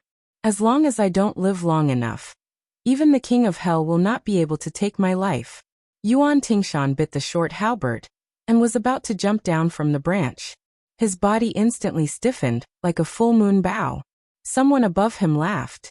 At this critical moment, Yuan Tingshan was about to fight to the death. That person said softly, "Don't regret it." Yuan Tingshan did not move at all. He did not hesitate to reverse the flow of his qi. Blood oozed out from the corner of his mouth, due to his internal injuries. However, his mind was extremely clear. No one wants to buy your life. I am too lazy to kill you. I just find it fun to see you running around. I don't want you to die so early. Yuan Tingshan gritted his teeth and asked, "Who are you?" There was no response. Yuan Tingshan risked looking up, and saw a little girl squatting on a swaying branch. She was carrying a golden sunflower. On the tree and under the tree, they stared at each other. Other than an old man who taught me how to kill, I usually only talk to the dead or those who are about to die. If you speak more than 20 words, you will die even if you don't. How many words have you seen? The girl spoke very stiffly. At the end of her sentence, the corners of her mouth curled up. Yuan Tingshan's qi surged. He was not only bleeding from the corner of his mouth, but also from his 7 orifices. However, at this moment, his blade emitted an inch-long bluish-purple glow. That day he went deep into Mount Longhu with Xianyuan Qingfeng, and saw a middle-aged Taoist fishing. He was the only one who ate all the vermilion fruits. At first, Yuan Tingshan did not think much of it. However, when he went down the mountain and boarded the boat, he heard a voice. It was that Taoist's voice. He only said the words "dragon spits water." However, when he looked around, he could not see that Taoist. Then his qi began to roll. When he arrived at Mount Hui, he vomited blood all the way up the mountain. When he arrived at Sixfold Waterfall, he almost crawled under the dragon spits water. Later, he had to carry the torrential water on his back. With his physique, it was reasonable to say that he could hold on for half an hour. Any longer and he would hurt his internal organs and meridians. However, he sat there for 24 hours. It was indescribably mysterious. His realm advanced rapidly. This was the biggest reason why Yuan Tingshan dared to use his blade against that young master on the white horse. Now he only lacked a secret blade technique manual. Yuan Tingshan raised his blade and chopped off half of the branches of the towering tree. At some point, the little girl was squatting on a nearby tree. She was still carrying that eyesore of a sunflower. She said calmly, "Has your realm advanced?" This time, Yuan Tingshan was really running for his life. Chapter 289. The original name of Yanqi Pass had long been forgotten. It became Yanqi Pass only because a poet from the frontier fortress of the previous dynasty said that the southern geese wept to the north. This pass was heavily guarded by Bailiang. With one man guarding the pass, it forcibly blocked the northern barbarians' passage to the south. Dark clouds covered the city, wind and rain filled the buildings, and sand and rolling stones were flying in the desert. However, in the distance, one could vaguely see Bailiang soldiers continuing to train in the sandstorm. Bailiang was as cold and bitter as the Bailiang cavalry. Further north, although there were more deserts, there were also patches of fertile water plants. The area around Yanqi Pass was completely desolate and barren. A white-clothed man stood at the top of the city wall. On his left was Dian Xiongzong, who looked like a western lion. On his right was Wei Fuqing, who looked like a poor old pedant. Dian Xiongzong, who held 6,000 iron stupa heavy cavalry, opened his bloody mouth and stood at the top of the city wall for a long time. In the end, he couldn't help but roar, "General, now that Bailiang Road has been established, it's natural for the great general to be the Jidushi. Whoever dares to snatch this position, old Dian will chop him down with an axe." But why should the governor of Feng Province, Li Gongda, be the administrator? This old fellow claims to be the second best at making money, and no one says he's the first. How can he govern Bailiang? Bah, I'll spit on his face. Old Dian, I'll say the ugly words here. If Li Gongda has the guts to be the administrator, we'll take 6,000 cavalry and slaughter him. Wei Fuqing's body was weak. As the wind and sand blew, he coughed repeatedly. He raised his sleeve to cover his mouth and said vaguely, "Don't talk nonsense. The administrator is not a rare thing. It doesn't matter who sits in this position. As for the supervisor, I don't know which guy the imperial court will send to take this position." Dian Xiongzong said carelessly, "Wei Fuzi, you're King poor and fastidious. How is the administrator not a good thing? Shouldn't the second most important official in Bailiang be our general?" Wei Fuqing waved his sleeve and said with a helpless smile, "You're a guy who only has strength but not brains. If the administrator is the general, then it will be a big problem. If the imperial court wants to do this, and the general doesn't refuse." Teacher Wei stopped speaking halfway. He narrowed his eyes and looked at the rolling black clouds in the sky. He sighed softly. Stunned, Dian Xiongniu said, "What do you mean? Wei Fuzi, it's not like you don't know that old Diane's head was kicked by a horse when he was a child. It's useless. Whenever I move my head hurts." This was absolutely true. The third-rank military officer, Dian Xiongzong, had incomparable strength at a young age. One time, he was dragging a horse in reverse on the street. In the end, he was turned around and trampled by the crazy horse. Not to mention his body, His head was ruthlessly trampled by the horse's hooves. It was a miracle that he didn't die. However, everyone in Bailiang was well aware that General Diane's brain had nothing to do with whether it had been trampled by horses or not. Wei Fuqing was rendered speechless by this scoundrel's scoundrelly behavior. After carefully weighing his words, he said slowly, "You want the general to go to Liangzhou City to be the administrator, to deal only with official documents all year round, and to ignore all military affairs in Bailiang?" Dian Xiong was stunned. This, from beginning to end. The white-clothed Chen Jibao turned a deaf ear to him. He only turned his head to look at one of Bailiang's newest young generals. His surname was Che, and his name was Yi. He was born in Beimang, but he was a slave of the lowest status. He was skilled in archery and horsemanship, and he was good at fighting. He was originally a man of sacrifice raised by the nobles, but he had committed a heinous crime in Beimang. All the way to the south he had killed more than 20 Beimang's wolf and eagle guard with 1 man, 1 horse, and 1 bow. This Wolf Fang soldier was already the second best warrior in Beimang, second only to the great Tiger Ben. He was roughly equal to the Iron Soldiers of Bailiang. It must be known how cruel the Iron Soldiers' selection process was. They were given a short crossbow or a hard iron bow, 20 arrows, a Bailiang saber, and 3 days' worth of food. 5 people in a team were thrown into Beimang's territory. Each person had to cut off 6 heads of Beimang's soldiers before they could return. After that, there were still tests for infantry and cavalry. After Che Yi defected to Bailiang's army, he joined the scouts and immediately became the crossbowman who had beheaded the most people. Last year, he followed Chen Jibao and personally led 600 cavalry to raid Beimang's White Sun City. With 1 arrow, he shot through a certain member of the Beimang royal family who was patrolling the border. When this kid returned with Chen Jibao, he had a total of 30,000 Beimang cavalrymen hanging on his tail. Taking everything into account, Che Yi was only 19 years old this year. Che Yi was wearing silver armor and holding a helmet in his hand. The wind and sand blew in his face, but he remained motionless. Chen Jibao gently waved his hand, indicating for Che Yi to take 2 steps forward and stand side by side at the top of the city wall.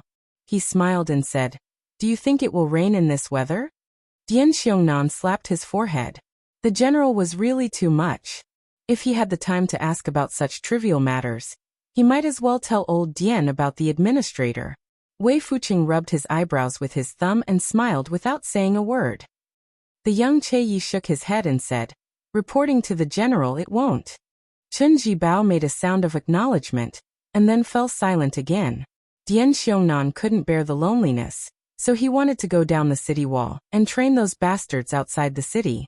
All of a sudden, a crack appeared in the thick black clouds. An ray of sunlight shone on the city wall. It shone on the white-robed Chen Jibao and the scout Che Yi. Because the latter was wearing silver armor, he immediately shone with golden light, like a divine soldier and celestial general. At this time, howls shook the sky at both ends of the Yinma River about 5 kilometers away from the city. There were more than 100 iron chains hanging on the Yinma River all year round. At this moment, all of them were pulled taut by the soldiers standing on both sides of the river. It was a tug-of-war between 50 people. Regardless of whether they were soldiers or captains, regardless of whether it was winter or the scorching sun, they all had to bare their upper bodies. Their skin was soft and tender. If they were pulled out once or twice in June or July, their skin would explode. Now that autumn was coming, they could be considered lucky. But in a few months, it would be the worst. According to Bailiang's military rules, how could the loser of a tug-of-war lose? That was to drag the other party into the river with the iron chains. In summer, it could be used as a bath, but in winter, how could it be comfortable to fall into the river? Bailiang's army had many small hills, and the pillar state didn't care about it. However, private fights were prohibited. This was an iron law. If there was friction, it was fine. Either go to the drill ground and have a fierce fight, or each side brought 50 people here for a tug-of-war. When a hunchback old man accompanied by White Bear Yuan Zuozong came down to the Yinma River, all the shirtless men instantly felt their blood boil. Oh my God, the great general is here. There was no harmony in a tug-of-war. When the great general returned from the capital to Bailiang, who the hell wanted to lose face? Su Shao, who wasn't wearing armor, came near a group of 50 Baelyang soldiers with his hands behind his back. He smiled and didn't say anything, just looking at the iron chains across the river. Gradually, people fell into the river from the 100 iron chains. After a whole incense stick's time, only the iron chain beside Su Xiao remained across the Yinma River. Su Xiao squinted and saw that more than half of the 100 people on both sides of the river had blood on their hands. Their shouts were hoarse. Someone on the left bank shouted, "Zhao Taizhu, you didn't drink milk when you were young, right? Stand up for me." Someone on the right bank shouted, "As long as your hands aren't broken, stand up for me one by one. Whoever slacks off first, I'll make you raise your ass when we get back to the barracks." Bastard. Do you really think you're a coward? Come on, kid. Didn't you claim to be able to draw a 3-stone bow? This time, beat those bastards on the other side. Huang Qiong, you're the bastard. No one expected that the iron chains would be broken by 2 groups of people. The 100 people were all lying on the ground, unable to move a finger. Their hands were all covered in blood. Su Xiao smiled and said, "Okay." No one knew who was the first to shout, but all the soldiers who could still move shouted at the top of their lungs, "Long live the great general! Long live the great general!" The hunchback old man didn't stop them.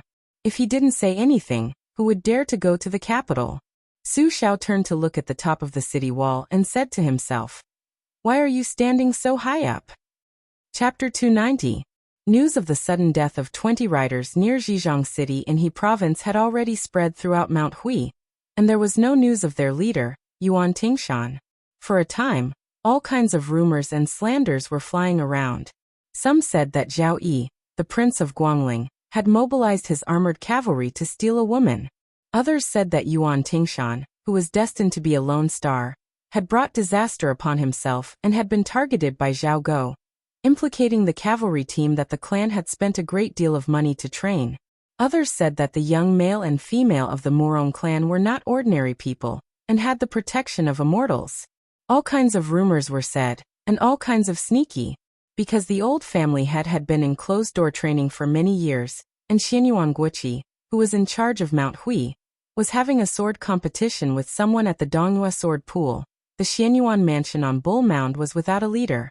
In addition, there were many factions within the clan to begin with, and the eldest branch and the other branches appeared united in appearance, but were divided at heart, so there was no one who could suppress the growing clamor. Xianyuan Qingfeng was from the eldest branch of the main branch, which was the main branch of the Xianyuan clan. Unfortunately, no matter how much effort the ancestors put in to nurture her father, Xianyuan Jingcheng, he was not of much use. What could they do if they couldn't be helped? A large clan also had its advantages. Xianyuan Qingfeng had 2 uncles, Xianyuan Jingqing and Xianyuan Jingxian. One was calm and steady, while the other was determined to make progress. The latter's talent in martial arts was particularly astonishing, and he was only a thin layer of paper away from the realm of grandmasters. It felt like he would break through with a single poke if he dipped his finger in saliva. Therefore, in Xianyuan Jingshuan's line, the mother's status depended on the sons, and the son's glory depended on the father's, so they were domineering in Mount Hui. However, in the entire Mount Hui, the man that Xianyuan Qingfeng least wanted to see was her biological father, the man who only knew how to nod his head and say yes. In an ordinary landowning household, the behavior of the eldest grandson of the main branch might be barely enough to maintain the image of a gentle and well-mannered man.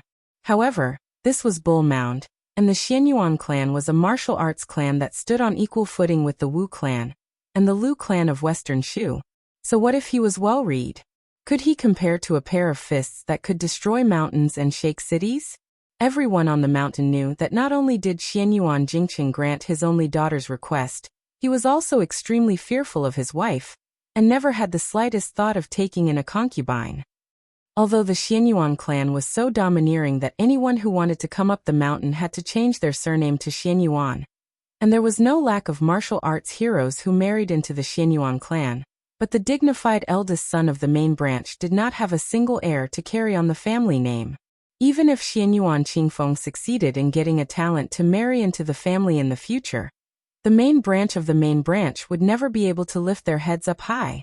In these years, there was discord, and many people changed their allegiance to the other two branches that were flourishing with each passing day. Xianyuan Jingcheng completely became a loner, and everyone even knew that the wife who gave birth to the eldest grandson of the main branch still loved someone else to this day. At the beginning of their marriage, she made a defiant promise with Xianyuan Jingcheng that she would only have one child, and whether it was a son or a daughter would be left to fate. After Xianyuan Qingfeng was born, Xianyuan Jingcheng really kept his promise. When Xianyuan Qingfeng was young, she still ignored her mother's gloomy expression that could never be resolved. She felt that her father, who never lost his temper, did not do anything wrong. As she grew older, she finally understood how fatal her father's indifference was in the Xianyuan clan, who had worshipped martial arts for hundreds of years. The older she grew and the more she was exposed to the ways of the world, the more Xianyuan Qingfeng wanted to stay as far away from this mediocre man as possible. When Xianyuan Qingfeng saw Song Kelly off Mount Hui, she naturally felt guilty towards this young phoenix of the Song family. The Song family was a first-class noble family in the dynasty. Moreover, the Song family had only one son in 3 generations. Song Kelly's importance was self-evident. Interacting with Xianyuan Qingfeng was already degrading his status. The Xianyuan clan could do whatever they wanted in Jianghu, but this was not worth mentioning to the important officials of the imperial court. After Xianyuan Qingfeng met Song Kelly, who was escorting the coffin to the south, she used many tricks to get to know him. With Song Kelly's eyesight, he should have seen through it long ago. However, he still didn't mind Xianyuan Qingfeng using him, or rather, using the Song family to show off within the Xianyuan clan. Not only did he come to Mount Hui, but he also seemed to have a pleasant conversation with Xianyuan Jingcheng at the Bull Hill, giving Xianyuan Qingfeng a lot of face. Even though Xianyuan Qingfeng didn't have a good impression of scholars, she still felt some inexplicable feelings towards Song Kelly. She didn't know whether it was out of gratitude or admiration. That Yuan Tingshan who was so conceited that he didn't even try to hide his wild ambitions? Xianyuan Qingfeng asked himself. Would I feel regret if he really died? Walking down the mountain on the limestone path, Xianyuan Qingfeng glanced at the Six-Fold Sisters waterfall. Song Kelly smiled and said, I learned some physiognomy from my father. It's not easy for Yuan Tingshan to die. His fate is very bad, but he's very tough. Xianyuan Qingfeng was a bit frightened, and was about to explain. Song Kelly said gently, Miss Xianyuan, you're overthinking. Xianyuan Qingfeng didn't say anything else. He was afraid that he would add fuel to the fire. The two walked silently on the path. When they reached the foot of the mountain, they saw a boat. Song Kelly suddenly stopped and hesitated for a moment. In the end he said, Mr. Shoujua is very knowledgeable and has analyzed the 3 doctrines in simple terms. I've been talking with Mr. Shoujua through candlelight for the past few days, and have learned a lot. Mr. Shoujua said that learning from reading scriptures is like looking at plum blossoms and drawing pancakes. His words enlightened me. In the past, I remembered my family's teachings to be humble and respectful in all matters and not to be overbearing. However, in the end, I didn't understand why I had to be humble. In the eyes of a wise person, my childish words and actions would only make me a laughing stock. Miss Xianyuan, please forgive me for speaking bluntly, but Mr. Shoujua is definitely not a mediocre person. Xianyuan Qingfeng smiled and didn't think much of it. He only joked. Did my father ask you to be a lobbyist? How many books did he give you? Song Kelly was stunned and murmured. A father knows his daughter best. Everything is within Mr. Shoujua's expectations. While Xianyuan Qingfeng was puzzled, Song Kelly turned around and bowed to Bull Gang. He said happily, I admire you. Looking at Song Kelly's back as he boarded the boat, Xianyuan Qingfeng was confused. Chapter 291. Song Kelly stood at the bow of the ship and slowly sailed towards the Shi River. He didn't forget to wave at Xianyuan Qingfeng who was on the shore. After going up the mountain, Song Kelly's bearing was impeccable. Not to mention talking about Buddhism and Taoism with Xianyuan Jingxian. He was also neither servile nor overbearing when exchanging martial arts experiences with Xianyuan Jingxian. In fact, the truth was that Xianyuan Qingfeng didn't need to make any arrangements. He would go to Mount Hui to visit Xianyuan Jingcheng. Putting aside whether this person was hiding something, Just his meticulous planning in politics was enough to impress his grandfather. Song Kelly's deceased teacher greatly praised him. Song Kelly went south to Jianzhou to escort the coffin as a disciple, but more importantly, he wanted to test Xianyuan Jingqing's ability. If he was truly talented, the Song family wouldn't mind promoting a scholar from a common family to help him consolidate his position in the family. If he was only an armchair strategist, Song Kelly could also turn to Xianyuan Jingxian. After all, this power had been rooted in Jianzhou for hundreds of years, and could help him do many things that scholars couldn't do. Before going down the mountain, Xianyuan Jingqing smiled faintly and said, "When the scholar and the butcher become neighbors, let the scholar use his mouth. When fighting, the butcher will use his hands. There's no harm in helping each other." Although this reassurance was not small, it was still not enough for Song Kelly to make up his mind to marry Xianyuan Jingqing. Marriage between a noble family and a commoner family was a big taboo in the scholarly community, second only to the loss of descendants. The ship sailed into the Xi River, and the view was broad. Song Kelly had the impulse to sing a song about the heroism of the great river. Deep down, the young phoenix of the Song family was not very courteous. The ghosts of Xiang Fan cried. The monkeys of Shu Dao cried. And the waves of the river were vast and boundless. He wanted to write a poem to express his feelings. Unfortunately, Song Kelly's family had learned a lot, and he was not inferior to a famous scholar. However, during the journey, Song Kelly would send out beautiful poems into the scholarly community every once in a while. The unknown inside story was that many of these poems were written by his father, or even his grandfather. How difficult was it for a scholar to become famous? Hoping to write a poem that would shock the world? It was almost impossible. Without the support of the seniors in the literary world, and without the support of the students, no matter how well it was written, it could only be described as passable. Nowadays, the famous works were not famous when they were first published. It was only after hundreds of years of being passed down through generations and generations that they were gradually recognized by the giants in the literary world. Song Kelly could not be more familiar with this. How many Wang Dongxiang were there in the world? What's more, the first snow was a voluminous 500,000 words long. While Song Kelly was having mixed feelings, he saw a tall ship coming towards him. A handsome young man with a sword was standing at the bow of the ship. Beside him was a maid in green and a one-armed old man wearing a sheepskin coat. Song Kelly didn't pay much attention to them, and just thought that they were ordinary pilgrims visiting Longhu.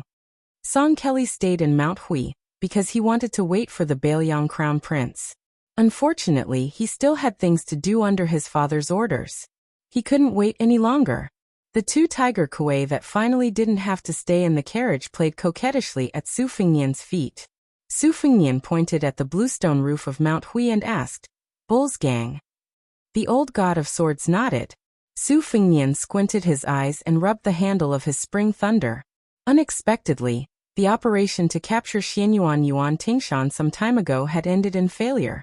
According to Wei Shuyang's detailed description, this Machateman's martial prowess couldn't be considered world-shocking.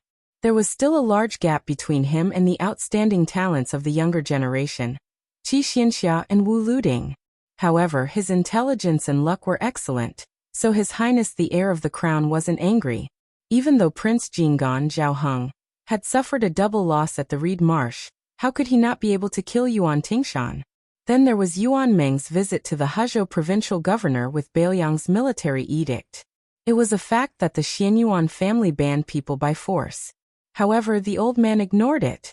Looking at his attitude, he didn't even care about Chu Lushan, who had already caused chaos in Xiangfan City. Su Fengnian muttered to himself, "What a tough guy." The old god of swords used his finger to pick a vegetable leaf between his teeth. He grinned and said, "There are as many scholars as there are fish in the river. It's normal to have a few who aren't afraid of death." Su Fengnian didn't comment on this. The boat turned to the foot of Mount Hui. Su Fengnian was in a hurry to go to Mount Longhu, so he didn't want to cause trouble for Xianyuan. He just chatted with the old god of swords. Xianyuan Qingfeng stood at the foot of the mountain for a long time. When she was finally about to turn around and go up the mountain, her delicate eyes suddenly widened. She jogged a few steps and saw the guy standing at the bow of the boat. She was furious. This bastard. She would recognize him even if he was reduced to ashes, let alone changed into luxurious clothes. It was this bastard who claimed to be surnamed Su. He and a wanderer with a wooden sword had humiliated her in every possible way in Wuzhou's lantern market. Xianyuan Qingfeng looked carefully and sneered. Don't think that you can pretend to be a noble just because you swindled a few taels of silver. Without needing Xianyuan Qingfeng to say anything, Su Fengnian, who had been pointing at the scenery of Mount Hui, also saw this woman. He had searched high and low for her, but to no avail. He laughed and steered the boat closer to Mount Hui. He leaned on the railing and looked at Xianyuan Qingfeng, who was less than 10 zhang away. He deliberately mispronounced a word and shouted, Guliang. Xianyuan Qingfeng didn't care about ladylike etiquette and angrily said, surnamed Su. What a heartwarming reunion. Su Fengnian clicked his tongue and said, since we parted at the lantern market, how did Guliang gain weight? Xianyuan Qingfeng gritted her teeth and sneered. If you have the ability, come to Mount Hui as a guest. Xianyuan Qingfeng will definitely be a good host. Su Fengnian rested his chin on his hand and said with a smile, you miss me so much? There was a Xianyuan ship at the foot of the mountain. Xianyuan Qingfeng ran onto the ship and tried to catch up. One ship wasn't in a hurry to escape, while the other chased relentlessly. Soon, the two ships were only 50 zhang apart. Su Fengnian slowly walked to the stern of the ship and suddenly sped up. He leaped onto the railing and shot towards Xianyuan Qingfeng like an arrow. Under her dumbfounded gaze, Su Fengnian stood on the railing of the ship she was on and looked down at this arrogant woman from the Xianyuan family. Su Fengnian glanced at the restless Xianyuan retainers. Just as he was about to speak, something strange happened on the surface of the river. A sloppy old Taoist came over on a raft. The skinny young man on the bamboo raft pursed his lips and gently breathed in and out. One end of the bamboo raft suddenly pierced into the river, while the other end was raised high. He used the momentum to bounce onto the ship and spread his legs like a wild horse. Then, with a kick, he actually caused the entire ship to sink. This strength? The young man instantly jumped high and crashed onto the bow of the ship where Xianyuan Qingfeng was standing. The ship shook violently again. Other than the old god of swords, Li Chungang, all the passengers on the two ships were slightly agape. Not to mention this Qinggong, but the strength to cause the ship to sink several feet? After the ordinary-looking skinny young man landed on the ground, he turned around and hugged His Royal Highness's legs tightly. He cried out at the top of his lungs, "Brother!" Chapter 292. The two warships that had accurately calculated the depth of the Green Dragon stream slowed down after the withered young man stepped on them. The Xianyuan family's private warship wanted to quietly increase its speed and keep the two brothers with different appearances on board, but the warship in front would not let it succeed. Swords were drawn and swords were unsheathed, but Xianyuan Qingfeng only saw the withered young man with bamboo-like arms carry Brother Su to the back of the bed. He hugged him tightly and refused to let go. The Xianyuan family dominated the southeast Wulin, and those who were qualified to stay on the warship were all elites. After receiving a signal from Xianyuan Qingfeng, the two swordsmen swung their swords like dragons and stabbed the young man's back. They wanted to pierce through the brothers and nail them to the warship's railing like sugar-coated haws. They wanted to show their power to those foreigners who had angered Miss Xianyuan. 2 lives were nothing to Xianyuan. Why had the governor's office of the Sword Province been able to operate smoothly all these years under the suppression of the Prince of Guangling? Wasn't it because they had the full support of the Flood Dragon that had dominated Mount Hui for 500 years? Otherwise, when a scholar encountered a military ruffian, he would have been suppressed by the powerful Prince Zhao Yi to the point that he was worse than a stray dog. Since the governor's office of the Sword Province was mutually beneficial, the governor's office of the Guangling army was not a mediocre person. He had given Xianyuan a great deal of power and authority, and had spared no effort in eliminating dissidents through bloody means. He had secretly supported Xianyuan. Otherwise, how could Mount Hui have cultivated a 200-man private cavalry under the nose of the imperial court? Xianyuan Qingfeng frowned. She clearly saw that Brother Su only touched the young man's head, and did not seem to notice the 2 swords. This was not in line with this guy's cowardly demeanor. Although Huang Manor's heart acupoint was not opened, His sense of danger was probably above that of Yuan Tingshan's. The two swords came at him, but he did not seem to move skillfully. He only turned around and held the sword with both hands. The swordsman suddenly exerted force, wanting to crush the ignorant young man's palm. Huang Manor's face was as ferocious as a vajra. He suddenly twisted, easily twisting the sword as if it was a reed pole. He then pulled it again and rushed forward, dragging the two swordsmen who hesitated and did not have time to let go of their swords in front of him. His two fists smashed into the swordsmen's chests. A thick mist of blood exploded from the swordsmen's chests, and they died on the spot. Their corpses fell into the river like kites with their strings cut. The rest of the Xianyuan men of sacrifice who were originally watching the show saw that the situation was not good. In order to protect Xianyuan Qingfeng, who was standing on the bow, they had to brace themselves and go forward. As a result, the young man was still stabbed between his eyebrows by a sharp sword. He laughed and raised his arms, causing his clothes to flutter. Everyone saw that the sword formed a large arc between the two of them, but it did not pierce between his eyebrows at all. The sallow and emaciated young man stepped on the right foot, raised his left knee, and placed his center of gravity on his right foot. His right foot rotated forward, and his left knee turned inward, and the instep straightened outward. He suddenly jumped into the air, and whipped out his lower leg. The force of the kick reached the instep of his foot, and the result was that when the young man landed on the ground, the body of the man of sacrifice was still in the forward position, but his head flew several feet into the air. The young man stretched out his hand to push away the headless corpse, and stared at Xianyuan Qingfeng, whose lips had turned pale. The few men of sacrifice who knew each other well looked at each other, and saw the shock and fear in each other's eyes. No wonder this monster could shake the boat with one step. Not to mention the strength of the dragon and elephant, his attack speed was also extremely fast. Damn it! This young man actually had the legendary indestructible body of a vajra? Amidst the dead silence, two supernatural beasts leaped across the river one after another. They were completely red, covered in armor and scales, and dragged their tails behind them. They jumped from the boat in front to the Xianyuan ship, and their front claws just happened to grab onto the railing. After a few struggles, they finally squatted on the railing and bared their fangs and claws. The young man leaned forward and let out an angry roar. Xianyuan Qingfeng was so scared that he staggered back. Outside the ship, a sloppy old Taoist was walking on a raft. Coincidentally, a head smashed towards him, and he rudely slapped it into the river with a bamboo pole. He clicked his tongue and said, "How can a short donkey and a horse bear the stampede of a dragon and elephant?" The old Taoist was like a 1,000-year-old tortoise.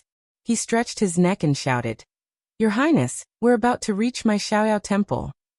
Zhao Shituan hesitated for a moment, and said with a smile, "Tell Xianyuan Great Pan to stop being a coward. If he doesn't come out, he'll be waiting for his nest to be destroyed." Su Fingnian no longer paid attention to Xianyuan Qingfeng. He pulled Huang Manor and didn't return to the ship. Instead, he jumped onto the bamboo raft, and the two tiger kuei followed closely behind. The King Kong's eyesight was obviously not as good as its sister Bodhisattva's. It directly dove into the water, causing countless splashes. Bodhisattva, who was on the bamboo raft, saw her brother having fun in the river and also jumped down. Su Fingnian smiled and said, "Old Taoist, I didn't say that I'm going to Mount Hui to cause trouble. What are you blindly making a fuss about? Are you planning to divert the trouble from the west to the east?" The old Taoist, who was the quietest and most unknown Taoist in the Taoist master residence, purposely exclaimed in surprise. He was afraid that the eccentric crown prince of Bailiang would turn hostile. To be honest, as the second Taoist master of the Taoist immortal abode, old Taoist Zhao Shituan's seniority in the Taoist orthodoxy could be said to be superior to the 33 heavens. Mount Longhu and Bailiang were separated by thousands of li, so the old Taoist had seen all kinds of storms. When he was in Bailiang's territory, he didn't mind putting his arm around this junior's shoulder. It wasn't necessarily because he was afraid of the great pillar state Su Xiao. It was just that he had a carefree temperament to begin with. When he was young, he was also an extraordinarily frivolous and alcoholic.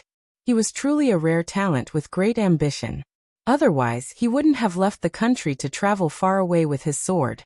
Once he left the mountain, He didn't return to Mount Longhu for a whole 20 years. Now that he met His Royal Highness, who was frivolous and unrestrained, he was quite suitable. If it were Zhao Danxia and Zhao Dongping's nephews, one of whom was a minister of Yue and the other a prime minister of Qingxi, who were together with Crown Prince Su Fengnian, they wouldn't have such an attitude. Su Fengnian glanced at the giggling Huang manor, then raised his head to look at the old Taoist. He asked in surprise, "You're not afraid of water anymore?"